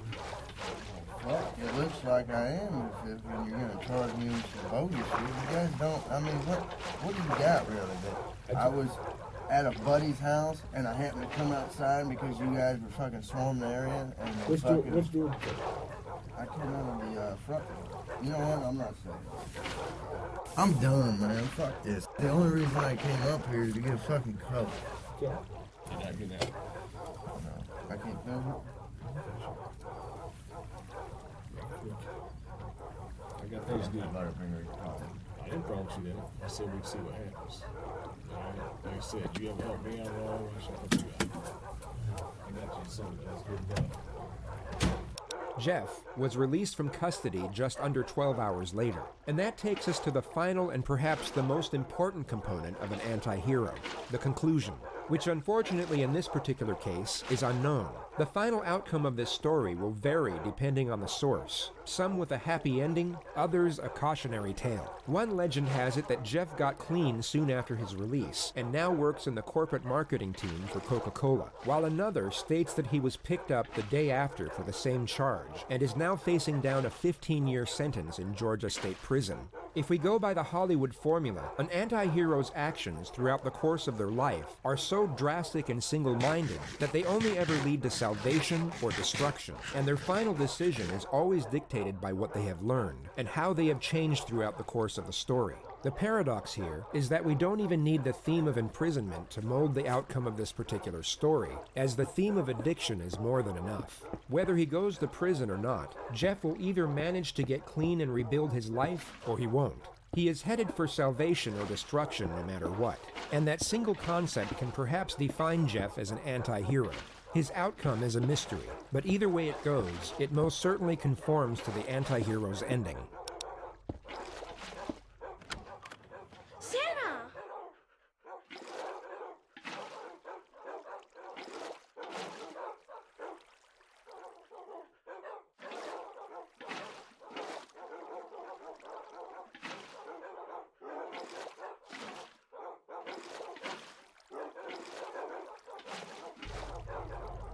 On the evening of February 24th, 1986, 29-year-old nurse Sherry Rasmussen was... Most of you will already be aware of who 2-year-old Kaylee Anthony was. The majority will know that she sadly passed away at some point between 1 p.m. and 8 p.m. on June 16, 2008. Her death is undoubtedly the most heartbreaking part of this story, and we only need a single word to epitomize her short life. Tragic. But the primary subject of this video is not about the life nor the death of Kaylee Marie Anthony. It is in fact about the psychological constitution of her mother, 22-year-old Casey Marie Anthony. So rather than tragic, you'll find the words disturbing and perplexing to be far better suited to the theme of this video.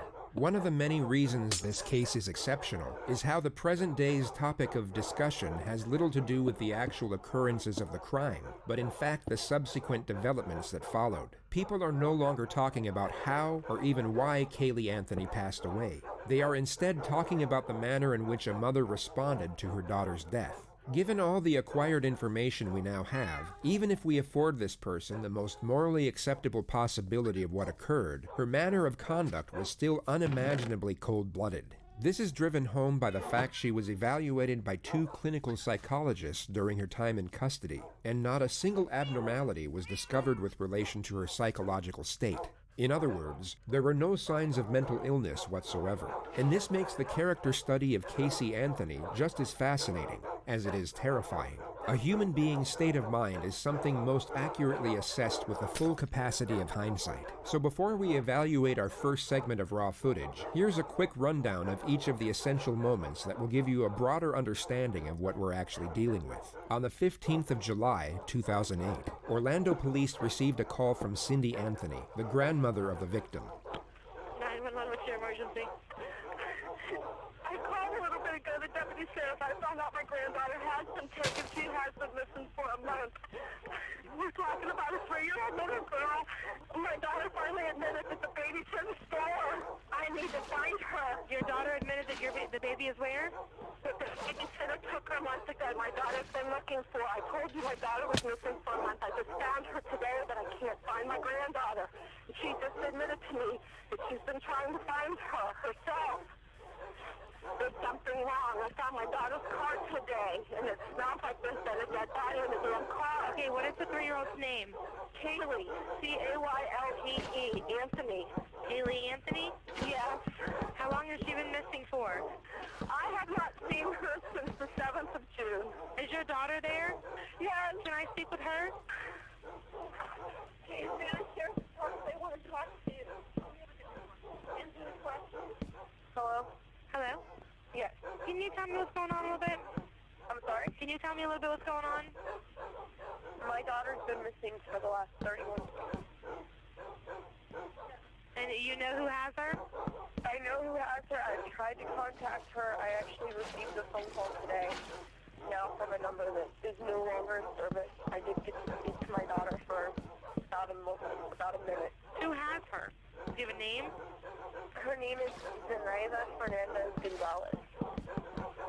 To give some context to this bizarre phone call, Casey Anthony had left the family home with her daughter a month earlier, stating that she had a work assignment in Tampa and would be traveling the entire time. Kaylee's grandparents would ask repeatedly over the following month to see, or at least speak to their granddaughter, but Casey claimed each and every time that she was too busy with work and that Kaylee was with a nanny who went by the name Zenaida Fernandez Gonzalez, or Zanny for short. On July 15th, exactly 6 weeks after Kaylee was last seen by her grandparents, George Anthony received a phone call that the family car was at the impound lot. This immediately alerted suspicion, as it was the same car Casey had supposedly been traveling with for work. Suspicion turned into panic once they picked up the vehicle, and George discovered a strong odor emanating from the trunk, one that he recognized from his years as a police officer, and found comparable to that of human decomposition. Through contacting one of Casey's friends, her parents managed to track her down at her boyfriend's house in Orlando, where they were found smoking marijuana and watching TV. When inquired over the whereabouts of her daughter,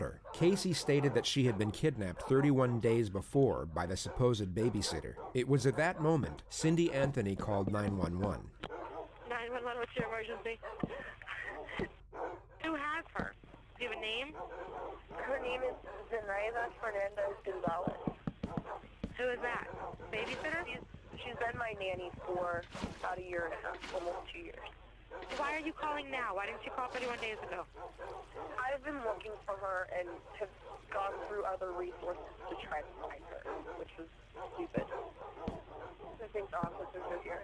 The officers are there? Yes.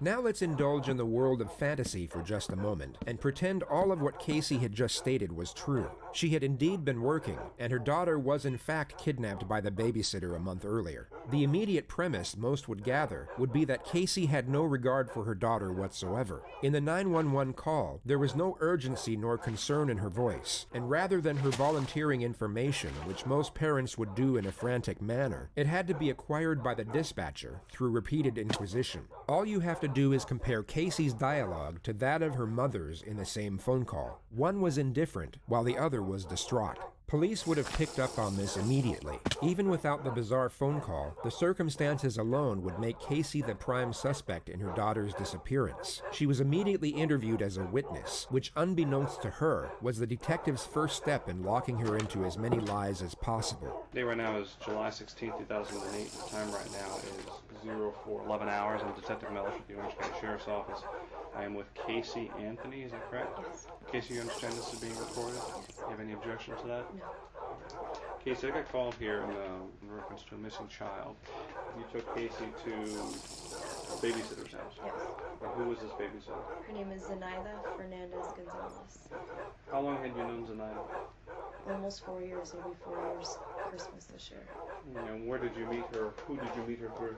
A mutual friend. His name was Jeffrey Michael Hopkins. I met him at Nickelodeon at Universal, and I met her through him. She was his son's nanny at the time. Does Jeffrey still work at Universal? No, he does not. How long has it been since he left? About 9-10 months, give or take. He moved up to North Carolina for a short time and moved down to Jacksonville within the last 3 months. How would you characterize your relationship with Miss Anthony? More or less acquaintances. Are you very good friends? Not very good friends. Did you ever work at Universal Studios? I did. When did you work at Universal Studios? Approximately 2002. How long did you work there for? 1 year. Did you ever work there at the same time that Casey Anthony worked? I don't think so. You don't recall ever seeing her? Never. Did you ever introduce Casey Anthony to a woman by the name of Zenaida Gonzalez? I did not. Did you ever use Zenaida Gonzalez as a nanny? No, sir. Do you have any children? No, sir. Have you lived in the Orlando area consistently since 2002? Yes, sir. Have you ever lived in Jacksonville? No, sir. Have you ever lived in North Carolina? No, sir. Did you see Casey Anthony in the month of June of 2008? No, sir. When was the last time you spoke to him? About a week and a half ago. Do you know a telephone number for him? I can find a number for him. I don't know a number offhand.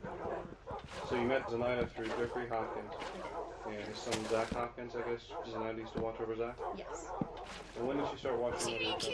It's been within the last year and a half, 2 years since she started watching daily. How would you normally drop off, or how would you normally do the exchange with the child and Zenaida? Would you drop the child off? Would she meet you somewhere? I would usually drop her off.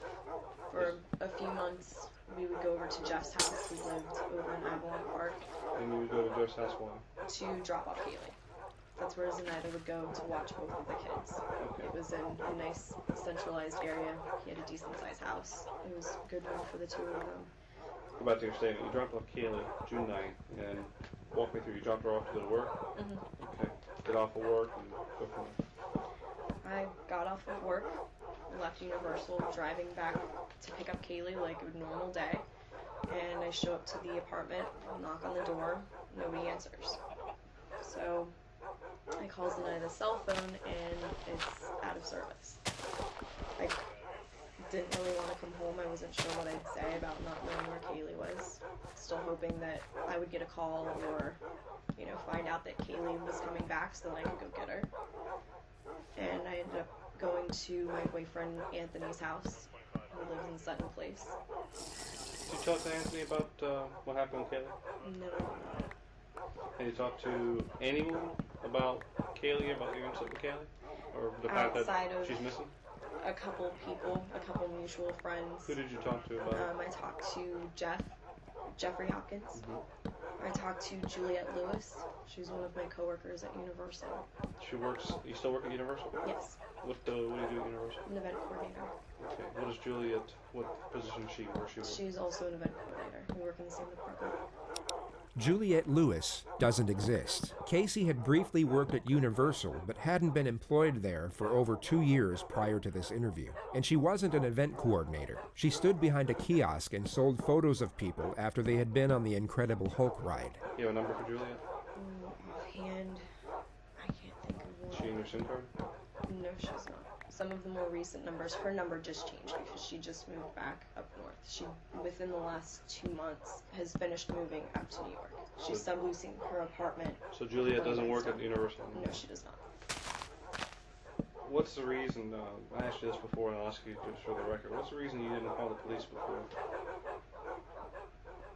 I think part of me was naive enough to think that I could handle this myself, which obviously I couldn't. And I was scared that something would happen to her if I did notify the authorities or got the media involved. Just fear of the unknown, fear of the potential of Kaylee getting hurt, of not seeing my daughter again. I asked you this at the onset and asked you before we went on tape, and I'll ask you again just to make sure we're clear. Is there anything about this story that you're telling me that is untrue, or is there anything that you want to change or divert from what you've already told me? No, sir.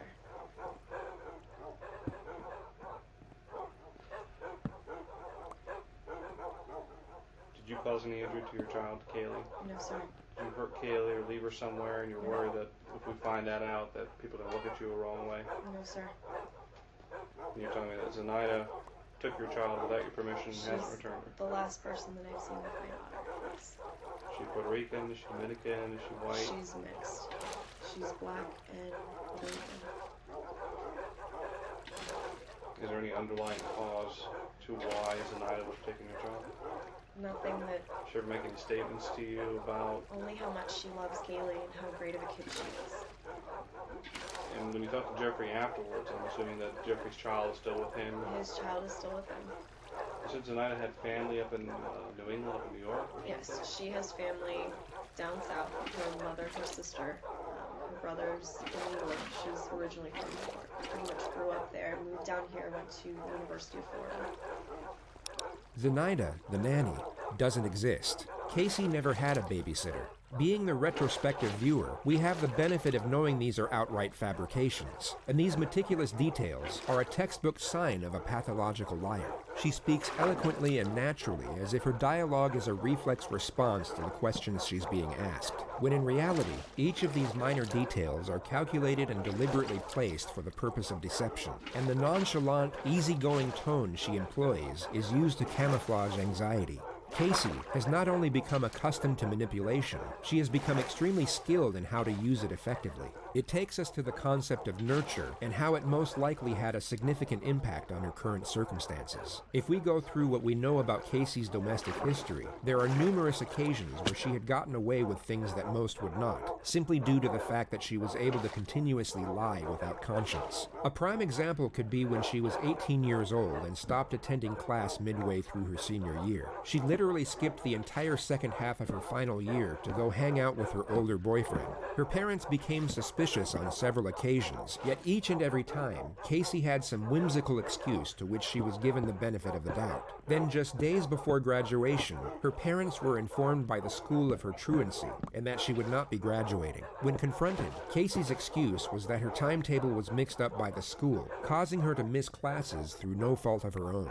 This is obviously a completely baffling excuse that no sane person would ever believe. Yet whether it be through denial or an overprotective nature, Casey's parents not only took her at her word, but even shielded her from the consequences of her actions. They lied to all their family friends that she graduated with honors, and even threw her an extravagant graduation party the day after. This is just one of the many occurrences where Casey faced no ramifications for misconduct. It seemed to give her the belief that no matter what she did, as long as she could spin one lie after another, or at least drag a lie out for as long as possible, everything would work itself out. The truth is that everything did work itself out when she was dealing with her parents, and she evidently thought the same rules applied with regard to national law and a missing child's investigation. After the initial statement you just heard, Casey was asked if she could take police to all places of interest. She happily obliged, and then proceeded to lead them to a multitude of fake addresses which she had nothing to do with. She then took them to her supposed office at Universal Studios and literally led 3 senior investigators to the very end of the building, taking over 25 minutes to walk to, before she finally turned around, put her hands in her back pockets, laughed, and admitted that she didn't work there. Completely dumbfounded, the detectives placed her under arrest and took her to a conference room in the building for what was essentially an interrogation. Since I left you this morning, I've gone to every address that you told me. I came over here, I've already talked to all the employees. I found out all these names that you're giving me are people that either never worked here or have been fired here for a long time ago. Okay, so where we are right now is in a position that doesn't look very good for you. Because obviously, I know, and you know, that everything you told me is a lie, correct? Not everything that I told you. Pretty much everything that you told me, including where Kaylee is right now. That I don't know where she is. Sure you do. And here's absolutely listen, do not know where she is. let me explain something. Looking at you, I know that everything that you've told me is a lie.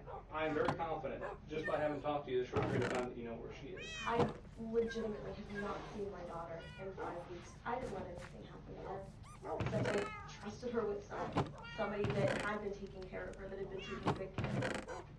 Someone that she was comfortable with, that I was comfortable with. What about Jeff? You said Jeff worked here until about 2 months ago? No, he hasn't worked here for quite a while. 10 months? How long? It's been at least 10 months. Okay. He got fired in 2002. He hasn't been an employee since 2002. We've put a lot more together than I think you realize we put together. My question to you is, we're in this office because our purpose in coming here was to do what? I'm trying to think of places where I know she's been. You're not answering my question. Do you want us to help? Yes, you want to help us find your daughter? I do want you to. Well, a good starting point would be to answer the questions, okay? If I say to you, we're here because, and then you just ignore that like I never asked it, and go off in some other direction, is that answering the question? No. Okay, well, let's go through this again. We're here because. Because I lied, because I brought you up here, and honestly I was reaching for No, stop right there. avenue. I want you to tell me how lying to us is going to help us find your daughter. It's not going to. Well, then if the main thing you want to do is find your daughter, and you don't think lying to us is going to help us find her, why would you do that? Because I'm scared, and I know I'm running out of options. It's been a month. What are you scared of? I'm scared of not seeing my daughter ever again. I'm a parent too. I would have been beside myself. I have been. I would have called the police immediately, and that's the part that I just don't understand. We've got so many resources out there that we could help on day one. You didn't know what to do. I didn't know what to do. At that point, I'm thinking, okay, they haven't been gone that long. Maybe I can find them. Maybe I can track them down. We're not stupid, okay? And what you're doing right now is you're treating us like we're stupid. Everything that's coming out of your mouth is a lie. Everything. Either you gave Kaylee to someone and you don't want anyone to find out because you think you're a bad mom, or something happened to Kaylee and Kaylee's buried somewhere or in a trash can somewhere, and you had something to do with it. Either way, right now, it's not a very pretty picture to be painting. You're painting yourself as a very bad person. It needs to end. The truthful thing is that I have not seen my daughter. The last time that I saw her was on the 9th of June. Remember we had those 2 people that we were talking about, the person who had an accident and a person who's just a cold-blooded, callous monster? That's telling me that you are the second person, this cold-blooded, callous monster who doesn't care and doesn't want to help because she's afraid that something so heinous happened that everyone's going to look at her and say, she's a monster, she deserves to go away, she deserves to never see the light of day, this bad thing should happen to her. I don't want to believe that right now, but you're giving me no choice. Tell us what happened to Kaylee. Tell us what happened to Kaylee. Nothing last time that I dropped her Where off. did you drop her off? I dropped her off at that apartment. No, you didn't. That's exactly No, where I you dropped didn't. her off. Did you just think that one day she's just going to show up at your house? No, I sat around yesterday trying to figure out what to do. I'm glad that I ended up seeing my mom, that all of that stuff happened. Happened for a reason because You're glad you saw your mom. You could have saw your mom 5 weeks ago and said, Mom, I don't know I what. saw my mom's reaction right off the bat, and it would have been the same from the get-go. So wait a minute, you're more afraid of your mom's reaction than you are if you ever see your daughter? No, I'm absolutely petrified. Absolutely petrified. I know my mom will never forgive me. I'm never going to forgive myself. Is it that there's some other thing more important in your life right now that you just weren't really focused on what you were saying when you told us? So you kind of just accidentally told us you had an office here and we needed to be here, or did you purposely mislead us? Which of those two is it? Okay, so you purposely misled us. This was all an attempt to help find your daughter, right? Yeah, let's go, dude. Let's go. Let's go. Let's go. I'm coming back to places that are familiar to me, that I know are familiar to her.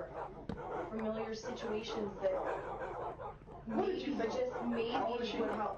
She's almost 3. She's almost 3. What do you think she's going to take a cab here? I mean, how do you think she's going to get here? Because she's with someone else. She's with someone else who's hid her from you for 5 weeks.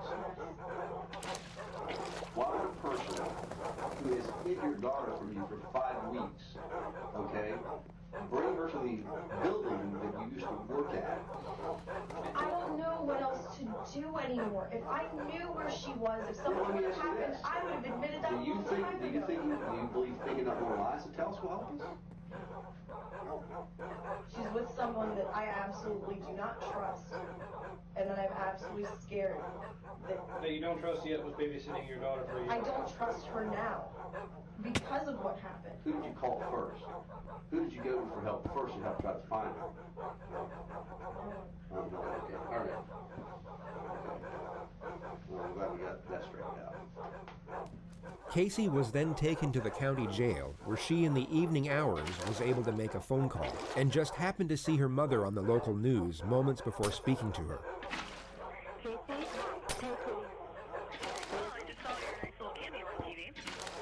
Which one? What do you mean, which one? Which one? I did 4 different ones, and I don't know. I haven't seen them all. I've only seen 1 or 2 so far. You don't know what my involvement is and stuff? Casey, Mom. What? No. I don't know what your involvement is, sweetheart. You're not telling me where she's at. Because I fucking know where she's at. Are you kidding me? Casey, don't waste your call. No. Scream and holler at me. Waste my call sitting in the jail? Whose fault is you sitting in the jail? Are you blaming me that you're sitting in the jail? Blame yourself for telling lies. You mean it's not your fault? What do you mean it's not your fault, sweetheart? If you'd have told them the truth and not lied about everything, they wouldn't. Do me a favor, just tell me what Tony's number is. I don't want to talk to you right now. I don't have his number. Well, get it from Lee because I know Lee's at the house. Get Tony's number for me. Hey, can you give me Tony's number? I can do that. I don't know what real good it's going to do at this point.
Well, I'd like to talk to them anyway.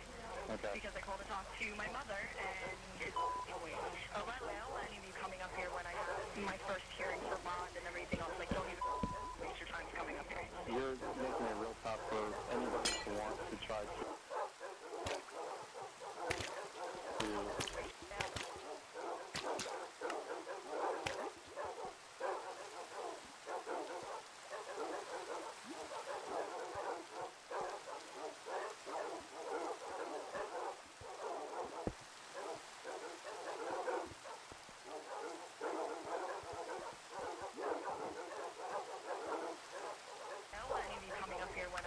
my first hearing for bond and everything else. Like, don't even waste your time coming up here. You're making it real tough for anybody who wants to try to. I'm not going around and around with you. That's pretty pointless. Christina would love to talk to you because she thinks that you will tell her what's going on. We're going to find out everything she's telling them. If I knew where Kaylee was, do you think any of this would be happening? No. Anyway, you only got a couple minutes with us, so I'm not going to let you release Christina. She thinks she was No, I want Tony's number. I'm not talking to anybody else. Hello? Hi, I'm glad everybody's at my house. Do me a favor, get my brother back because I need Tony's number. Does Tony have anything to do with Kaylee? No, nothing. Okay, so why do you want to talk to Tony? He's my boyfriend, and I want to actually try to sit and talk to him because I didn't get a chance to talk to him earlier because I got arrested when today. I just want to talk to Tony and get a little bit of Casey, you have to tell me if you know anything about Kaylee. Sweetheart, anything happens with Kaylee, Kaylee outside. You understand? Outside. If anything happens to that baby. Oh my God. Calling you guys? A waste. Huge waste. Casey appeared in the court the next morning and was initially denied bail by the judge. He cited his reason as her undeniable disregard for the welfare of her own child. She was kept in protective custody, and it would be 9 days until she received her first visit from her parents.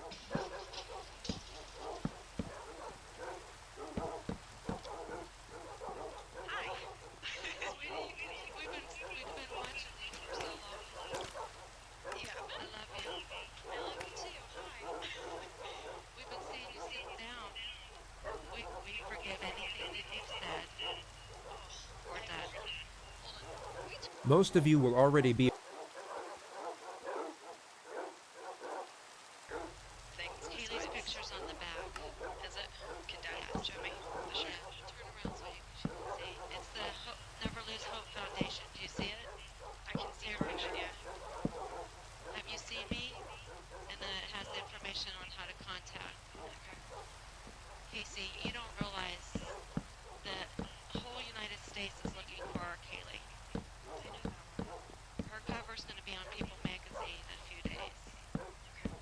With a readership of over 46 million adults in America, having your missing child on the front cover of People magazine would seem as a godsend to most. Yet Casey's response is almost as if it's a lost cause. Everybody is looking for her. Everybody is looking for her. Are we going to be able to find her, do you think? I hope we can. Now, I didn't get a chance to ask Lee. Can you look up a little bit more? Raise your eyes up a little bit. There you go. So now, look straight up so I can look into your eyes, darling. Thank you. I need to do that. It's okay to cry, Casey. It's all right, love. We've all been crying. Setting aside morality and ethics for just a moment, Casey at this point would be emotionally exhausted. She had been sitting in an isolated jail cell for almost 2 weeks as the entire world was turning against her. Anyone in her position, guilty or otherwise, would be at near breaking point, and her composed exterior now finally slips. She, for a brief moment, allows herself to be vulnerable, and for perhaps the first time, expresses the pain of her situation. This is one of the few moments where Casey's true self is on display.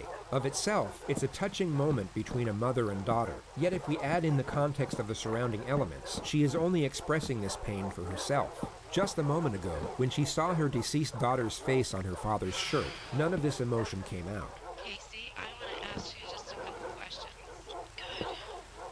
The rest of the visit is extremely bizarre. Casey's parents try to extract any information they can about Kaylee's possible whereabouts, and each time are essentially dismissed by Casey as if they're asking pointless and irritating questions. Do we have any pictures of Lady's apartment? Lee and I already talked about this. I don't know. It could be on the desk at home. I don't know. What is your, I can't get into your, I gave Lee everything already. I gave Lee all of the passwords, everything we could possibly because I want to get all over again. I want to get some video clips off Kaylee because the video clip with Grandpa is really helping people. Still pictures don't show. No, they don't show her personality. Right, and we need to show her personality, so I need to make sure we get that password. Yeah, I gave Lee the password. Please look up, sweetheart. I need to see your eyes. I want to be able to look at you guys too. I can't look at you and look at the camera. Well, you don't have to look at the camera. Look at me. I'm looking at you. Okay. You're sitting very low. The exchange switches back and forth from inquisitive and challenging to sympathetic and loving, and every time her parents stop inquiring over the case and show that they still care about Casey herself is when the tears come out. Do you want to speak to your father now? Sure. Okay. Hey, gorgeous, how you doing? I look like hell. Well, you know something? You really need to keep your spirit high for all this. I haven't been crying while I've been in here. Well, you know Trying to something? read books and do other things to keep my mind off of stuff. Well, you know, I want to be able to reach out and hug you and give you the big Papa Joe hug. But you know, we got to get that little girl back any way we can, and we're doing everything we can. My only concern, I gave Lee a statement. I want him to speak to whoever in the media, give them a statement specifically from me. He's going to give them an exact quote. Every time Casey's parents mention that people are willing to help with the search, Casey dismisses their credibility and even attacks some of their characters while she's at it. Tara? Tara from Michigan. You mean Mark's psycho ex-wife, Tara? Yes. Listen. People like Tara, people like Jesse who are maybe trying to help, even Christina, God bless her, don't know what the hell they're talking about. I want you to know, I want to take your pain away from you. So, you know, you can tell me anything. I know that, Dad. I miss you, sweetie. I know that. I miss you too. I wish I could have been a better dad and better grandpa, you know? You've been a great dad and you've been the best grandfather.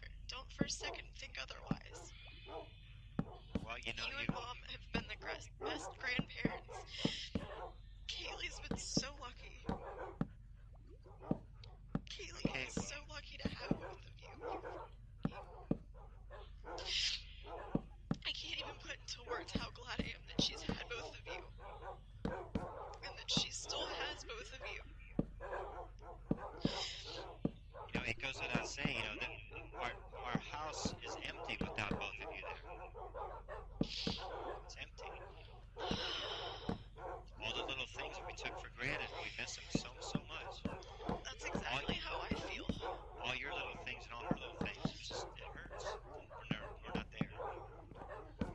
just going through the motions, you know? I ate coleslaw today. Tell them I ate coleslaw. Well, you probably eat a lot of things you never used to eat before because when you're hungry, you'll eat. I hated bologna. I've been eating bologna and cheese on occasion. Grits. I don't do grits at all. It's terrible. Well, you know what? You're going to eat what's in front of you. We get another glimpse at Casey's skill in fabricating information and her ability to intertwine specific details to afford her lies some credibility. These minor intricacies are what would make her extremely convincing if we didn't happen to know otherwise. They never searched by her full name. They searched by Zenaida Fernandez, or Zenaida Gonzalez, never by her full name. And it's Z-E-N. Z-E-N-A-I-D-A. I don't think she has a middle name. There was never a middle name on anything that I remember seeing. And I know she went by both last names. She always has. Since she was younger, since her mom remarried. So Flores Gonzalez, and you don't know what her stepdad. Fernandez Gonzalez. But you don't know what Fernandez Gonzalez. I think her dad's first name is Victor. Her stepdad, or that could be her real dad, but I remember her saying Victor. Victor and Gloria were her parents. Victor and Gloria are her parents, but they're separated or divorced. They are as of now, yeah. That was her stepdad. Divorced. But I know she has a lot of money. That's where she got the car from. I only get one or two phone calls a day that, that are not nice phone calls, but I get many, many, many phone calls and many people reaching out that just believe in you. They believe in us finding Kaylee. Okay? So keep your head up high. But if you think of anything that could help, don't be afraid. Oh, I won't hesitate to let you guys know. You have to keep thinking positive. Positive feelings, Casey. Oh, I know. I have been. I've been staying as positive as I can. But do you think after this long she'd still be local? There's a possibility. What's your gut telling you right now? My gut's telling me that she's okay. Okay. And your gut tells you that she's close or she's hiding? She's not far. I know in my heart she's not far. I can feel it. This was perhaps the first time Casey told the truth when speaking of her daughter's whereabouts, as she indeed wasn't that far away. Her attorney, Jose Baez, eventually managed to get her bail, and Casey was fitted with an electronic monitoring device and released on August 21st. She had spent just over 1 month in custody. 2 months later, police were granted permission to arrest Casey on the charge of first-degree murder. She was taken in for interrogation, but immediately requested her right to counsel. She was kept in the interview room while awaiting her attorney, and the released footage of that period is so bizarre to the point where it's almost comical. The detectives give off a passive, yet glaringly obvious vibe that lets Casey know exactly what they think, being that she is guilty of her daughter's probable death and a fundamentally terrible human being on every imaginable level. Casey's response to this is to essentially ignore it and act as if the discourse between them and the situation itself is an everyday occurrence, one that perhaps doesn't concern the disappearance of her daughter, for which she is being charged for. You'll notice that she effortlessly maintains the same confident and talkative disposition that she had in her previous interviews with police. It's almost surreal to watch given the circumstance, and the visual element adds an entire new level to the absurdity.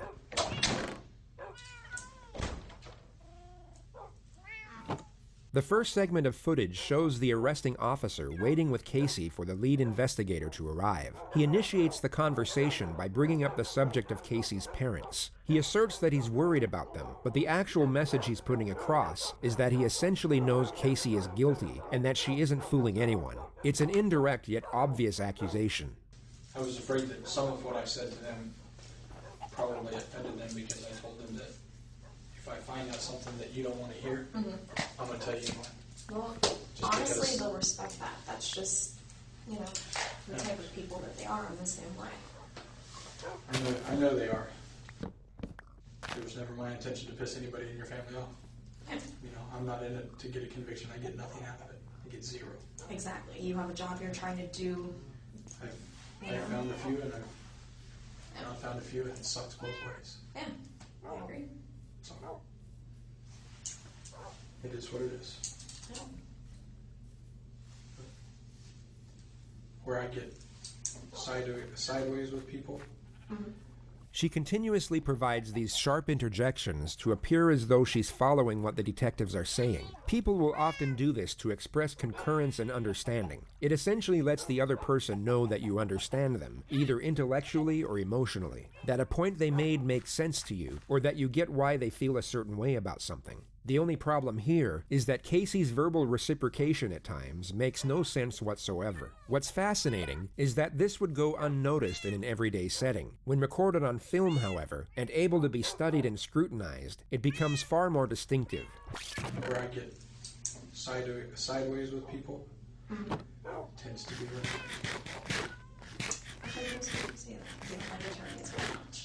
I have many family members that are attorneys. I have no problems with attorneys. What I have problems with are, at some point, we have to set aside the rules and we have to find kids. And you know what? So be it. That's why I told you in the car. You know, if you tell me anything now, I'll get up and say, yep, I heard it and she'd already invoked it. We can't use any of it. That's just the way it is. That's all that matters to me. The detective here has essentially just asked Casey for the information he knows she has about her missing child. Rather than retaliate and refute the blatant accusation, Casey continues with her sharp responses of accordance, as if to say she agrees, and knows exactly where the detective is coming from. Yet although she apparently agrees, she offers no information or follow-up dialogue thereafter. It's so incredibly awkward, yet equally intriguing to watch. And, you know, when we did another case that I was involved in, you know, they lost a confession. And I sat there and I looked right at the guys that we worked with. I said, that's not what's important. Who cares? Yeah. We found her. We found her and he's going to get what is coming to him. That's not my job. You know, and it works out in the end.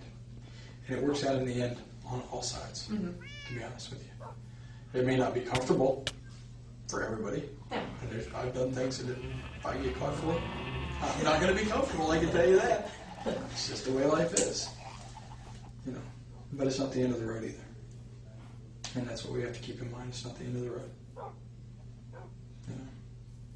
Casey then casually brings up the topic of the grand jury and the media surrounding her murder trial. She raises the questions as if she's talking about her favorite daytime TV show. Yeah, but if the subpoena itself is just a regular federal or grand jury subpoena, that's public record. It doesn't say what it's for. It doesn't say what case it's in. It doesn't. It just says you're subpoenaed to appear before the grand jury. Well, with them announcing that, you know, there was going to be a grand jury, and obviously my name was thrown out, they knew who the grand jury was for. Who threw your name out? The media said that it was from an inside source, meaning in here. So that's where they all say is. I can tell you what I think of the media and what I think of people who leak stuff to the media. I think it's garbage. Yeah, I agree.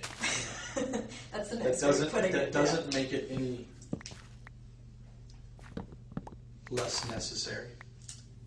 Without them. She's so accustomed to giving these ungenuine responses at every given opportunity that she doesn't even know where to place them correctly. This response should have been given 2 seconds earlier when the detective finished his declamation, not when he started a new sentence. It's so incredibly aggravating to watch. I'll be quite honest, without the media, we don't find a quarter of the kids that we... Oh, I agree. It helps. The exposure has helped bring in so many tips for my daughter. But at the same time, what it creates is it creates a monster that otherwise isn't necessary. Exactly. The tips are what the tips are. If it was a local media only, it would be much easier to work. Yeah. When you make it the national media, then you come up with... You get the Nancy Graces. Well, you get the tips also that come from Hawaii that say, I saw Kaylee. Oh, really?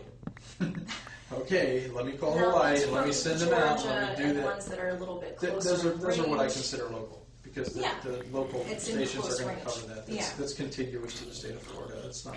When people are only getting their information from the Nancy Graces or from Globe magazine or People or stuff like that. Are you kidding me? You're not going to break bad, right? All right. We're going to call him on my cell phone. Okay. I know this is. Oh, yeah, that's not good. Pull it back there. Just like a handout. No, I honestly can't. So they're a little tight. Thanks for entertaining. instantaneous. Just slide your There you hands go, out. Corporal Edwards. Actually, if I could, I would have done that. Do you know Baez's phone number off the top of your head? No, I do not. How can we get his cell number or his number? I know his office number, What is that? 407. I've identified myself. You know why you're in custody. Yes. And you signed this. You want your attorney? Yes. Hey, it's Casey. I'm with Corporal Edwards. I know the last name, sorry. I'm at the Sheriff's Department if you'd like to come down and meet with us. Thank you. Yes. And to answer your other question, from that picture, I cut my hair. It was really short even last year. I just started growing it back out this year, so. Guessed about that. Okay. It's been a long day. It has been. How was my dad this morning? In our time. Yeah. Honestly. I only saw from the media and got a chance to hear him talking to my mom. I spoke to him last night and this morning for just a quick second before he left, so. Yeah, I talked to him this morning for a little bit. He was with Mark, and he was really struggling. I mean, I can imagine he was having a hard time. He was being called in to essentially provide testimony to indict you, to at least. And he was really struggling with that. Yeah. And I felt bad for him, to be honest with you.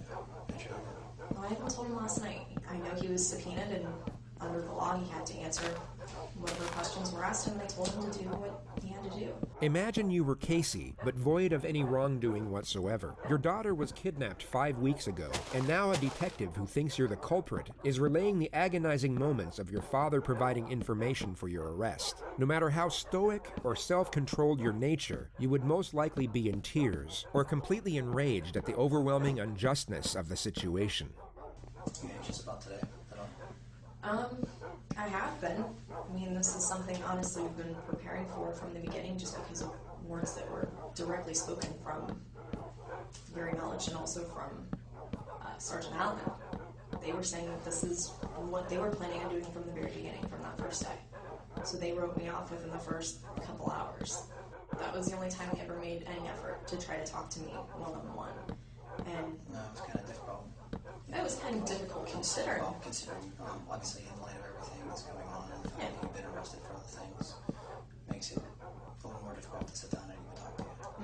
It's not that we haven't wanted to. Yeah. But I do have counsel, and that's something that, my attorney's always been a phone call away. Has your attorney ever told you that we would like to speak to you?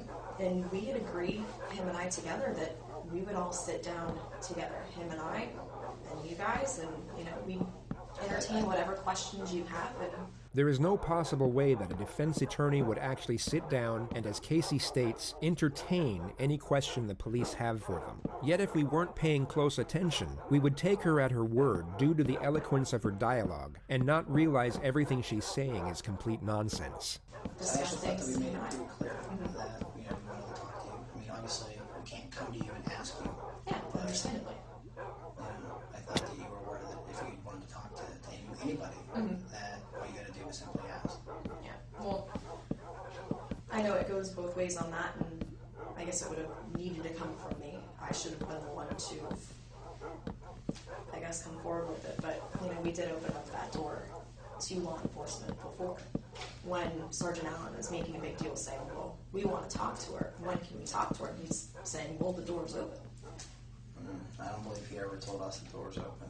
What's fascinating is how instinctive and confident her assertions are. In any other circumstance, or even without the knowledge we have now, you would have no reason not to believe everything she's saying. I've heard the words come out of his mouth, even myself, directed to other people that maybe didn't either relay the message or took it a different way, so I don't know.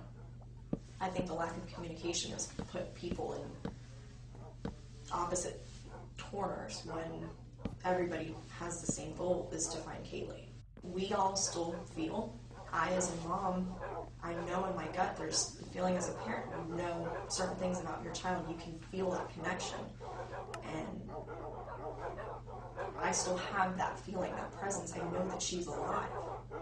Whether you have a bucket load of evidence downstairs that contradicts that and says otherwise, or all you have is speculation, or nothing at all. I mean, We have more than speculation. as every tip and That's every something lead that followed up on. directly. Yeah.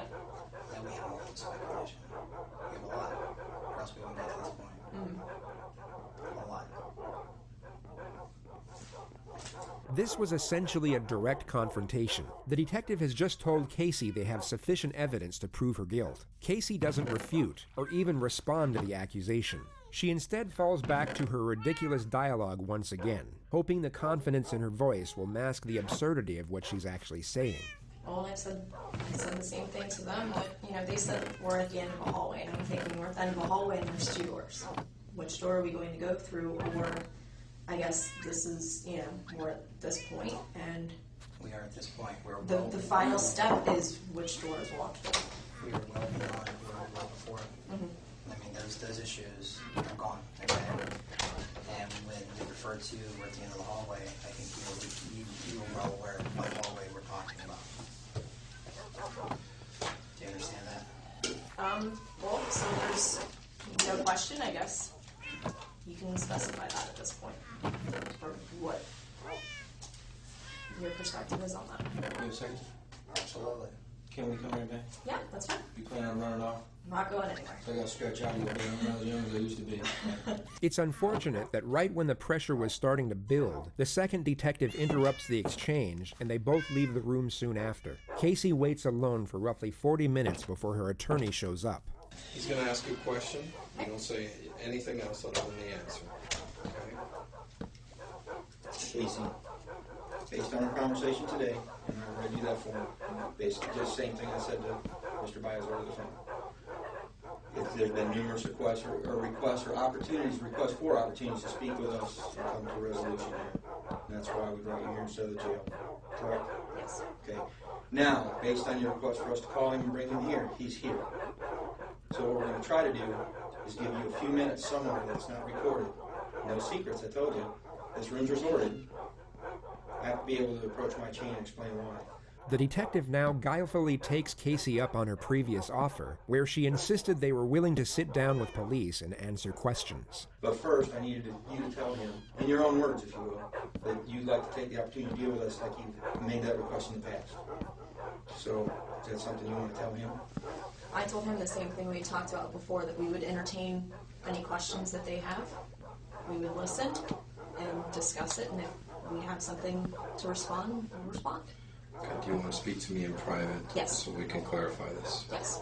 It would come as no surprise that no conference was to be had. Casey was instead taken to the county jail, where she would remain for 2.5 years awaiting trial. Once this footage was released to the public domain, the consensus was that Casey at best was a cold-hearted mother, and at worst, a hideous, despicable murderer. But what's curious is that although these opinions may be accurate, they came from a completely misguided notion, being that her behavior in the footage was entirely genuine. Casey was in all likelihood being completely fake this entire time. So you might be curious as to why a person would actually fake such a poised temperament, when it would be far more fitting to fake sadness and despair. We all have aspects to ourselves that are ungenuine to a certain degree. How we act at a business dinner won't be the way we are at home with our close friends or family. The more comfortable the setting, the more we can be ourselves. Those educated on Casey's past would assert that she was rarely sad, rarely angry, but always this bubbly and agreeable personality.